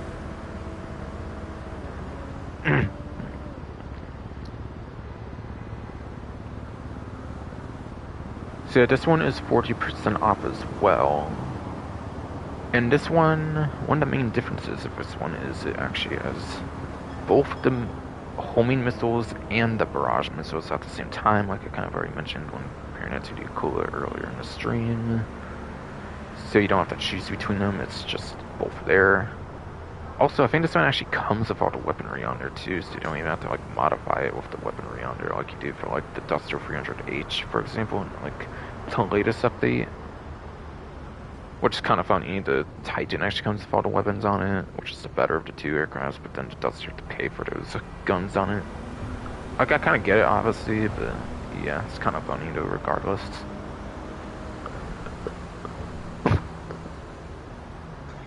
But yeah, on a trade price, 40% off goes from 3.1 million over to 1,806,000, so you could literally probably get this vehicle in like 2 hours of grinding on trade price, or like 3 hours.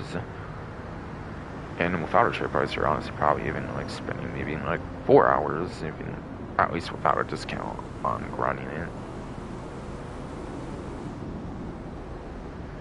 But yeah, Hunter is very iconic, nostalgic from Grand Theft Auto Vice City, obviously. It is obviously pretty iconic from Grand Theft Auto Vice City. Back in like 2002 and shit, which is pretty cool.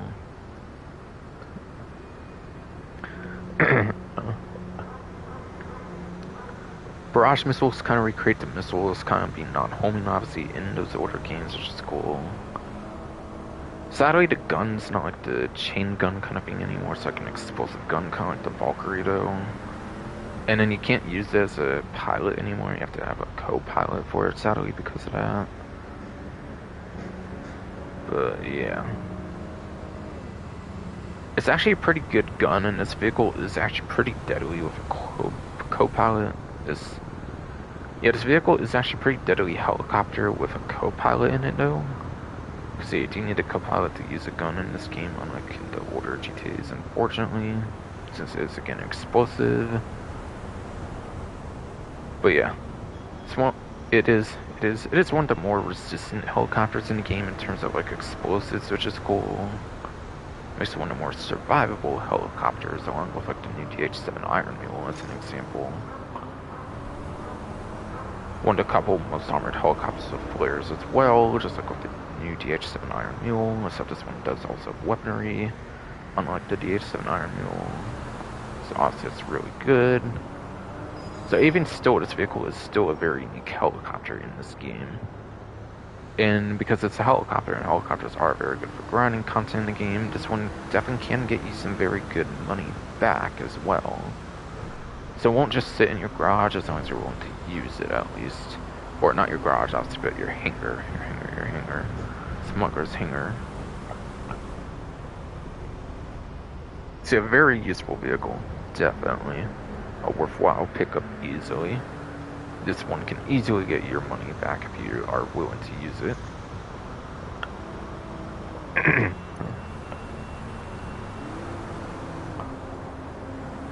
And I kind of forget if I do kind of forget if it has bombs or not. I think it does have bombs actually on the Hunter. I do. But I think you can actually add bombs to it. I think that's like the one. I think it is the one weapon you have to add to it is the bombs, I believe. But yeah, I do believe there is bombs on it too. So that's actually pretty cool.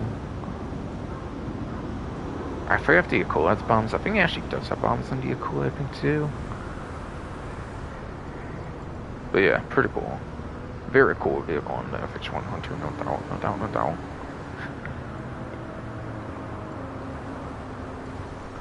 Alright, 2 more aircraft discounts for Smuggler's Run aircraft scenes with the Mogul. Pretty fitting since it features a lot of those missions. Probably 40% off as well, I'm pretty sure, as well. Yes, indeed.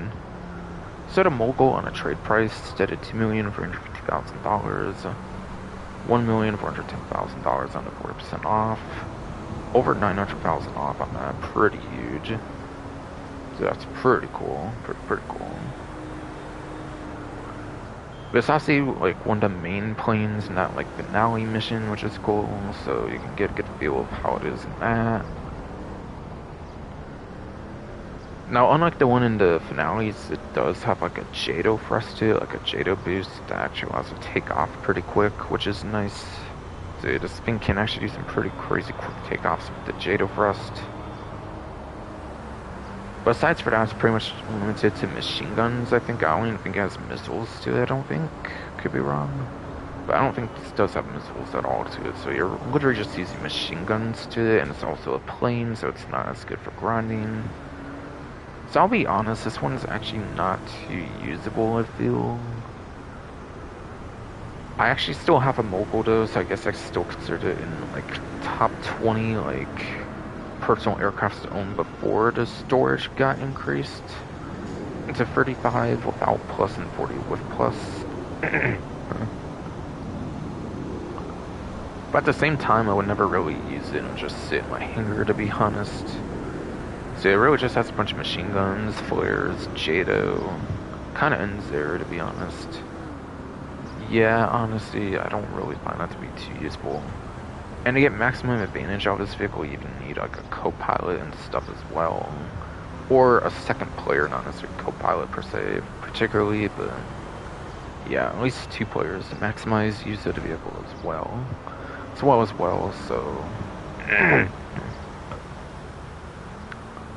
So as a solo player, it's not too useful. So mostly get it for group play, not really. So just mostly get it for group play, not solo play. I would say.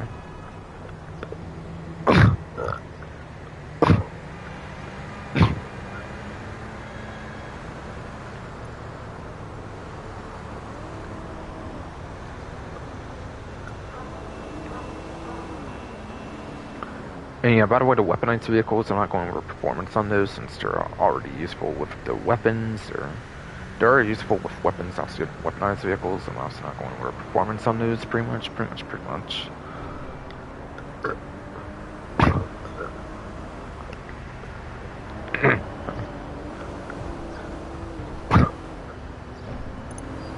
And then, last but not least, the LF-22 Starling.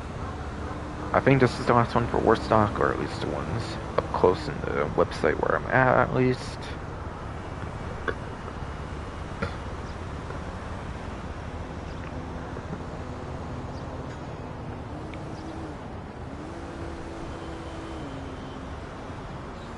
Or actually, there is one more on this website, but it's not a plane. Okay.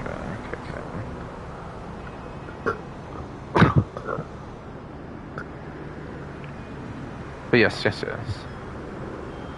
40% off of this, 40% off of this should be going from $2,750,000 over to $1,650,000. Literally, you're getting like $1.1 million off on the trade price on 40%, which is very good. But yes, yes, yes. But yes, weaponized, has machine guns, and I believe it even has missiles on it as well, so kind of just has your typical armaments. Again, older machine guns are apparently better than newer machine guns for aircraft particularly, so these aren't going to be as good as like the Annihilator guns from like day one of the game even, apparently. So just know that these aren't really the greatest machine guns, apparently. Maybe they're not as bad as a Kula, at least possibly, but yeah, fucking, I don't exactly see them being that great. But they're not explosive guns or anything, just so people know.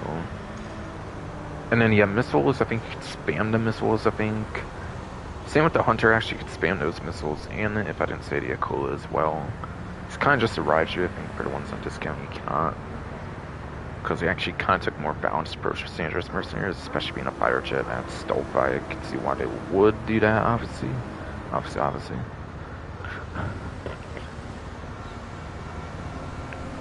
But yeah. And it does have a super little propeller, as you can see, so... yes. The plane does not fly by the propeller, you actually have to use the boost to fly it, you do. You do have to actually use the boost to fly it, by the way, so... It's not a JATO thrust like the Mobile has, it's a completely different boost. It's like a boost that you see on like the Oppressor Mark 1. So it's one you could constantly use like on and off. You could toggle it like on and off to glide with it, or like not glide, kind of. But if you use it correctly, it's actually a pretty good aircraft. And because you don't have to actually go full speed all the time with the boost, it's easier to land with it too, I feel, which kind of puts it a little closer to like a helicopter in a slight sense, to where it can land easier.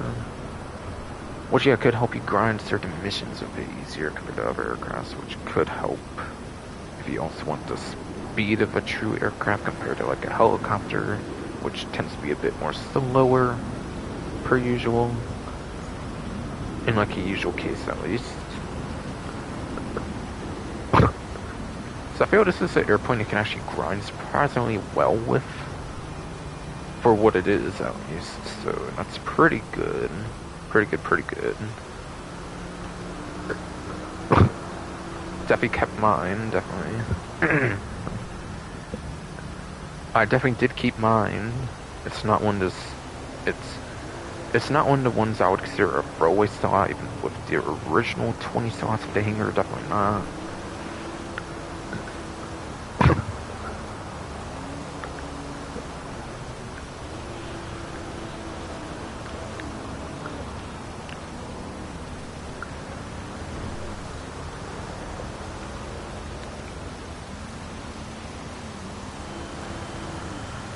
And then last discount, I believe, for this website, any efforts are like glitched at the moment or something like this, you can pick up in the buzzard.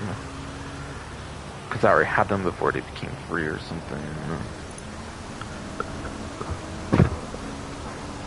But yeah, the weaponized Tampa going from $1,585,000 over to $1,109,500 apparently. I want to say this one might even be 30% off as well.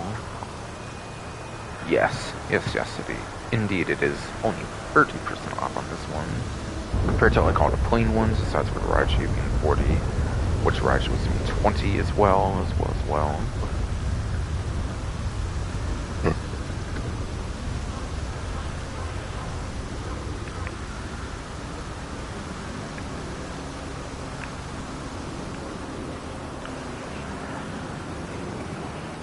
But yeah, the weaponized Tampa, the way you get this trade price is you have to do one of those like mobile operation missions that you do in like the NOC, by the way, for sure.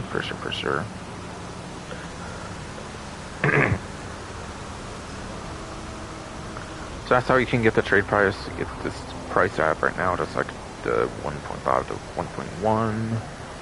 I guess to like $400, almost $500,000 off from this price, whatever. Obviously, if you have to buy it now, it's going to be even more expensive. Honestly, on a trade price, you can actually get this in like 1 hour, at least for the stock vehicle. I'd definitely probably say you would have to grind 2 hours to fully customize the vehicle, though, pretty much. I will say that, at least. And yeah, this weaponized vehicle here is no joke. This actually is hella weaponized, unlike the weaponized Ignis, which only has one gun despite having the name weaponized on it, like the weaponized Tampa.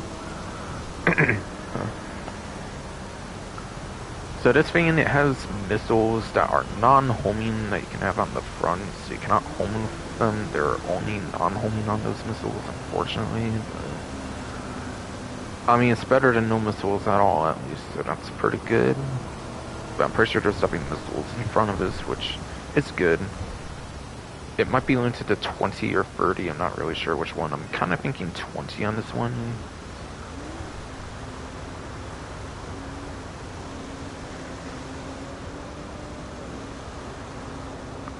And then, yeah. You also have the... Yeah, I think you can put armor plate on it, but it still blows up in like one rocket. There's no explosive resistance on this, so just be aware. Any explosive will kill you, even your own proximity mines you can place, for example. It does have proximity mines you can put on it, but yeah, be careful with them, because if you hit your own, you're going to pretty much destroy your own vehicle. But yeah, obviously it is a good thing to have, obviously, for attacking like vehicles from behind. Also attacking vehicles from behind, you actually have the option for the mortar, which is a pretty unique weapon that's pretty much only on this. There might be like a kinetic mine version of the mortar that you can maybe put on something like the Sasquatch or something, like Arena Izzy or something. But those are technically pretty different, I would say. Yeah, there's like a mortar on there that allows you to like do like grenades from the back, I think, as well, or something. That are like regular grenades, not to be confused with the newer kinetic ones, but yeah. You can even lob grenades from the back with the mortar, which is cool. But honestly, I don't know, I probably found the proximities to be more useful, and I kind of think the mortar might run out of ammo. I'm not sure on the weaponized Tampa. I think the arena ones do, but I'm not sure about the weaponized Tampa if that one runs out. But yeah, I find that the mortar is a bit hard to use compared to the proximity mines, I feel, personally, from my experience. And then, yeah, I think the only other weapon on there from here is the gun, which starts as a single gun that's not too useful. But you can upgrade it over to a dual one that's like fully rotatable even as well. You can even upgrade it to like a dual machine gun that's like fully rotatable as well. For the miniguns, basically. Yes, the minigun was basically too, but you can fully rotate it, which is very good. It makes it very good for contact missions and also for taking out moving targets, I find, as well. It's pretty easy for that, too. So if you want to take out a moving vehicle, but you need to keep the vehicle, like, alive, and you just need to, like, eliminate, like, the occupant, I find it to be the most useful for that of any vehicle in the whole game, basically. For any vehicle in the whole entire game, basically.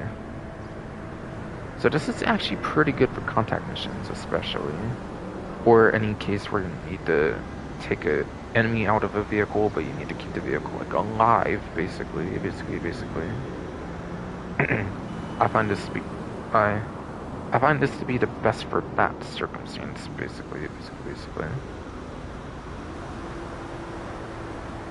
It's a very good vehicle in the weaponized Tampa, and I think that's it for war stock, finally.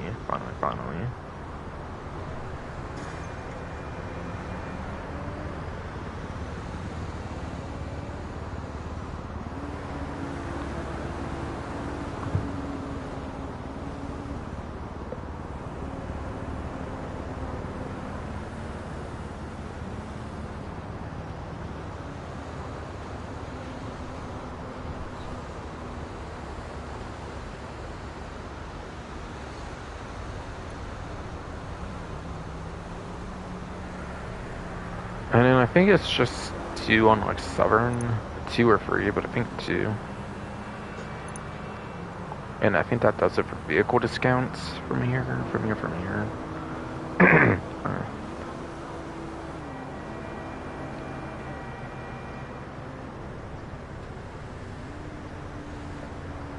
Alright, so the first one looks to be a tuner subclass vehicle, and that is the Vapid Downer GTT. Now this one I have on a trade price, so that's how you get the 9 for 15,000. The way you get the LS car meet ones for like the last Distinguished Tuners DLC, and I think also kind of applies to the two tuner subclass ones from the Criminal Enterprises DLC of KJSJ and the Postulate as well, I believe. But yeah, this should be 30% off, pretty sure. On trade price, it goes from 9 to 15,000 or $640,500. Again, getting $640,500. Yes, indeed. But again, you get the trade price every 5 ranks, basically, from like 5, 10, 15, 20, 25, 30, 35, 40, 55. Wait, no, not 35, but 45, 50, 55, 60, 65, 70, 75. 40 OG ones, basically from like Los Santos Tuners for like mid 2021, and like a year later they added 2 other ones for like 80, 85. Again with those KJSJ posted Crown Enterprise DLC. Every 5 ranks from like 5 to 75, I believe, gets you access to a trade price for the Los Santos Tuners DLC. One of those gets you the Vapid Downer GTT. One of those gets you that trade price, which is pretty good. And this one being a muscle car means it can actually be kind of good in its class compared to the like sports cars that are like very overshadowed by ones that aren't the tuner subclass ones for the general racing class of the sports class.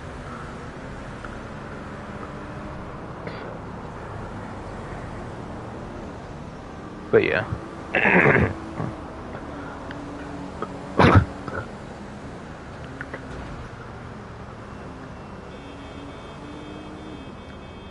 Yes, I guess I can mention that now. I guess for performance, for performance.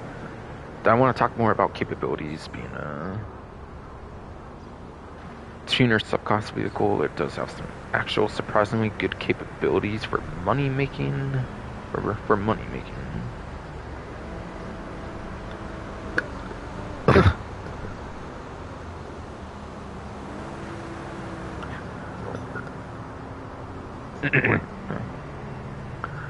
Now this one's the worst of the 2 muscle car like tuner subclass vehicles. It's not as good as the Dominator ASP, which is the better of the 2. But still. This one's apparently good enough to be at the top of the B tier for the muscle car class, which still gives it like 14th place for lap time. And also gives it 32nd place for top speed, which is actually above average for both metrics for its class, for its general muscle car class. So that's obviously really good. Now there's 4 HSW vehicles for muscle car, obviously. So technically it would even get the bottom top 10 at best of this thing, if you take away the HSW from current platforms or PC on PS4, so that's one legacy PC that makes it actually top 10 pretty much permanently, for the time being at least, until another muscle car that might perform better releases, which could happen in the next update since muscle cars may one of the more frequent classes to get a vehicle release, so it's pretty likely I feel that could actually happen.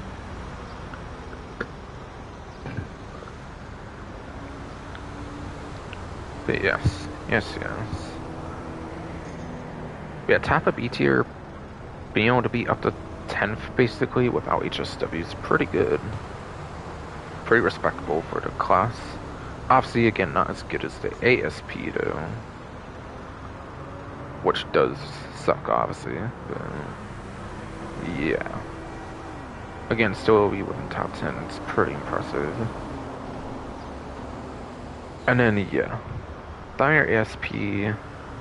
For actual tuner races like Street Pursuit, at least, pretty average, actually, for the tuner subclass, the ASPs.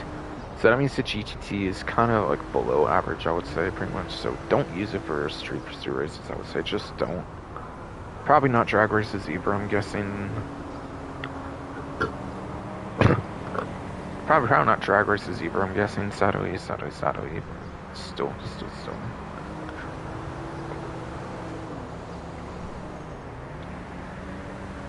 But yeah, this one's definitely more for the robbery contract, since it does have the option to put the rear louvers in the back, especially being on a muscle car, which prevents you from being shot as easily, which is nice. Which is definitely pretty nice. So it's one of the safer vehicles I would say to use for like a robbery contract at least. Albeit you have to trust your RR, which is the best lap time. Or no. That's the wide body, that's the best lap time, my bad, and not to even have the option for the louvers. But yeah. The adjuster RR is the best top speed, which is useful for highways and stuff for the robbery contracts. So like, honestly, you have to adjust RR, that doesn't matter as much, but it is still one of the safer options to use for the robbery contracts, which does make it pretty useful, I would say. Aside for the more unique classing, which actually makes it good for its own class as well as the tuner subclass. So this one's actually pretty good, I would say, for the tuner subclass. I think it is a very good tuner to own.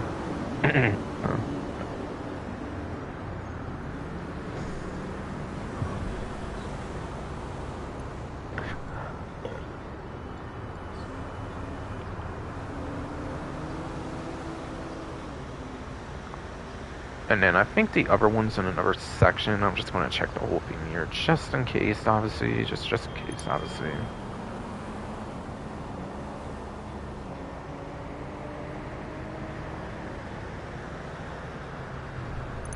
Yeah, it's for off-road, and it's in, and that is the Maxwell Vagrant, whatever the fuck all. So I think this one was in a Domicino update. Heist, yeah, so this definitely does have a trade price, I'm pretty sure, that's tied to the Domicino heist. Which I do have, so that'd be $1,660,500, it looks like, to $1,162,350 on 30% off. So it looks like about $500,000 off on this one. Which is decent-ish. It puts it more in like 1 hour instead of like 2 hour for the stock vehicle even, which is good. But the fully customized will, but yeah, the fully customized will probably need to do more like a 2 hour grind, I'm guessing, at least early on, 2 hour or something. Hour and a half, 2 hour, whatever.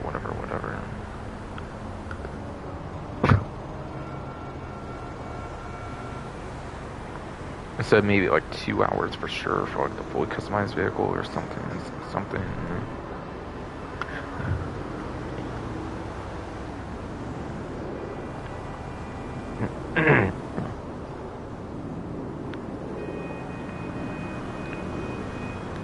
Yeah, this one's actually pretty good for the off-road class as well, I definitely recall.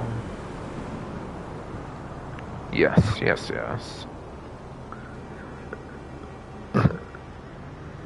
So depending on platforms, it's obviously not HSW, it's... Since it's obviously not HSW, as I would know, it is anywhere from 4th to 2nd place depending on like platform. But yeah, 9th gen, it's like 4th place a lot of time, and on like PS4, Xbox One, Legacy PC is in like 2nd place for the lap time for off-road class, which is extremely good. What the hell? I didn't even go to another tab. What the fuck? Stupid fucking goddamn fucking Safari. What the hell? What the hell? Kind of hate the feature that like you can like kind of go to like the right of your screen and just goes to like the tab to the right. Like just use the buttons, but I don't know like why that's even a feature. The fuck. So even better top speed apparently, actually in 3rd place apparently for the Vagrant. So it's actually the best top speed as well for the off-road class if you are on those legacy platforms for PS4, Xbox One, and Legacy PC. However, yes, obviously beneath like the HSW vehicles, though on 9th gen, but still like top 4, top 3. It's very good. This is a very good vehicle to get, definitely. So yeah, the Vagrant, very Vagrant, very good vehicle to get, I would say for sure.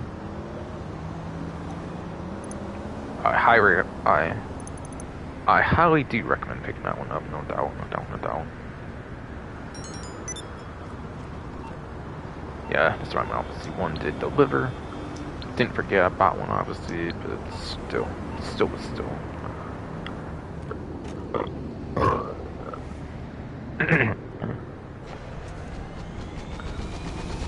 Yeah, I think I do mean to go in this now, since I'm pretty much going to be in the final parts of the stream now, basically.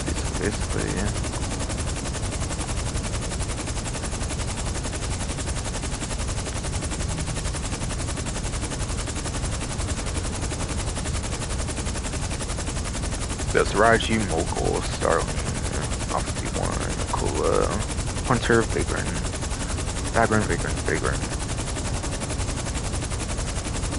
The GXXR, Dominator GTT, Organized Tampa, Electro, yeah, definitely want to for all the vehicle discounts then, for sure. The gun van, which I still haven't found today, I don't think. Besides for that, I think it's just the HSW time trial, I think, pretty much.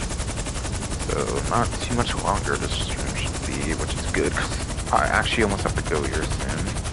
So, good stuff there, honestly. Shit, come on. I didn't go over actual advice for the HSW, forgot to. The HSW terminal, actually, this one's actually really easy. It's kind of one of the easiest ones, actually, I would say. Not even. That one, you do a route and it'll actually try to get you going cross-country, kind of like how the final HSW town trial gets you going, but the opposite way. Which, obviously, that one's a pain in the ass, so you don't want to do that. But it goes to here. Yeah, I'm pretty sure. So instead of like marking on the thing, you want to mark more to the left, or like the west side of it, basically. Pretty sure. Yeah, that's definitely the strat I do there. It's actually really easy when you do that strat, since doing it the other way means it gets you on that highway, and then you get the crazy HSW top speed instead of having to worry about cross-country, which makes it significantly easier, so... Yeah, sorry if I forgot to mention that strat, but yeah.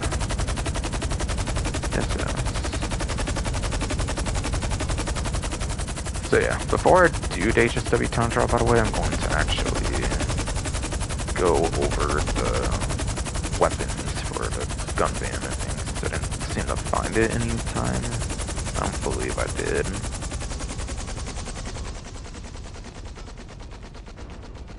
So I'm gonna despawn this, obviously, because that's pretty much the last I'll be using of it here, then. Then I'll be using the 2 HSW vehicles. One, the Fireball ASP, because it's broken, so cannot complete the time trial, so I'll do Fireball ASP, which I forget if I did it on this one. I probably did, but I don't mind doing repeats on Fireball ASP because it's broken right now anyways, aside for the final one, of course. I don't feel like doing that one again with that, and definitely not, but... Yes. So right now the minivan is... No. I said minivan, my bad. Bad. Stupid tongue twisty ass bro. Come on.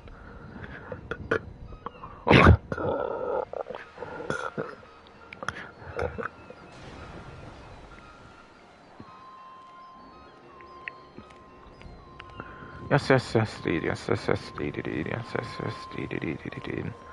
I meant to say the minigun is apparently free right now. I was talking about weapons, not vehicles, because I already did that. Now, I don't have it in there right now, but it's basically the more traditional Widowmaker. Now, I have it in the gun locker, because what happens is if you have just one of those in the gun locker at full ammo, the other one will actually keep getting full ammo each time you go into a new lobby for whatever reason. I don't know why that trick works or something, but it does, and with all the ammo glitches that happen in the game where your ammo just disappears, it's worth doing that just to make sure it doesn't zero out on ammo ever, I think. So you can practically use this like an infinite ammo minigun, except you obviously when you run out you have to just go to another lobby. So it's kind of infinite, kind of not, basically doing it that way. So yeah, getting a free minigun is definitely very ideal, definitely. You might as well get it when it's free. On the newswire it says free at the gun van and ammunition. So if you don't have a minigun for some reason, you might as well get it for free. And yeah, it's not rank locked if you go for the gun van as well. So even if you're like rank 1 at the gun van, if you get it there, you can actually still get it. Pretty sure. But yeah, if you're at ammunition, I think it is rank locked to like 120, I believe.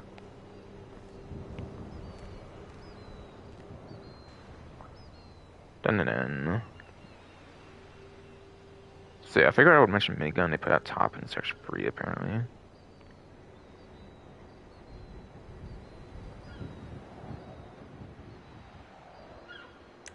Battle rifle is apparently like 1-to-1's not on discount.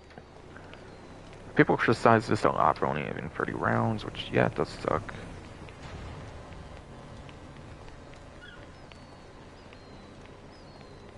The fucking.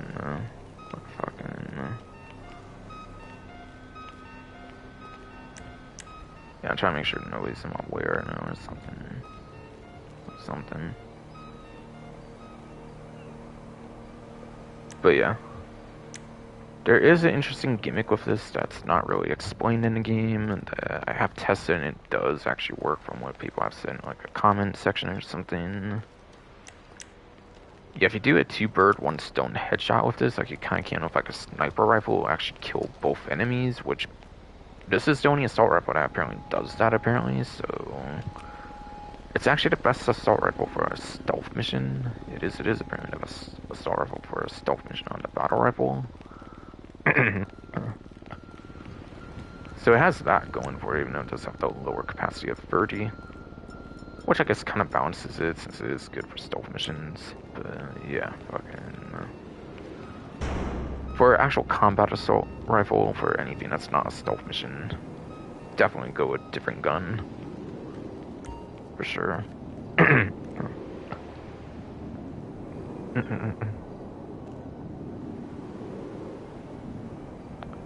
Another assault rifle is the carbine rifle, apparently, at the gun lock. At the gun van, I mean. At the gun van, I mean, yes, indeed. Now, this does have a Mark II version, so it does have the different ammo types, so that alone makes it pretty worth owning, since it does have the Mark II variant. I don't think I need to mention much more there, that's obviously a good one to get, then.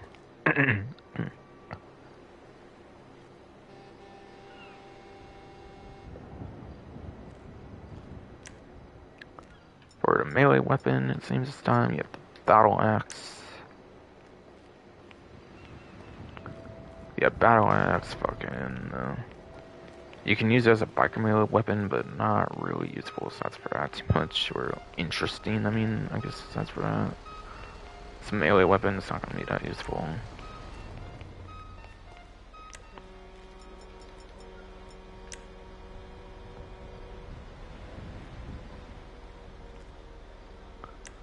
But again, as a reminder, the minigun is free, not the Widowmaker, but the other one, the minigun. And again, I explained it's pretty good, especially if you set up the other minigun to get the other one infinite ammo for the gun locker trick. And you might as well do it since there's ammo glitches in the game that depletes ammo in the game anyways. For different types of weapons.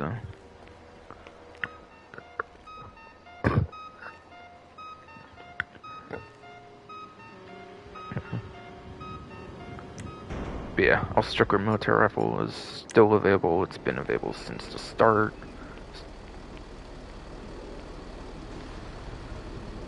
So cool.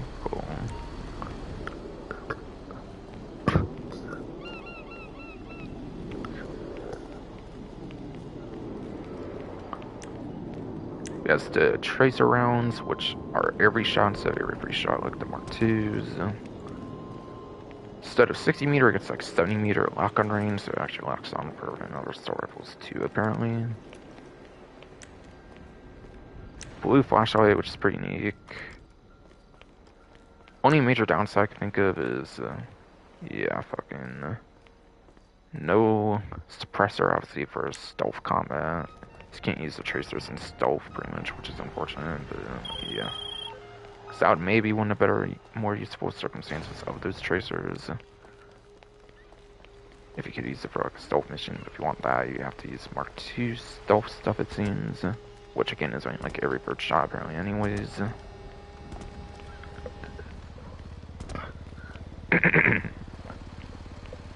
But I didn't want to spend too much time on that one, so I think I'll take a leave there, even if I didn't explain everything I wanted to explain.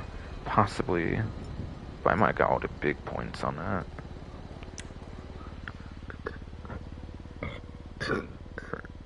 And that's obviously PlayStation 5, Xbox Series X/S, and PC enhanced only.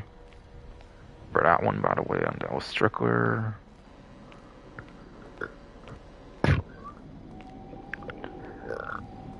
Since it's been like that, obviously, for months and everything.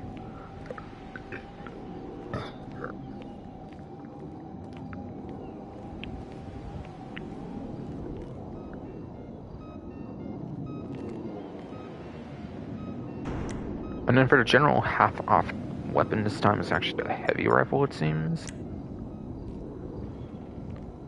It's stylish, at least, when you kill with it, with that family's like livery on it, which is cool. Has a more unique livery to it.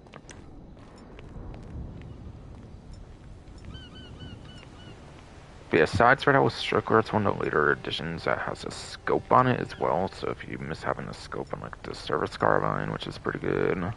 Battle rifle when it comes to when it comes to like those stealth situations. And then if you're especially like not on a next-gen console or with PC enhanced, it's pretty much your latest option for a scope, so in some ways could make it the greatest in that kind of sense.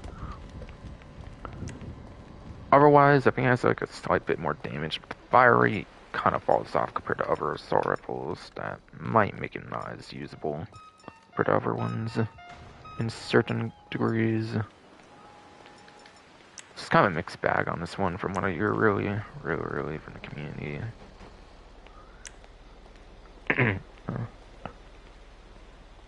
It was a beta weapon for like the OG launch, like 2013 of the game though, so it was cool to finally see it come back in like 2021 when it was meant for like 2013, so it was cool to see it come back with that though. With the Franklin contract DLC, no less. So that was always fun. And last but not least, there is 40% off of the compact EMP launcher, but does require a subscription, meaning the discount is only for the PlayStation 5, Xbox Series X/S, and PC enhanced. So no discount at all on legacy platforms. PS4, PS4, Xbox One, PC. Legacy, obviously, on PC. So yeah, only on PlayStation 5, Xbox Series X/S, PC enhanced. Yeah, the compact EMP launcher uses this like EMP electromagnetic pulse like grenade things, basically. Fucking kind of uses the EMP grenade thing like the proximity kind of mine type, for example, that you can use on like the arena vehicles and like the acid lab, for example, like. And I think the acid lab as well has like the EMP grenade, like mine, like proximity mine stuff as well.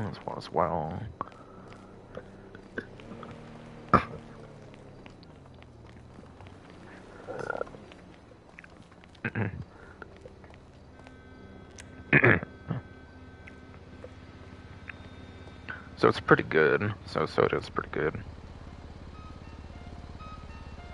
In some cases, I will say it doesn't disable the weapons on vehicles, so be careful with that. If like somebody can still use like weapons, just be careful with like where they are versus where you are when you use it though. So it's not as useful as you would think it is, sadly, but yeah.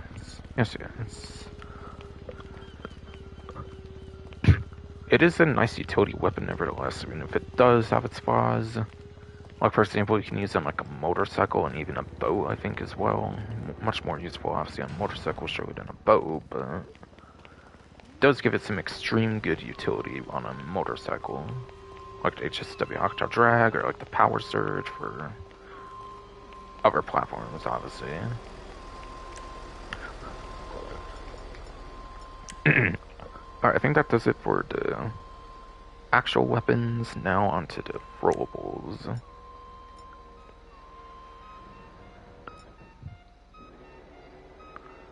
So starting off, you have the tear gas apparently, which is good for room clearing, obviously. I would say pipe bomb, which is like the biker's DLC kind of rollable that returned from that returned from the very iconic Grand Theft 4 Lost and Damned DLC. Which to me is kind of like a cross of grenade and sticky bomb. It's kind of hard to explain for me, really. One thing that does not get shot in your hand, though, compared to sticky bombs, so that's also pretty good. So more usable as a drive-by weapon than a sticky bomb.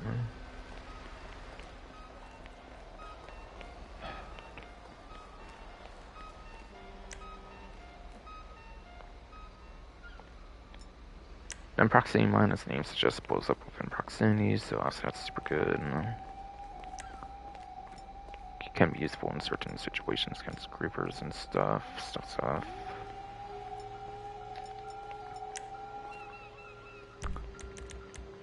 And last but not least, body armor.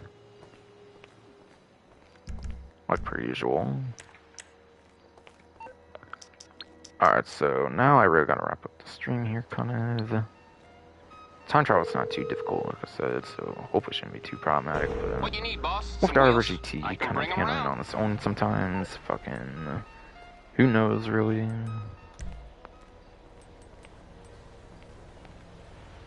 Man, that reminds me, I still moved to Greenwood It's on the way. for the Coco 5, apparently. I can do that now, I guess, actually, while I can. You know, I'm not really the greatest on time right now. Right now.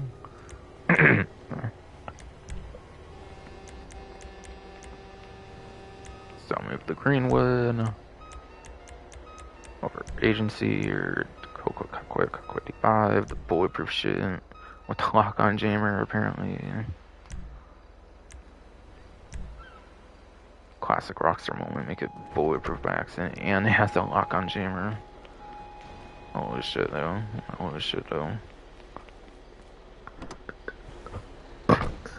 And can be used in career progression, unlike the other two, which were beforehand.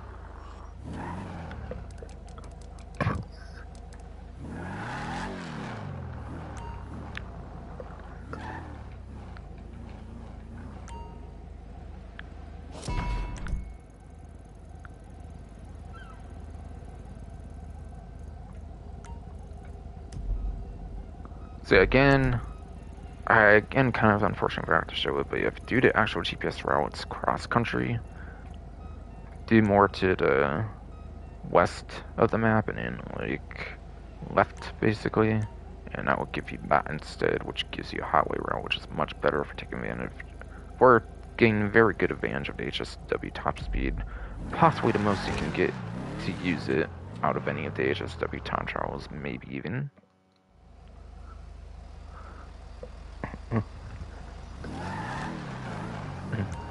So again, since this one does not work, even if I've done it back, well, even if I already did it, since it just does not make the time trial expire, might as well just do a Fireball ASP run.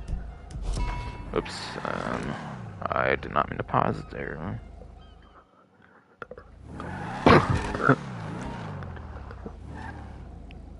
did not mean to pause there, of course.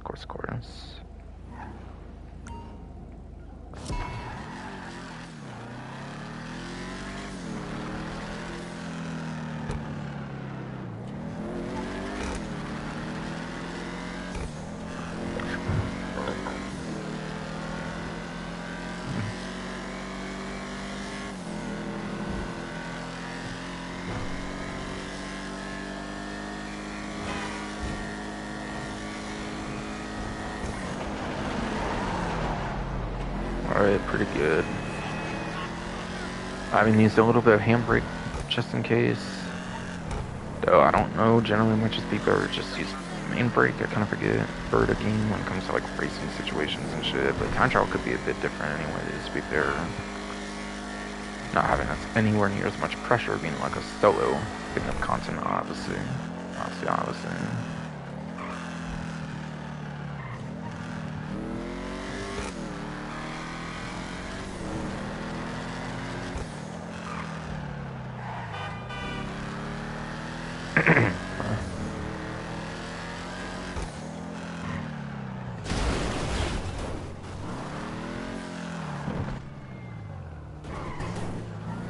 Alright, going pretty good so far. I do kind of like to use that boost, like the jump ramp thing, basically, for the stunt jump, basically. I don't know if it's actually the most helpful, to be honest. It's kind of debatable. There might be another, maybe kind of better way to someone go about it or something. But still, feels like it's a little helpful, so I just do it anyways.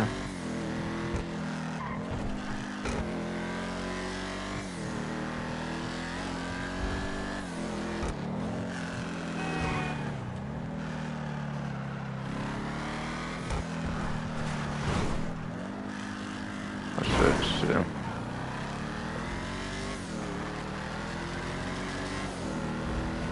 And yeah, I do kind of jump off there. I don't know if that's helpful either, since it kind of just goes straight from like where you actually drive. Might even waste time, I'm not really sure, but it's pretty stylish, so I just do it anyways, to be honest, but still. I might not actually do it with the Arbor GT, just because it kind of does whatever it wants sometimes, I feel, so like, I might actually not do it for once with the Arbor GT, just because I feel it kind of does not drive the greatest. For me, really, at least. For me, really, at least. Which I don't think I've ever, like, not done that with a vehicle. See how it goes. I guess maybe I'll try it. Something, but I don't really have too much time anyways, to be fair. Not really too sure on that, honestly.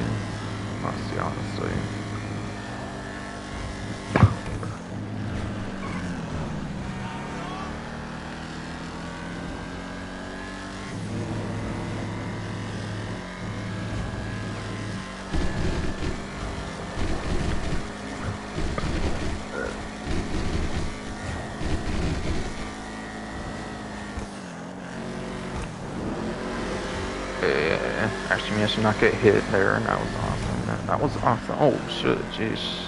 A couple times I thought I was for sure about to get hit, did not. Especially that second one.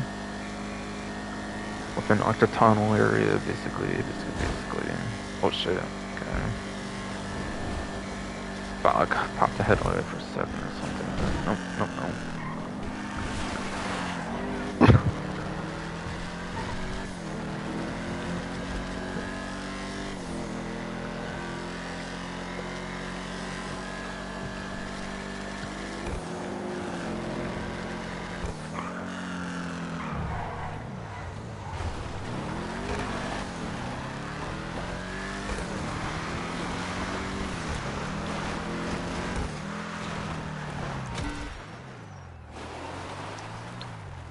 Okay, good sport bonus again. A good sport bonus, or did I just never bank the one that I had during like the vehicle discount talk or something? Kind of forget, to be honest. Kind of forget, to be completely honest. kind of do pretty much completely forget, to be completely honest, though. Fucking his body, though. Come on. Oh yeah, I didn't mean to mark it that way, but yeah, to be fair, it's kind of just a temporary destination. Obviously, it's not the actual destination for the time trial, so it's pretty much good. To be fair.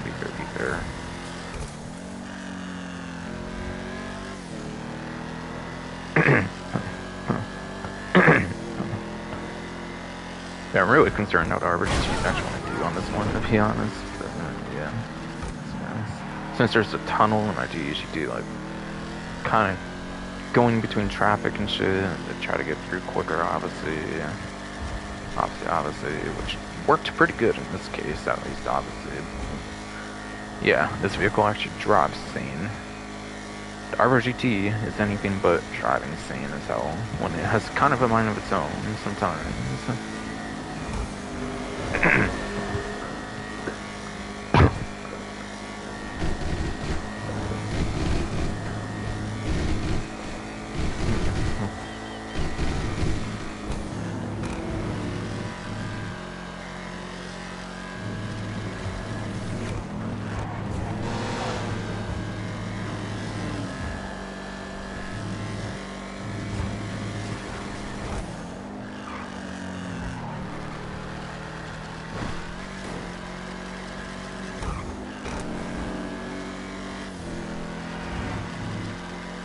$80K for my agency. Okay. Go. Come on. Probably could have been 100K even actually if I like had actually fucking took the money before doing the stream at some point. Did not do that. To be honest.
Oh, come on.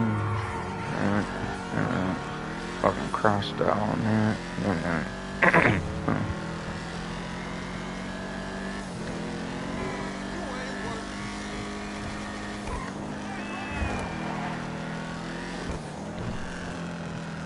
Wonder if I can actually beat this stream, like this time trial and shit, and like be done with the stream before 5 hours. That'd be actually surprising. I don't know if I've done that. I don't like a long time or anything. Or GTA in particular, obviously. Not Red Dead, not counting out, obviously, but yeah. Oh shit.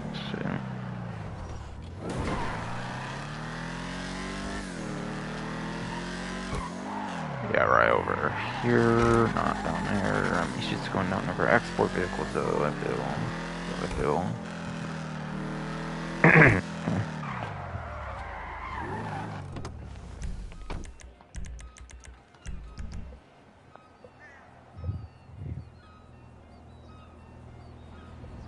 Alright, so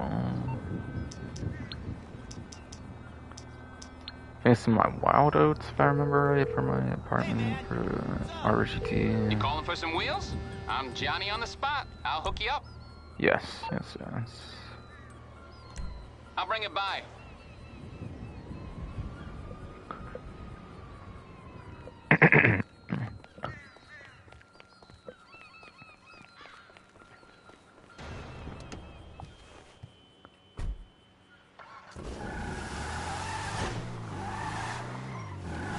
Four minutes, 37 seconds. Please tell me the RGT can actually do that shit.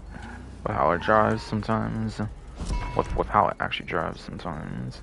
On its like own, I feel. Again, not like that, right? I already literally explained, but yeah. For being a bitch and shit made me kind of mess that up, of course. Alright, I really need to get this one run though, like I swear, because I kind of have to get going now. But still, I do have a bit more time. I can kind of procrastinate things pretty well, honestly. Not gonna lie, if I want to. family kind of a bitch though, so I kind of don't sometimes on purpose, but still, still.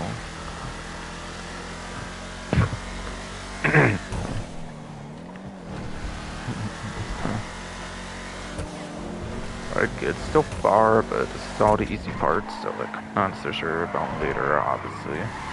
Wow, sirs, what the fuck? Whoa. Jesus Christ, man. I don't know I've had it be that bad before. Holy shit.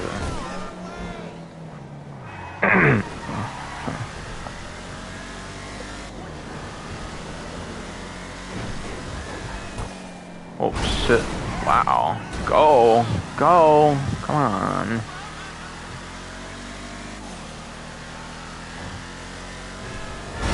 Are you fucking kidding me? I'm restarting this one. Wow. Really? Really? Like, come on. It's some bullshit. Like, what the hell? God, man. Like, jeez. They had hell amount of its own. Did like a whole fucking ass for 60 or some bullshit, I swear. Get out the way, stupid fucking goddamn semi-truck or whatever the fuck. Or whatever the fuck.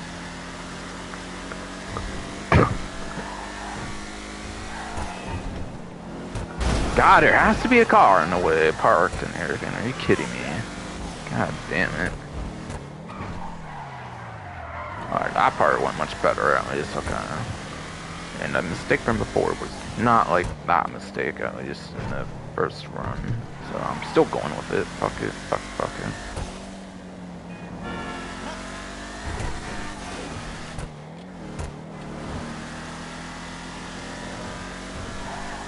I don't know, I think this thing drives pretty clean sometimes. I don't know if it's like the bumps doing that or like what.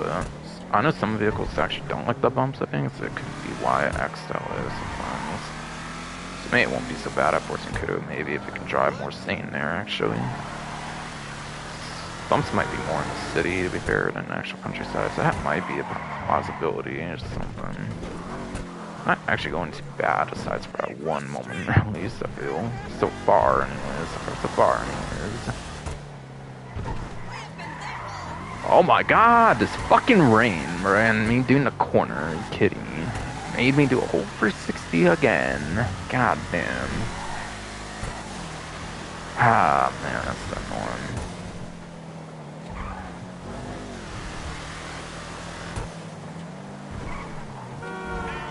Fucking rain. It had the rain, apparently, and this thing already handles like a bitch.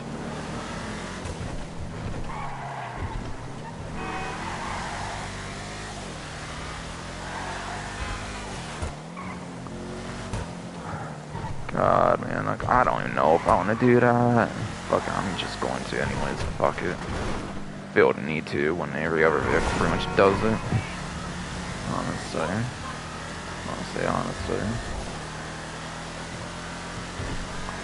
If I had one huge mistake, I feel another one would pretty much kill the run.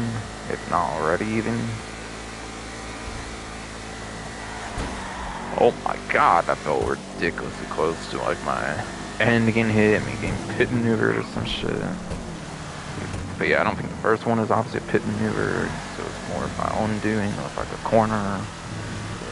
Yeah.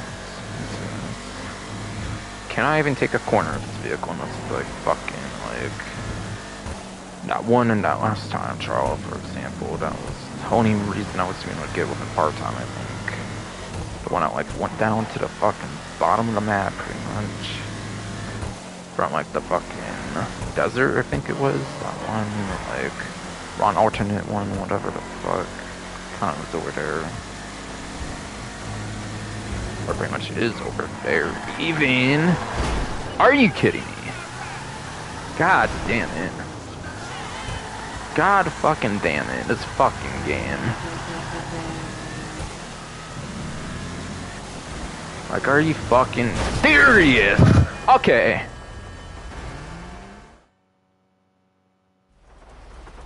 God damn it, this fucking rain.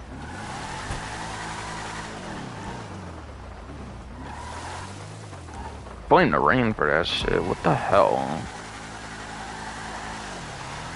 God, man, like, why does this happen? Like, when I'm using a fucking really good or really annoying car and this shit, bro.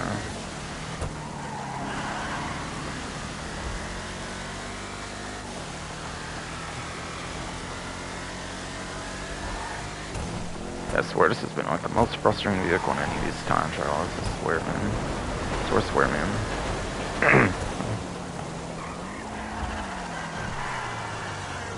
Alright, that actually went surprisingly good.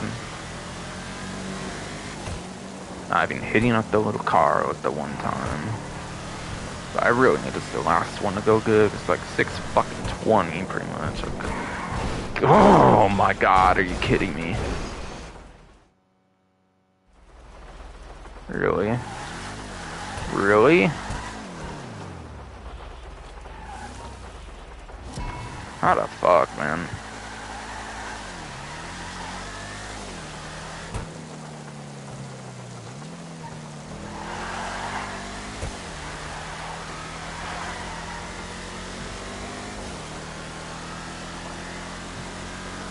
I swear, it's all just fucking rain a bit, man.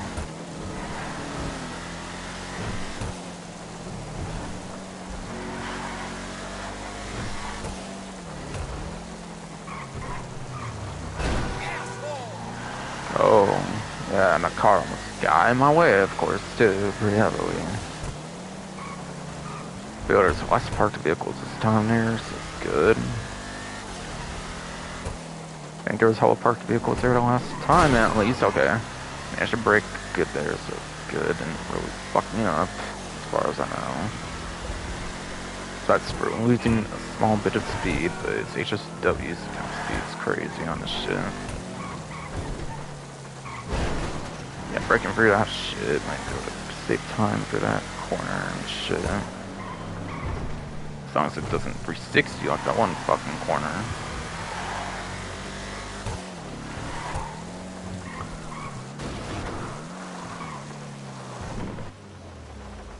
God, I don't know if I can risk that one corner again though. I think it was like here too, I think. Come on. I don't know what's better, having a 360 or all that shit. I don't feel that one much better. I think it was a corner.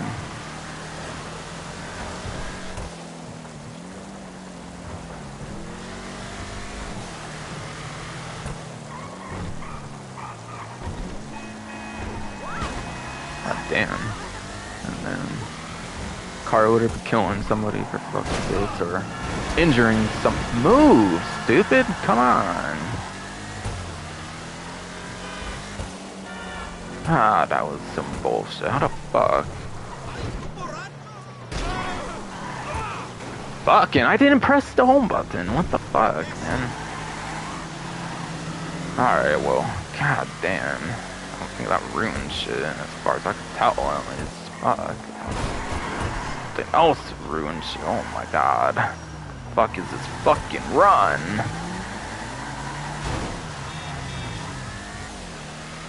I fucking drive this shit proper. You fucking character, bro. Excuse me sucking this hard on this car, bro. Oh man, even if it drive like ass, bro. And it rain and everything.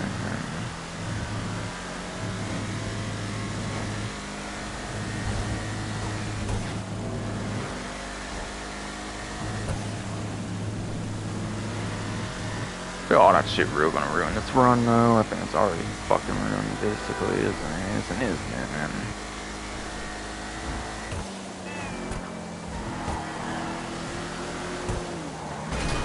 Oh, come on, move. I think it was here where I last made it on that last one, right? Well, alright, I kept my grip or some shit easier, it seems there, at least. I gotta see if I can roll steam through here somehow. Steamroll through this shit somehow.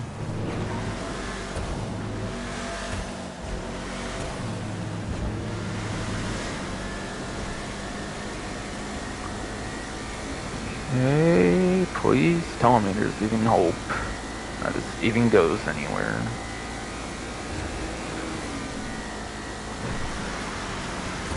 Oh, whoa, man. I thought sure some crazy shit was gonna happen. God, yeah. Keep control, character. Keep fucking control. Okay, going on there might have actually been good. It's probably not gonna happen somehow, is it? Is it? Literally, what the fuck? I don't even care. This is dumb. This is fucking dumb. Has to rain and everything. I'm just done with the stream, honestly.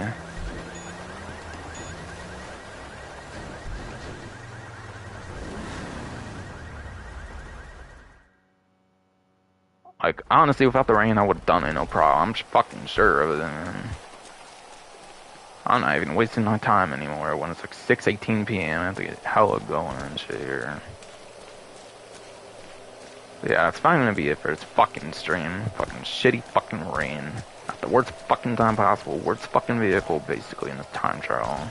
Bullshit, bro. Next fucking stream, I'll see next GTA Online stream. Whatever the fuck all hell, man. It's fine gonna be it for this stream. Hope you enjoyed. Turn me into a green Grinch. Fuck you, cockstar.